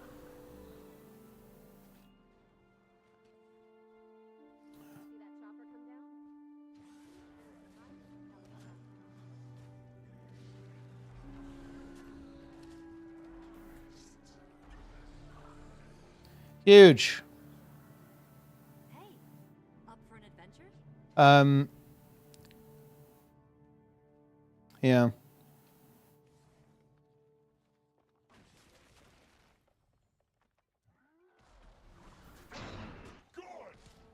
For a new player, it's almost infinite amount of content. It depends, like, what kind of player you are. If I was a new player in Guild Wars 2, I'd probably be done with it in about 6 months. Maybe less, actually. Yeah, well, yeah, probably less.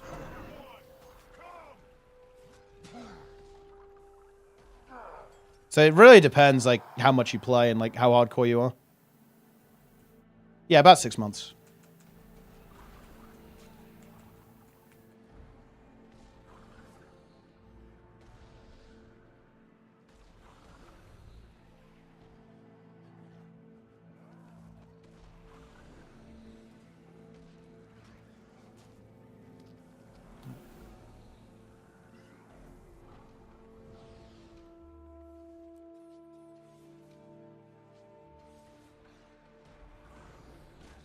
It takes one big streamer to turn the public perception.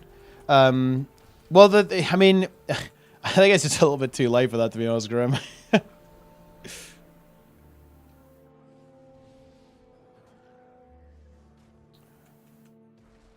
They need direction. No, I don't think it's not the sandboxy element of it. Like, this is gonna sound so weird, but Guild Wars 2 just has this. You know what you're dealing with as a streamer. I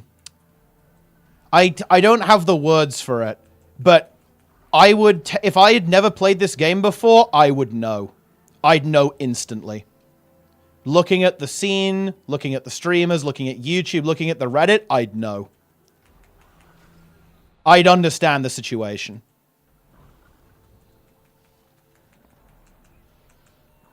I don't think it's about the sandbox, really. It's just like where we're at.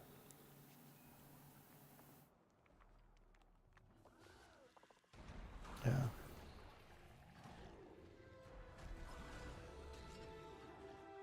I don't think Guild Wars 2 is that weird, to be honest. I don't think it's that weird.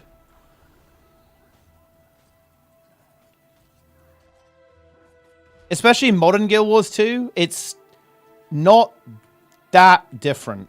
Like, the game is definitely, it doesn't present the things it has super well, to be honest. But that's not an issue, because, like, your viewer's just going to tell you, right? Like, I don't think the streamers are having difficulty orienting themselves. I don't think that's, like, a main issue that they're running into. Definitely not from a streamer perspective. From like a non-streamer perspective, I could see it, but not from a streamer perspective.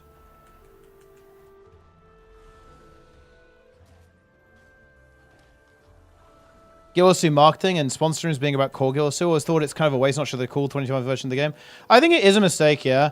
I think that they should be way more targeted with the sponsorships. Like, if they're going to get people who do raids, right, from other games, they should give them, like, an account with full legendaries on it and say, like, look, here you go. Try and beat the raids. I think they should be more directed with sponsors for sure, yeah. What class is this? This is Scourge.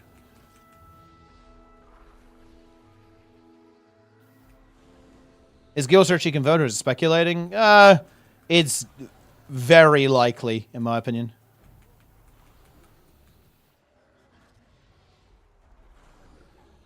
Favorite Guild Wars 2 spec of all time? It's Shattered Aegis Core Guardian in World vs. World. From Heart of Thorns.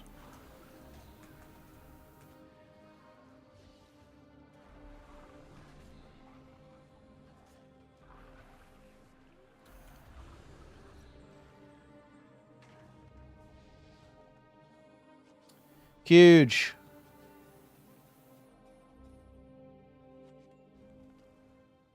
What should they keep on Guild Wars 3 from Guild Wars 2? Probably like open world focus. Fervent Force. Yeah, dude, Fervent Force Untamed was good, actually. That is true. That was a quality build. Fix one major issue in Guild Wars 2, what would it be?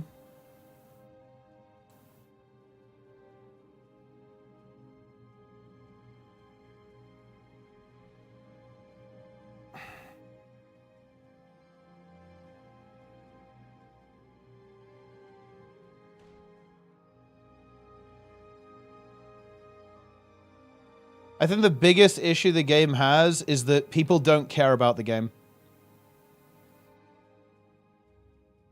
Seriously. I don't think content, I wish people cared about this game. Like, if people cared, it would be fine. It's the apathy, right? Like, there's apathy about the game. The game has lost all of its momentum, right? It's stuck. It's stuck in the mud, right? Like, it's bogged. It's bogged.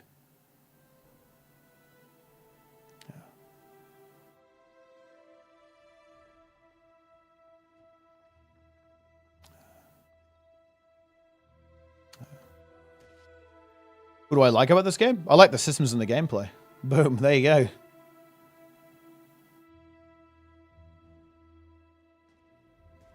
Discourse about Guild Wars launch did a lot of damage long term. Guild Wars fatigue, from what the Guild Wars 2 is the second coming talk. Rocket has been gone for some time now. I think the way the game was marketed probably doomed the game immediately. If we can kind of encapsulate that, then yes. I think that the marketing and conversation strand of the game, it was doomed, yeah. Foredoomed it has always been. That and weird dev decisions about like not maintaining world versus world properly, or not having a plan, right? Like they had no plan, right? They had no plan for PvP and world versus world, really. That's bizarre, right? They didn't have a plan for PvE even. They had no plan, right? Yeah.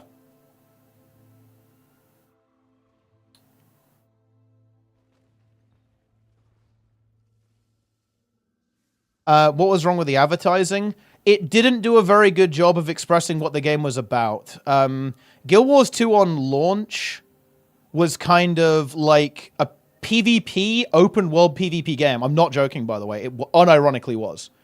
The end game was basically world versus world and PvP. Seriously, unironically, that is actually how it was. And they didn't really have... they had a very...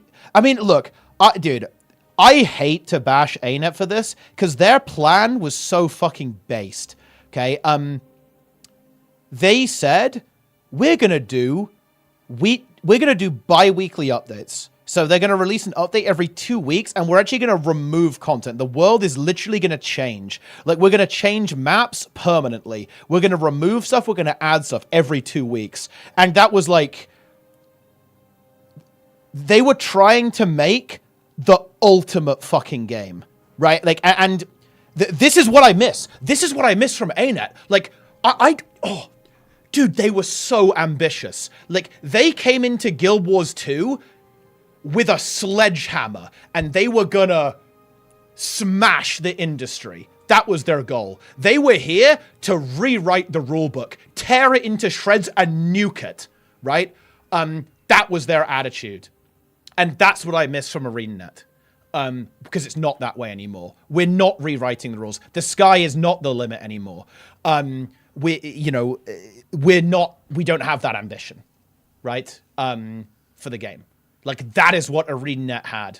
Too ambitious? Oh, absolutely, yeah. It crashed and burned almost immediately. But I don't want to flame them for it because it was based.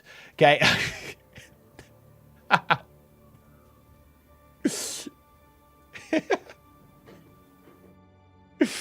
It was completely insane. It was far too ambitious. It was insane. It was never gonna work. But the fact that they tried is crazy. Yeah. Had to go on cocaine, dude. Well, all the stories I've heard are nightmarish for how like tough it was for the devs.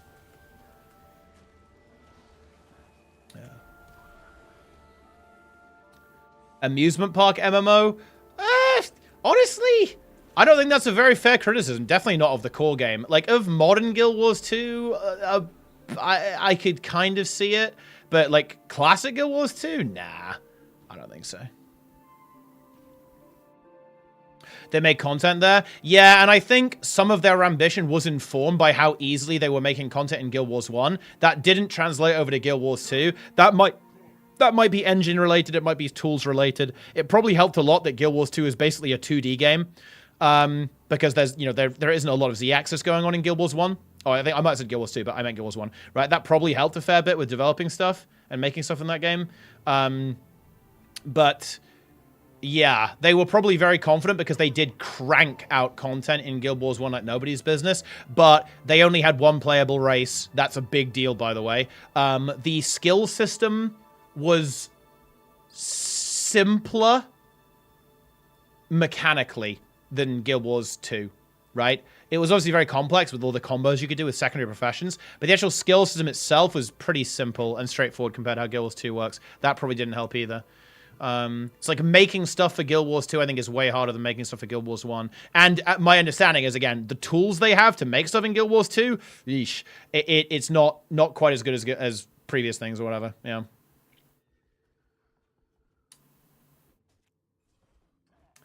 Yeah.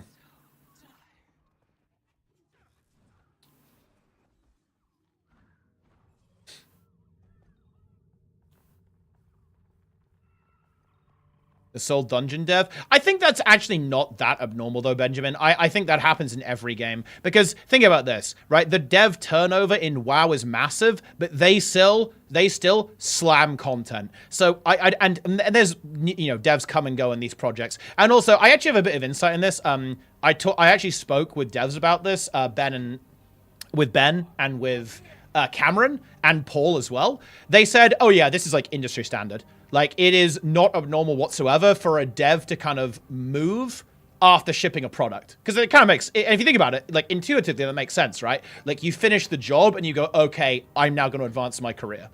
And ArenaNet is maybe a bit more susceptible to that because, again, this is well known.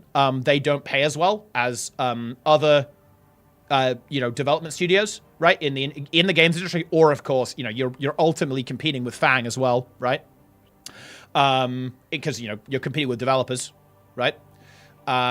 So that is also a consideration that you have to have there, but that's not abnormal, right? Like, that's not abnormal for developers to leave, in my opinion, or even inherently bad. Like, all of these studios obviously have turnover, and developers come and go. I don't think it's inherently a problem. Like, it may end up being a problem with Guild Wars 2, but that's because of Guild Wars 2, potentially. Like, I think one of the really big motivations for Guild Wars 3 is because I think Guild Wars 2 is very hard to maintain. I think it's unwieldy to develop content for.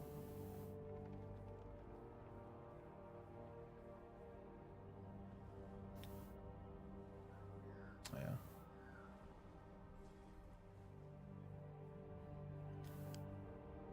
Never to hook any of them specifically. I remember hearing people talking about how cool the world bosses were. It's because on launch, the PvE was kind of weird. There were no raids on launch, and dungeons were very strange. They were all like the way I can describe dungeons is they're like platformers almost. Like, it's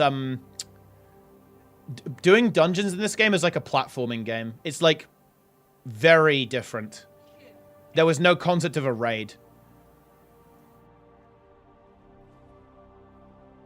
Free to play. I could, yeah, it'll be free to play or buy to play.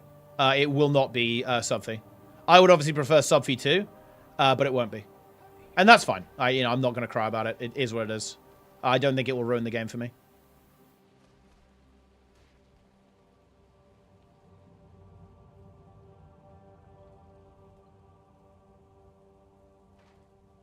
Well, I think Fractals were a happy medium. Fractals kind of took dungeons and blended it, so you still have that movement platforming element, and then blended it in with more combat-oriented stuff as well. So, like, Fractals, I think, were a good happy medium, but it was too late, right? First impressions are so important, guys. And it's not fair. It isn't fair. But if you don't have a good first impression, it's over. And I genuinely hate to say this, I really do, but I think Guild Wars 2 just didn't really stick the landing. It was very, very hyped. It had a massive player base on launch, but it didn't quite stick, unfortunately. And a big part of that was the content plan. Yeah, it was the content plan, yeah. More monetary power for development. One of the big marketing features of Guild Wars is no sub fee. Delayed another 2 years. It needed to be delayed at least another year, and they needed to have the next year of content already developed and the expansion already in the oven. Okay, here's some like lore for you, Toast. ArenaNet were never going to do expansions. And dude, oh my god, you have no idea how... Look, I say this without hyperbole. If WoW had had such a disastrous development cycle as Guild Wars 2, and I mean this with all sincerity, WoW would be dead. The only reason Guild Wars 2 survived is because the game, at its core, is exceptionally good, and it's better than other games, just straight up. There is no game that would have survived how badly Guild Wars 2's development has gone. And that's a compliment. It's a weird backhanded compliment, but it is a backhanded compliment. It is a compliment nonetheless. There is not a single MMO that exists that would have survived this. None. With how catastrophic the history of the game's development has been.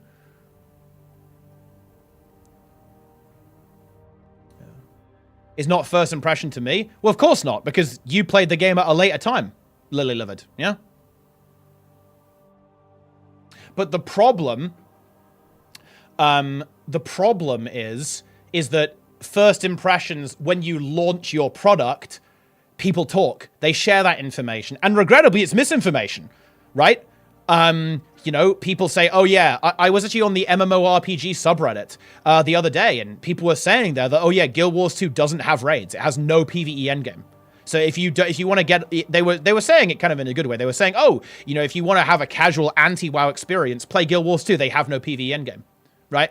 This is a highly upvoted post. And people still think this, right? Because, yeah, like, the game's reputation is tainted, regrettably, by first impressions from, like, 10 years ago. And I'm not saying that's fair or good. I'm just saying that's how it is. That's, like, objectively true. Like, that's the reality of it. Like, it's very harmful, right? Yeah. Yeah. Didn't correct the OP? No. I guess maybe I should have done. But honestly, look, I was on my phone. Out for, you know, I was on my phone. I don't log into Reddit on my phone. I couldn't do it. I had no power to do it. Yeah. Oh man, it's funny.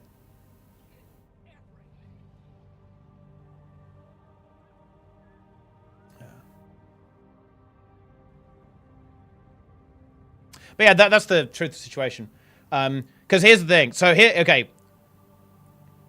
Let me actually, yeah, the broad like opinion of Guild is like, oh yeah, that's a cool game, right? The game of no end game. Yeah, that is the, yeah, exactly, Toast. You're the perfect player for this. Yeah, that is the general opinion. So, okay. I'm going to tell you guys the story of Guild Wars 2. So, okay, we did core game. They said no expansions, releases every 2 weeks. That didn't work at all, okay? And basically their publisher, NCSoft, said, oi, dickheads, make expansion, yes? And basically, ArenaNet scrabbled to make that happen and kind of changed their model to a living world model, and they made Season 2. And it was kind of like a crossover to Heart of Thorns. It was a bit scuffed, but they made it work. And then we made it to Heart of Thorns. Now, Heart of Thorns was literally, in my opinion, it is the best MMO expansion ever. If I made a tier list of MMO expansions that I've played, I would say HOT is the best. It is better than every WoW expansion I have played. It is the best expansion ever. But it was really tough for ArenaNet to ship this, and very regrettably, at the start of the expansion, there was a bit of a nightmarish content drought and serious balance issues in PvP and World versus World that turned off a lot of players. Now, they eventually fixed this, and we got to the God era. So this is Season 3. This is HOT. This is Core. We got to the God era, which was basically Season 3 with HOT after they unfucked the game. And all of this through to Path of Fire, which is here. This was, no joke, peak gaming. This is literally, this is just straight up, no question about it, 10 out of 10. Like, you're not gonna, this is 10 out of 10. Just, you're not gonna get anything better than that. Actually, like, here, okay. Like this. Because I'm not gonna lie, the start of HOT, like, I love HOT, guys, but I'm not going to say it was the smoothest start, okay? It was a bit bumpy, okay? And then we got to Path of Fire. And a couple of things happened around here that was weird. So, ArenaNet at some point made a decision that PvP is for suckers, and so is World versus World. Okay? These are for losers. And they essentially abandoned these game modes. They designed the new classes in Path of Fire with not giving a shit at all about these game modes. And not gonna lie, they kind of fucked the game. It is what it is. And this is Path of Fire, and then very quickly after Path of Fire, they released Season 4. All right, this is Season 4 here. Now, I'm going to be honest. This was still pretty fucking legit going through here, right? Going onwards here, this was pretty goddamn legit still. Like, even though I think I wasn't the biggest fan of Path of Fire, I think the open world content was pretty bad. And the lack of focus on PvP and world versus world and the insane power creep it brought to PvE, I think was problematic. But you know what? Based. This is still pretty based. But unfortunately, guys, we've got problems. Because ArenaNet decided, and dude, Tosh, you're not gonna believe this, bro. You're not gonna believe this. ArenaNet decided at some point, we don't know when, we'll never know when, ArenaNet made the decision that may have kind of caused the problems. They decided that they were done. And they wanted to make other games. I think they wanted to make Guild Wars 3. And they started doing that. They started making Guild Wars 3 or something. We don't know exactly what they were doing. But they were making something. And that means they put Guild Wars 2 on the back burner. And by the way, this part isn't speculation. There was actually a developer who got fired who actually leaked this. The developer was a disgruntled, like, that's also a fucking funny story, but I'm not going to sidetrack and get into that, right? It's a funny meme. You guys can tell him. But this developer revealed on Twitter, that they were instructed to write Season 4 as an ending to Guild Wars 2, right? Leave it open that they could continue and do more stuff afterwards, but essentially make it work as an end to the game. And, by the way, guys, this is something we suspected before anyway. When I saw the cinematic at the end of Season 4, dude, I genuinely had a chill down my spine, because Guild Wars 2 is amazing. I love Guild Wars 2, right? But when I saw the end of that cinematic, my blood ran cold, because that cinematic, it's just roll credits, end of game. That's how that cinematic is. And look, I'll load it up. I'll show you. I'm not joking.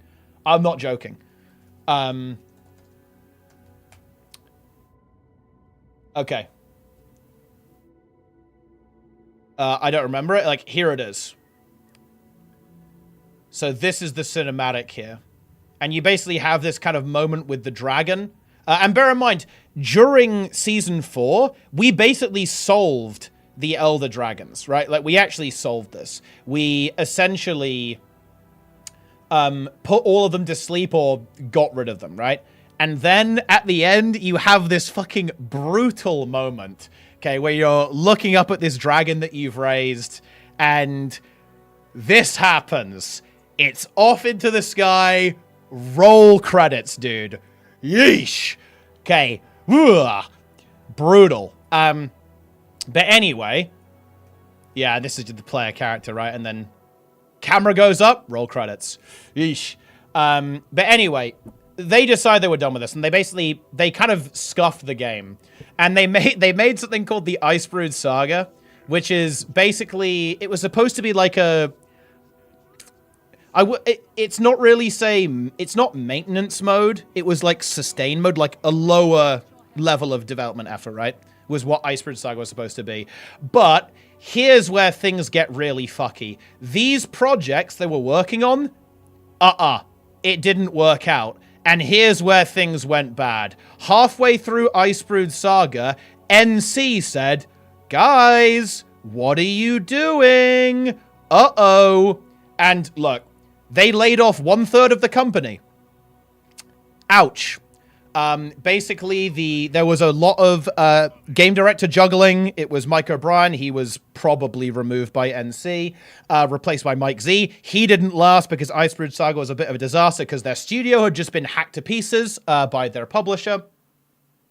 And yeah, oof. And basically, NC basically said, you guys aren't doing that anymore. Wrap it up quick. make us another expansion. And that was EOD. Right? Oof. And EOD actually went really well. It was, because this was like fucking despair. Like this area was like, it's over. Guild Wars 2 is dead. Guild Wars 2 is over. And EOD was actually like a genuine rebound for the game, to be honest. But it definitely had its problems, and there was a really big content drought because they went all in to basically make this expansion. And that's basically where we're at, right? Like, then they went into Soto and Janthir Wilds after this. But the additional context here is that it's pretty widely known that at some point here, probably towards the end of EOD, they started this again. They started saying, okay, we need to figure out what we're doing next. Like, Guild Wars 2 is... And I actually agree with their logic here, by the way. I agree with their logic. Their reasoning is something like this. Guild Wars 2 is just not really a game that we can blow up again. It's not realistic to have that kind of massive rebound. Public opinion is just scuffed. Marketing is cooked. Game is hard to work with. It's hard to make content. Lots of design issues around balance, right, with boons, all this kind of stuff. Like, there are just like really, really big problems. There are really big problems with the game, right, that are not fixable at this point, or very hard to fix. So they started doing this again, and unfortunately that has meant that Soto and Janthir Wilds have been a bit undercooked. They've been pretty rough, I'm going to be honest. There was a lot of hope going into these because the game director is a very liked and very good developer, in my opinion, a guy by the name of Grouch. But unfortunately, there's only so much you can do when, again, we're kind of cooking up this potential sequel or whatever they're making right now. And that is the story of Guild Wars 2 development. I kind of accelerated a little bit too much at core because I missed a lot of context on this part of the game, but the fucked up part is like... The messed up part is like here. Like, this is where things... This part here is where things really went wrong. Like, this part. And they struggled a lot. Was NCDOT a bit too harsh with the studio in a sense, or was it necessary? I mean, I obviously can't speak to that. I have no idea. I don't know.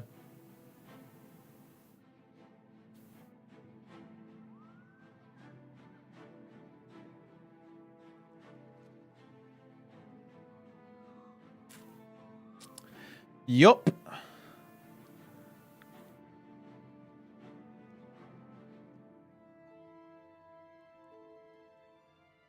The RMs.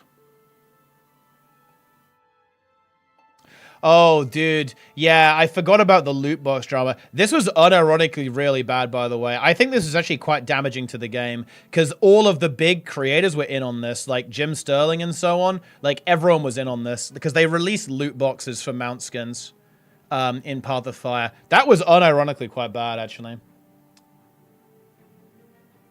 Yeah, Mount Gate was, I think, quite damaging, to be honest. Yeah.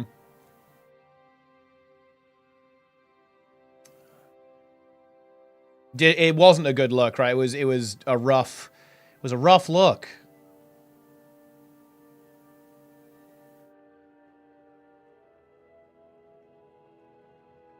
You there.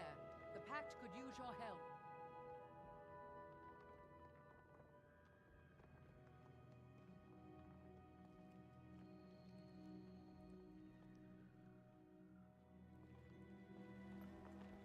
Got absolutely dogged. I mean, they did get dogged. It is true.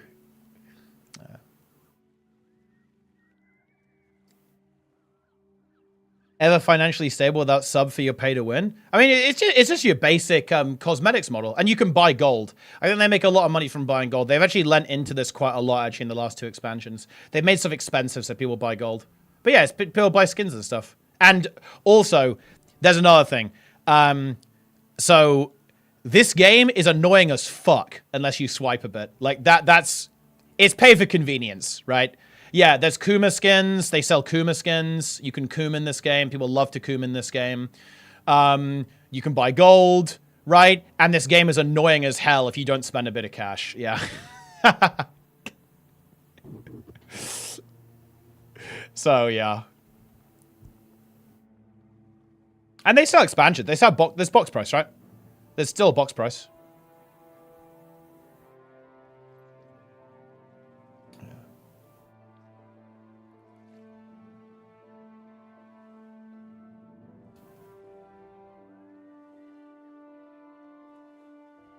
Incredible. Good call to make Guild Wars 3 instead of moving away from the name entirely. Oh, no, I think new game, fresh start. I think new game, fresh start is good. Rose, the same level of scrutiny of Mountain Gate? Yes.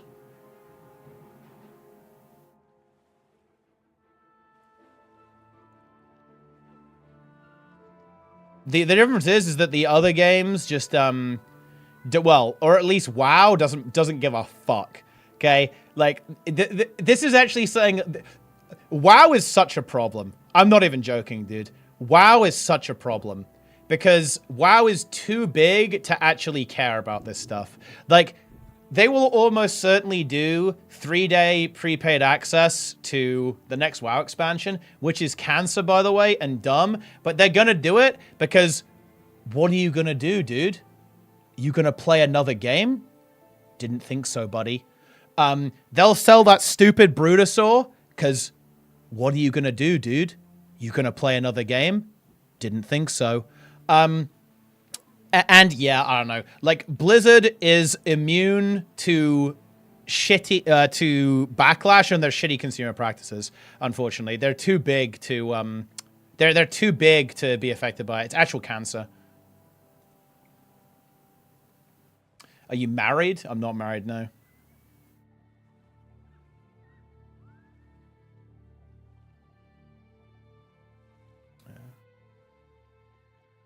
Huge.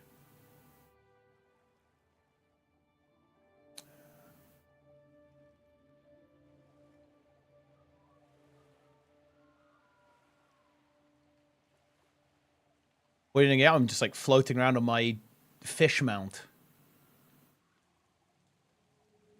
The percentage rings? Oh, that was so stupid. Yeah, that was really brain dead.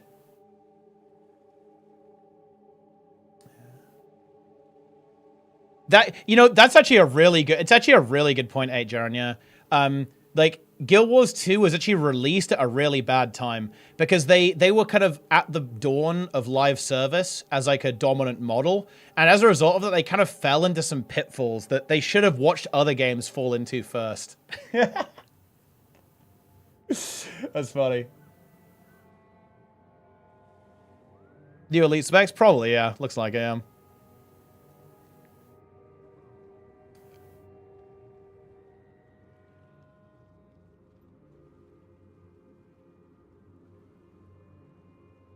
It's well regarded. Well, when people say reputation is his hit button, like, people don't take the game seriously is what people are talking about. Like, people have like a positive opinion, I'd say, of Guild Wars 2, broadly speaking. Like, oh yeah, that game's cool. I heard that game's cool. But then they don't play. Right? Do you see the problem here? It's like, people say, oh yeah, that game's cool. I heard really good things about them. And then they don't play. And they don't take it seriously. And it is what it is, right? It's like streamers. Dude, like, streamers go, oh man, this game's great. And then they never come back. Right? This is the problem the game has. Which sucks, by the way. Because I like this game quite a lot.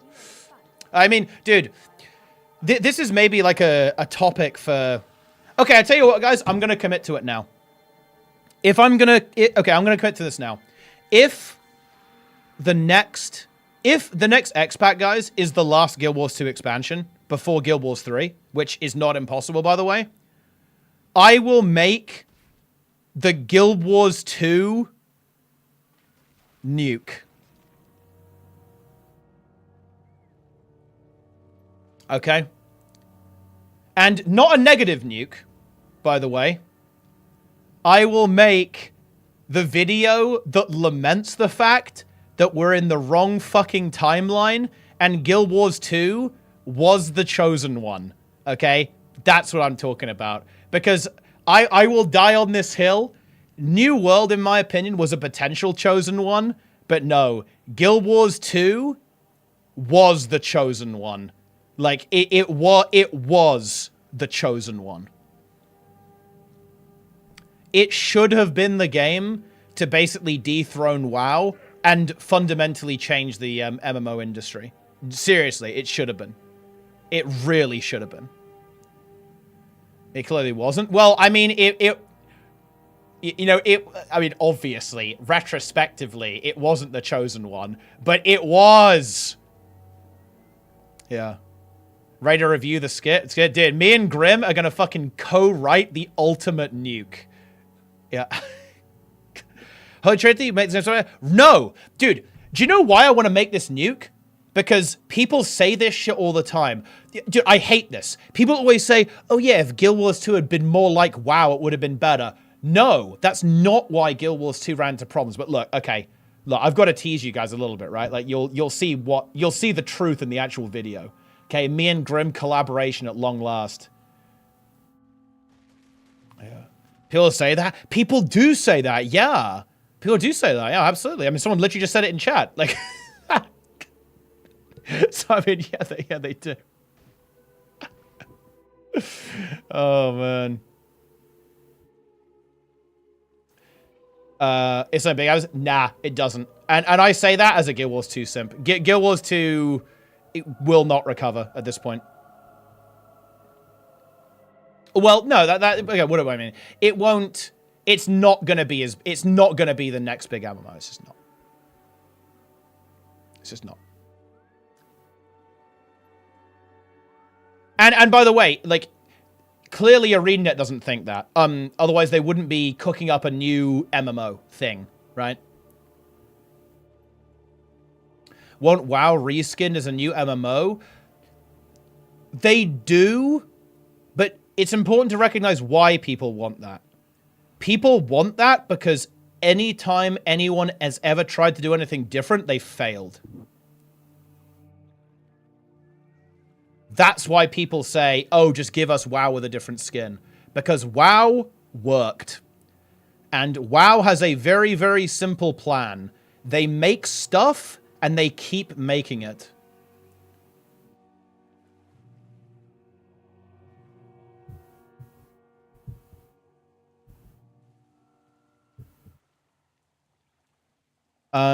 Holy Trinity can save the minions. No, I do agree. Yeah, I think Guild Wars 2's combat was perfect as it was. Anything less successful than WoW, the most successful is a failure. Well, okay, no, that's not. No, because we have to contextualize this. Hit button. Would you say that New World's a failure? You probably would, right?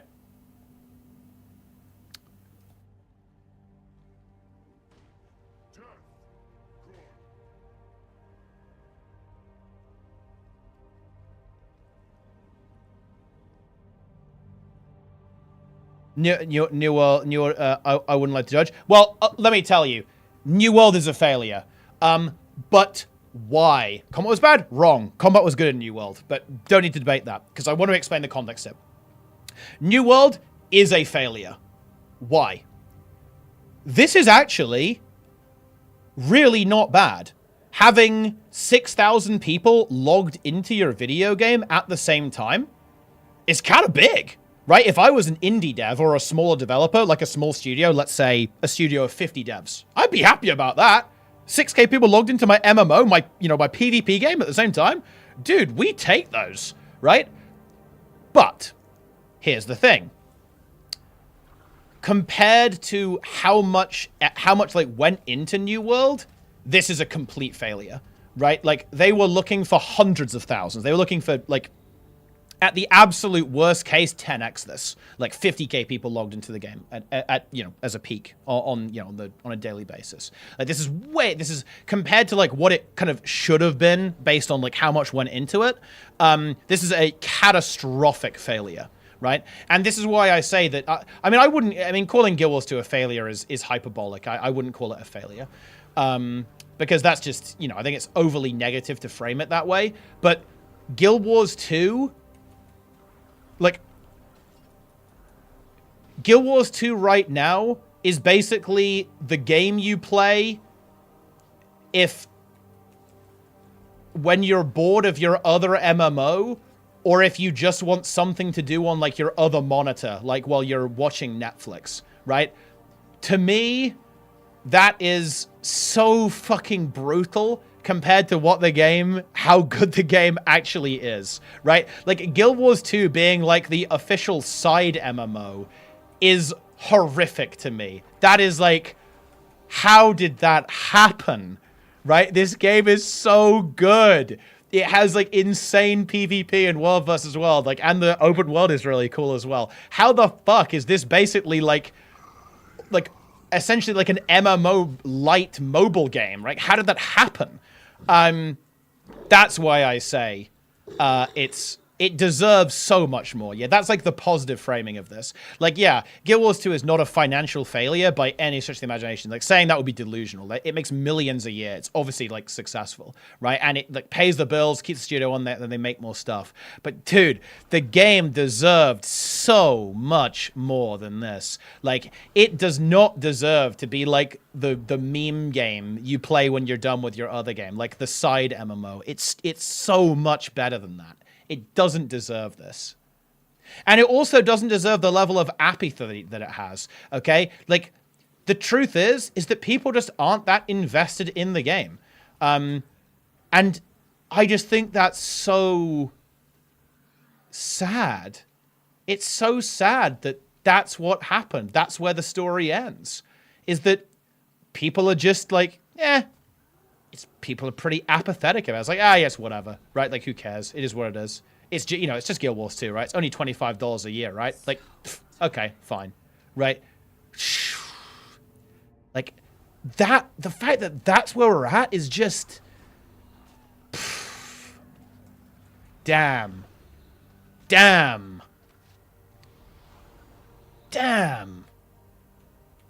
Things didn't work out.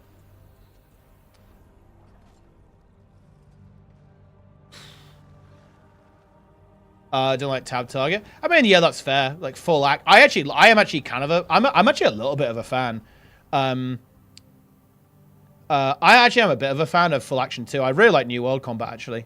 Haven't tried BDO, but I am a bit of a sucker for more action stuff. Honestly, I feel like, Guild Wars 2 is pretty actiony, but I guess if you really like full action, that's fair, obviously. Wow, at this point, too big to fail? Yes. I think the closest it came to failing was Shadowlands. But even then, it was probably not actually under major threat. The thing what's interesting about WoW is that because Blizzard has such a big marketing engine, like, this is like a big thing that Blizzard has that ArenaNet doesn't. Like, Blizzard, it has a huge marketing machine. They are able to get people back very well because they can have like a massive cutscene, look at the cool boss, look at the raid, log in, right? Like, they have the ability to have that impact and get people to come back, right? Whereas, like, I'm not sure if like any other game can do that quite as effectively.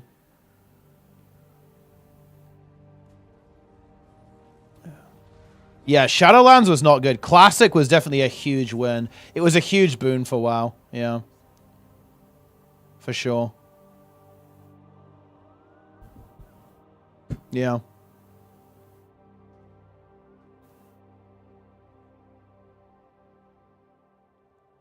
Yeah, I've heard pretty good things about Terra as well, but I've never played it though. Never played it myself. I think it shut down before I really even considered it. You're still there, dude. Look, we had to go a little bit degen, bro.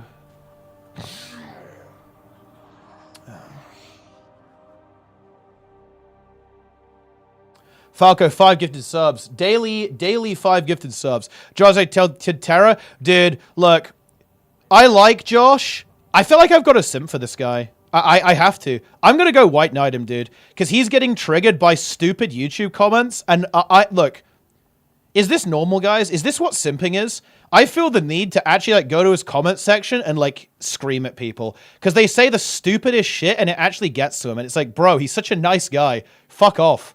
Like, Oh man, that's funny.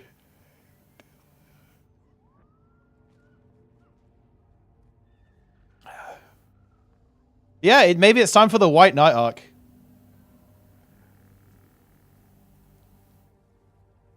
Mostly a meme, by the way. I mean, of course it's a meme, but people like unironically say that shit to him. Like, I remember him getting like a little bit, you know, getting a little bit, I guess, hurt by I think he said like some dog shit sci-fi MMO. I don't remember the name of it. He said it wasn't very good because it isn't very good, right? And then people got like mega butthurt about it and like flamed him on the subreddit. It was like, bro, like what the fuck is wrong with you, dude? Okay. Do you know what it makes me want to do? Okay. Right? It makes me want to make a review of that game, but like go really hard. It's like, okay, yeah, you think Josh was mean about your game, bro? You think Josh was mean? Listen, okay? You've seen nothing. Okay? You have no idea what this looks like. Oh, man. Well, look, I empathize with the guy because he's a YouTuber. I'm a YouTuber. I get stupid comments all the time. He gets stupid comments all the time. And he takes them to heart, okay? And listen, my advice is don't do that.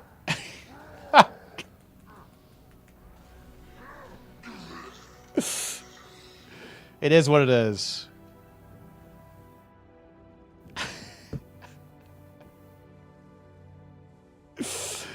Oh, man.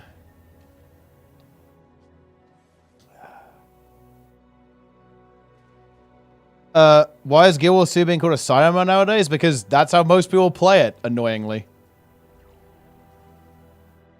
The Skyscale grind is no joke. I mean, wait, I mean, to be fair, those collections, bro, they're psychotic. At least they nerfed the bridges. You don't have to do as many bridges now. Feels good.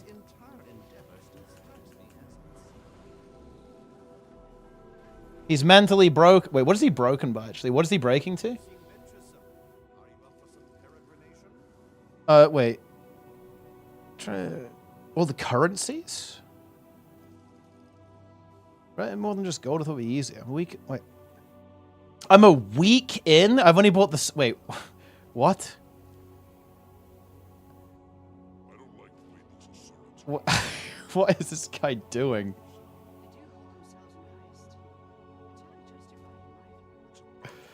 Wait, I've been working on trying to get the sky scale for years? This is no.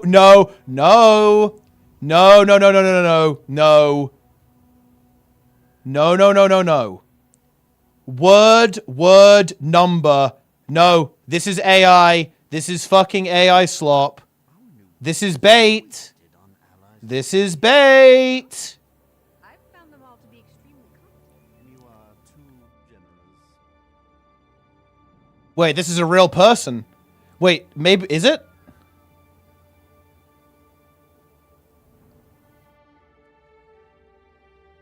Okay, this guy's this.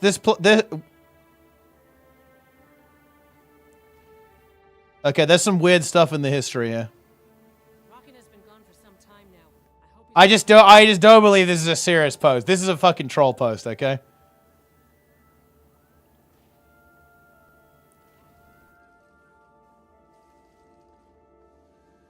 You seem venturesome.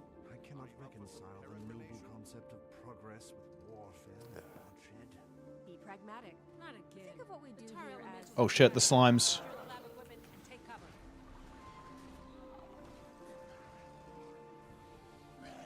I'm just not sure I believe this. Skyscale for years? There's just no way. Collecting inventory in Guild Wars, so are now like mounts and stuff. Well, the issue is that almost like most cosmetics like that are cash shop. So in a weird way, there isn't that much to collect in Guild Wars 2. Like almost everything in the game can be like Guild Wars 2 is ultimately a gold farming game, right? Like almost everything can be bought with gold and gold can be bought with real money. So in a weird way, there isn't really a lot to collect because all of it is just buyable. like almost everything can be bought, right, with gold, and therefore real money. So you don't really have a collector community. Yeah, you have like achievement points and stuff, but obviously that doesn't hit quite the same as mounts, right? Like mount skins. Good. Rockin has been gone for some time now. I hope he's all right. Rockin has been gone for some time now. I hope he's all right. Yeah. Some operations infiltrate. Well, it's to make them look legitimate, right? A huge kill. I mean, it's definitely a problem, yeah. It's not ideal.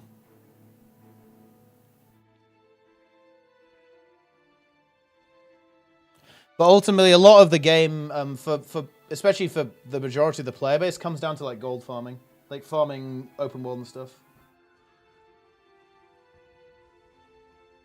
A pirate software click calling gw2 pay to win because they sell experience boost. I had to hit the classic. Oh, dude. Like pirate software. I don't even know what the situation is here, bro.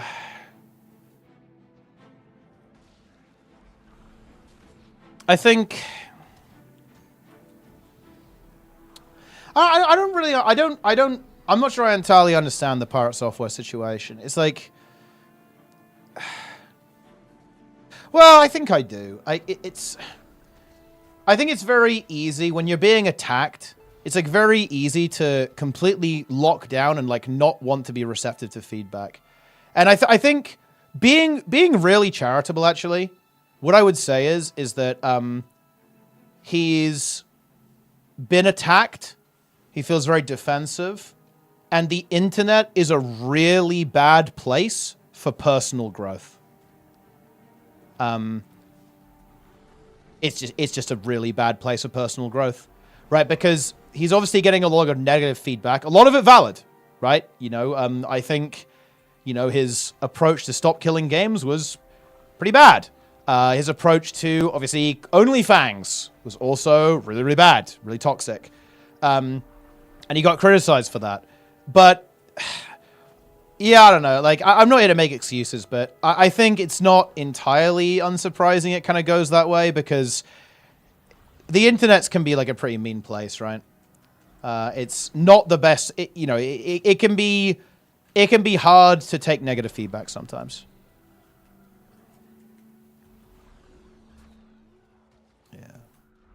Yeah, I mean, look, to be clear, like, I don't agree. I think his take on stop killing games is, like, irresponsible at best, right? Like, you could say malicious at worst, right?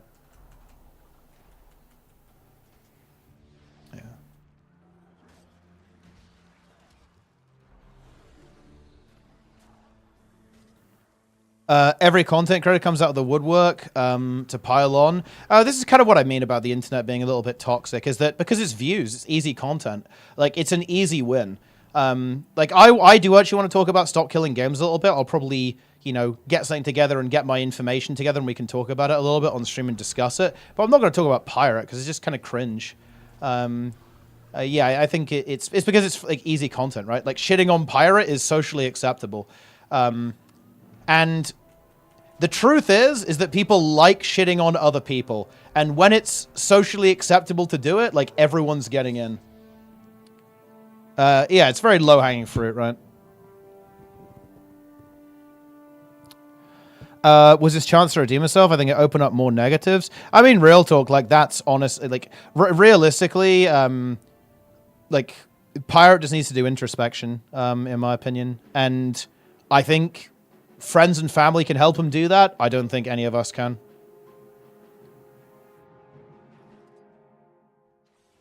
JCA, thanks for the Prime.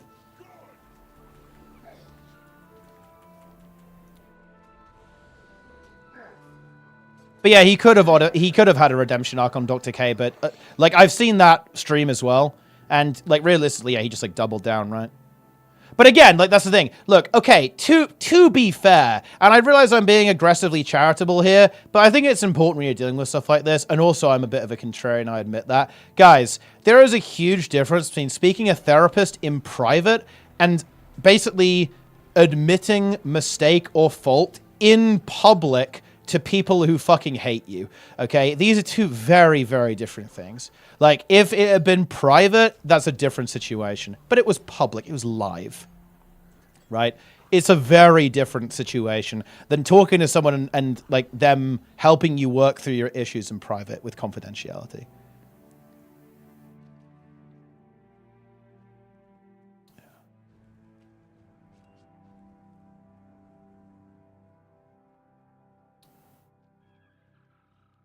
He requested the conversation. I actually don't know the context. Maybe, I don't know.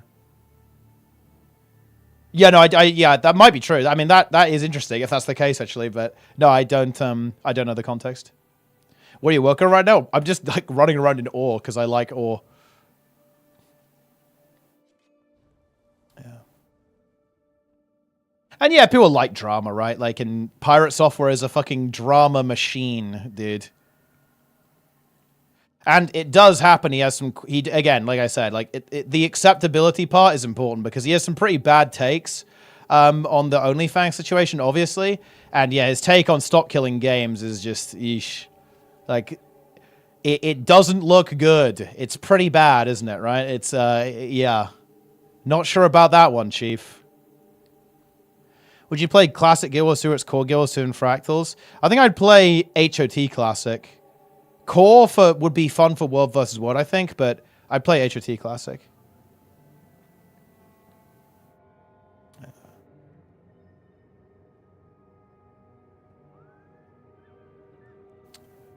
Do you know what's really interesting about this? And to be honest, I do feel a little bit gross even discussing this because I think I'm not the biggest fan of drama. I tend to stay away from it. Do you know the really interesting thing though? Is he knew. He identified it, right? Like, he recognized that people weren't mad at him for roaching. That's not why people were angry at him. He knew they were mad because he was being a smug prick. But I don't understand why we weren't able to realize, well, hold on then. We should probably change that. Right? He knew. Like, he said it multiple times that he understood why people have this response to him. But he was unwilling to recognize that, well, okay, we just don't do that then, right?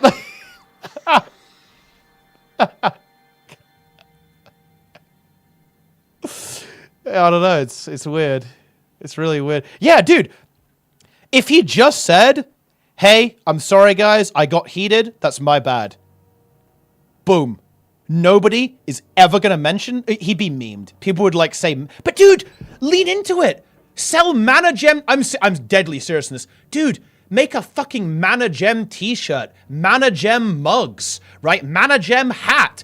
Dude, get one of your viewers to make a robe of the Archmage and wear that on stream, right? Take control of it, right? Take control of the narrative.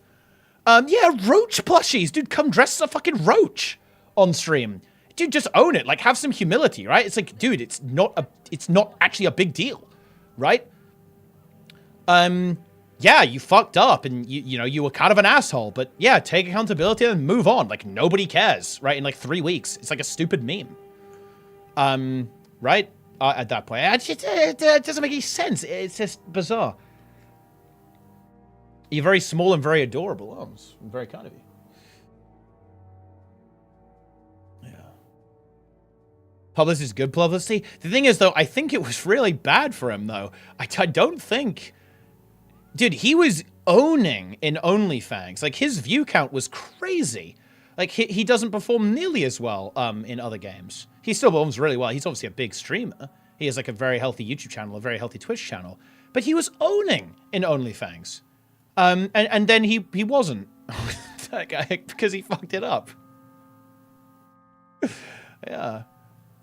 And yeah, 4.5k is excellent. That's amazing, obviously. Like, I'm not disrespecting that.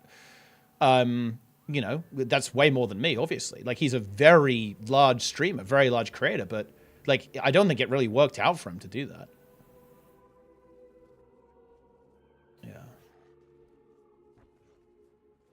I'd say he'd be a bit if he had managed it better, he'd be in a better position now, right? Than back then.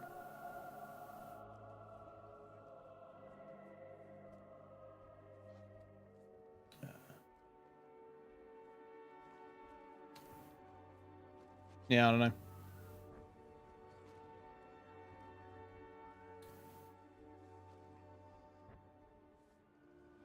And he's definitely less respected. He was like super well respected, right? Look, okay? I'm just saying, by the way, guys. People joined my stream and said, "Yo, Teapot, did you hear that SC2 made less money than one mount in WoW?" And I was like, bro, sus. Sus, sus, sus, sus, sus. Right? That was like a massive red flag to me. And you know what? It feels good to be vindicated, guys. It is what it is.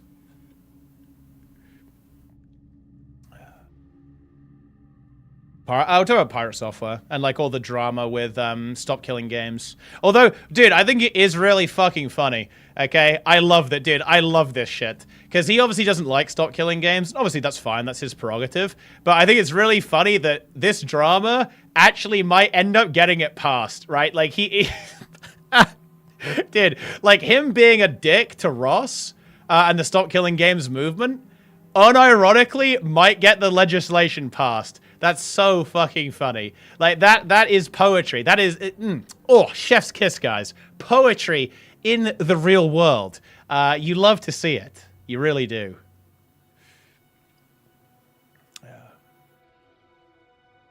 Yeah, I've signed the petition as well. I'm in, dude. Stop Killing Games.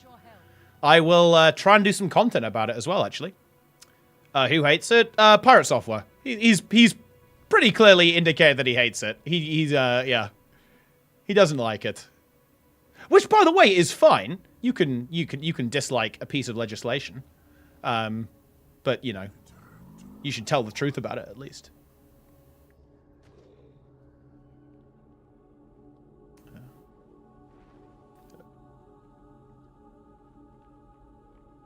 What Stop Killing Games is. Basically, it's a consumer initiative in the EU that's aimed at... basically, its goal is to change the law and legislate in such a way that companies who sell games in the EU are not allowed to sell a game to people and then arbitrarily, like, destroy it and shut it down and remove access.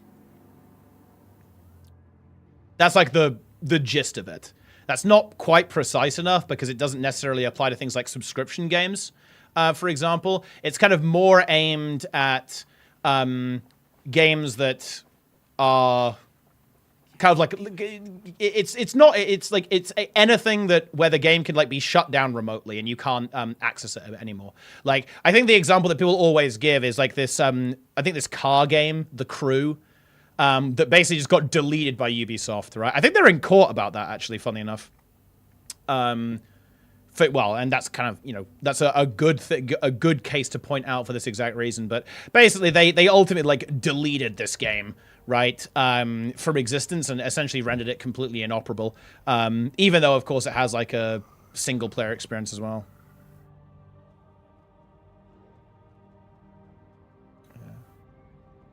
Not true that one mount made more money than SC2. I mean, obviously we don't know, but I find that extremely unlikely. Like, SC2 is a very popular game. Obviously, it was like, WoW was very popular too. Especially at the time, it was like Wrath, but I find it extremely unlikely. Would that affect stuff like Nintendo? So it would affect all games being sold in the EU. And basically, yeah, you just wouldn't be able to arbitrarily withdraw service from the consumer, and you'd have to have like basically the goal is so that games need to have like an end of life plan so the game stays playable in some way. He gives a couple of examples in his FAQ video. It could be you give server binaries so people can run their own server. It could be even something like you give a packet data documentation so people can make their own server for the game that you could then run. There's like he gives like a whole bunch of suggestions of like how you could go about doing this, right? As a games company.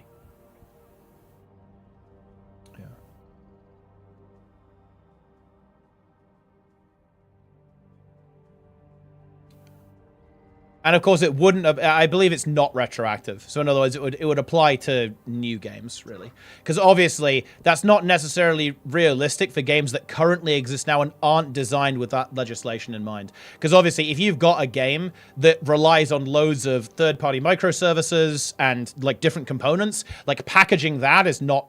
It's not super realistic, to be honest. But the goal would be to change development practice. In such a way that it would enable end-of-life plans for games, so that games would remain playable after all servers, all support has been essentially entirely dropped for the game from the developer, right? And obviously, like, what you would need to do for that would depend on the game, right? Like, the most extreme example of this is a single-player game that has always on DRM, right? And if the server goes down, the game doesn't work anymore, right? So in other words, I'm sure there's some example. I can't think of what's top of my head, but you know, you've got video game, single player game, always online DRM. Game won't start unless it can access that DRM server. Server goes down, game is now unplayable, right?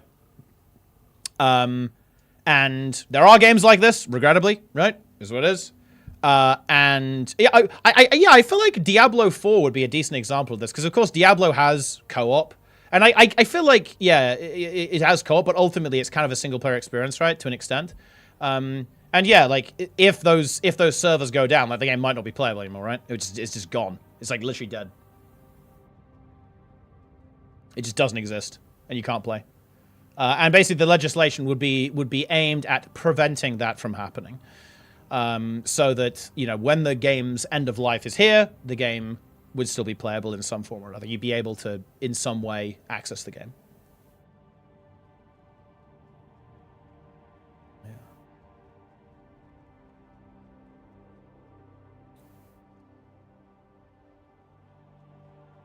Oh, do you know a really good example, guys? Okay. I played a game. Me and my brother played an MMO called Dungeon Runners. It was actually an NCSoft game, and the game just shut down. Okay? Like, here we go. It was also... Dude, I love this stuff. I love stuff like this. It was like a satirical game. It was a meme game. It, like, made fun of the genre. It was really funny. And this game just got deleted. They just shut it down, and you can't play it anymore. And that actually fucking sucks. There is a reverse engineering project, as I understand it, but yeah. It was just like, it was like a free-to-play game, I think, as well. Was it free-to-play? I think it was free-to-play.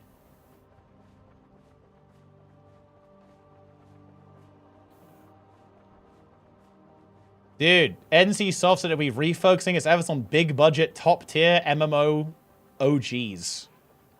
Unlucky, bro. You hate to see it. I fucking deleted it. Unlucky. Again, MMOs might not necessarily always be under this legislation, because I think it wouldn't really apply to subscription games. But this is the kind of thing, right? Like, the game is unplayable, right? You just can't play anymore. Not games as a service. That was my understanding. No, I think it would apply to live service games as well, actually.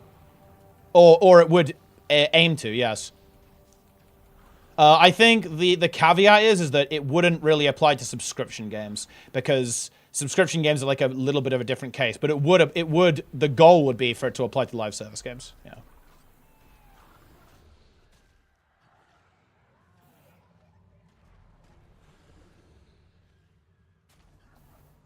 Yeah.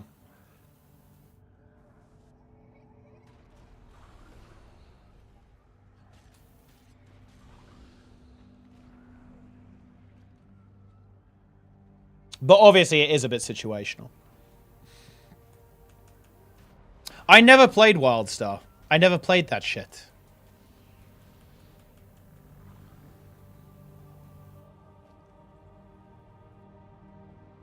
Oh, wait. Wait, what's the WildStar private? Isn't it called, like, Nexus or something? Oh, yeah, Nexus Forever. Are you going to be allowed to stream this? I'm not sure if you're allowed to stream private servers, unless maybe the studio gives them the okay, gives them the go ahead.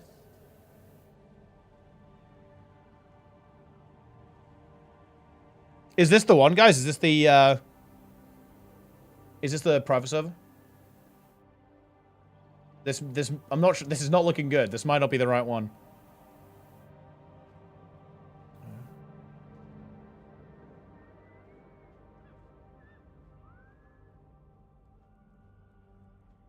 Yeah. It'll probably be fine. Yeah, I mean, I'm just... The thing is, Grim, I'm a little bit spooked about TOS. Because, you know how I said I'm not going to show YouTube chat? Listen, YouTube chat, I didn't ignore you guys for no reason. So...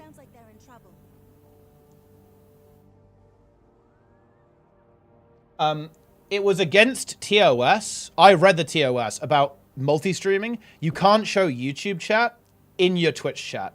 And people actually got banned for this, by the way. Yeah, but here's the thing, Grim. People actually got banned for it recently, or got timed out. They actually started enforcing this. So I'm very hesitant. I'm very hesitant to break rules that just aren't enforced. Because just because a rule isn't enforced doesn't mean it will stay that way indefinitely.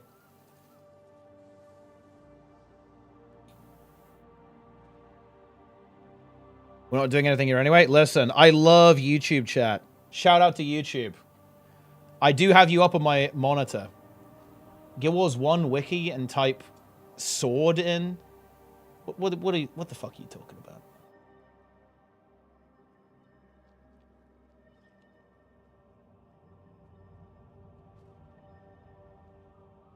Wait, what the fuck is this? Wait, what? What is this? It links to a page that just has the big trash on it in all caps, in massive size. What is this? Has it been like, are people vandalizing it? That's cringe. Oh, wait, are people vandalizing it or what? That fucking sucks. The R&D camp's last transmission was interrupted. Sounds like they're in trouble.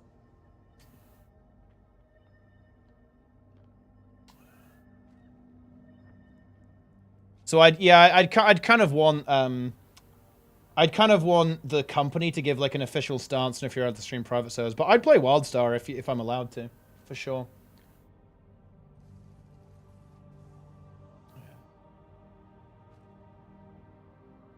Wait, everything redirects to the big trash? Wait, what? Oh, this is just vandalism then. I'm sure they'll fix this. Dude, wait, everything on the wiki, oh, like, loads of shit is redirecting to the big trash.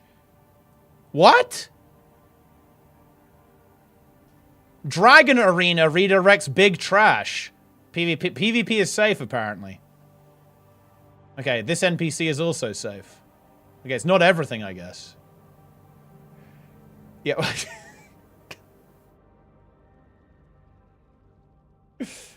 Okay. I can't click the history button because, like, the big trash is covering it. So I cannot do that.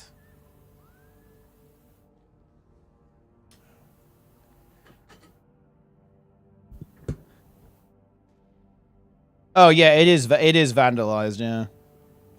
Well, I mean, it's a little bit funny, but it's also a little bit cringe.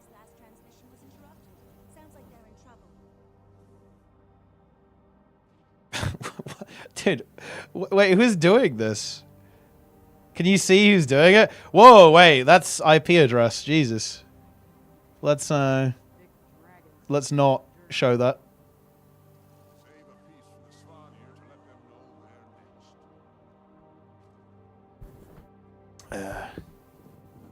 Who does this stuff, guys?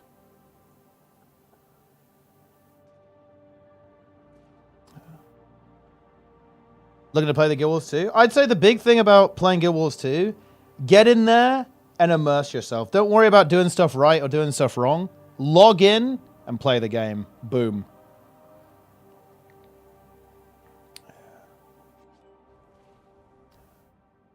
Chompa's questionable comments. if they added Gwent to Guild Wars 2? Like, do you even understand how hard Mukluk would come if they added Gwent to Guild Wars 2? Like, do you even understand? Whoa, what? I mean, I mean, she's not wrong. I think a lot of people would like a Guild Wars 2 card game, especially if it was in the actual game, right? I think people would love that stuff. It's not incorrect.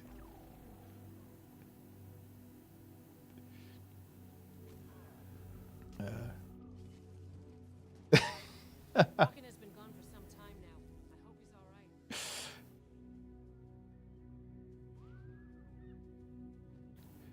Dude, this is a good memes, Lynn. Actually, dude, hold on. Awesomeness, I'm sending you contraband. I have to, I don't want to risk showing it on stream, though. So I have to turn off my capture card. I'm sending you contraband. This is powerful. And you need to tell the chat, like, just how powerful it is, by the way, when I hand it over. It's very powerful.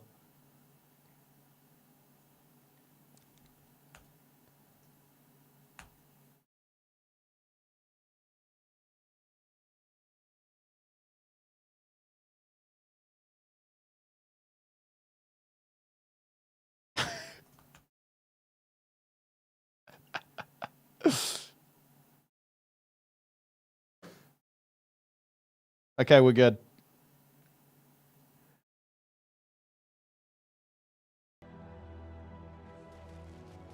Yeah, there you go. He has had information revealed to him.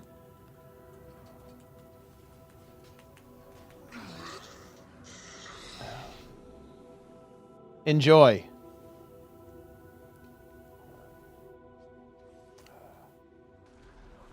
The Syndicate. Also, dude, it feels good that Syndicate Scourge still exists.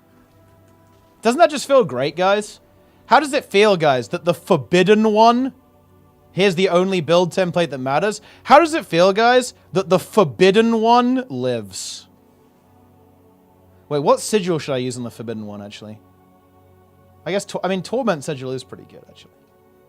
We don't hate that. We don't hate the Torment Sigil.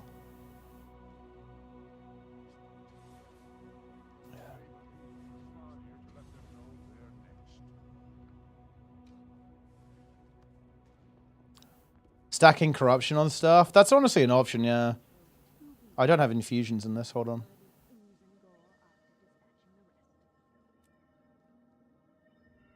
Wait, do I? Oh, I don't have I need another one.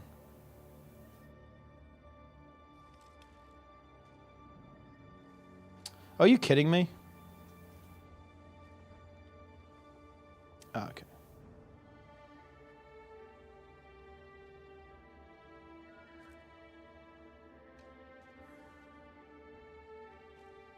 Incredible. Well, that's about PvP. Is the PvP scene in this game? I enjoy high ranked arena and WoW. I mean, PvP's fun, but it's not super competitive, to be honest. If you just play for fun and, you know, log in, it's good. But if you're looking for like a really competitive experience, then to be honest, it's not. Guild Wars 2 does not really have that, unfortunately.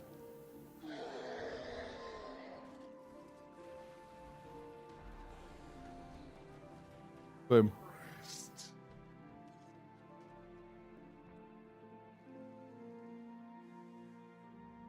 Also, dude, I've been streaming for 6 hours. Emotional journey through Guild Wars 2 history. Yes, the story has been told. Okay, I'm also done with the stream. I'll be back tomorrow. I'm gonna raid Sneb. Guys. And it's gonna be great. I'll be back. I mean, look, I'm streaming every day right now, so that's how it is. I will be back every day to discuss whatever they post on Twitter and make a YouTube video out of it. Let's go! Also, when are you transferring to EU, Saraguba, to play WoW with us? Okay, join Unhinged. You know you want to. Come and Mistweave for us. It's time. Log in. Abandon NA, embrace EU.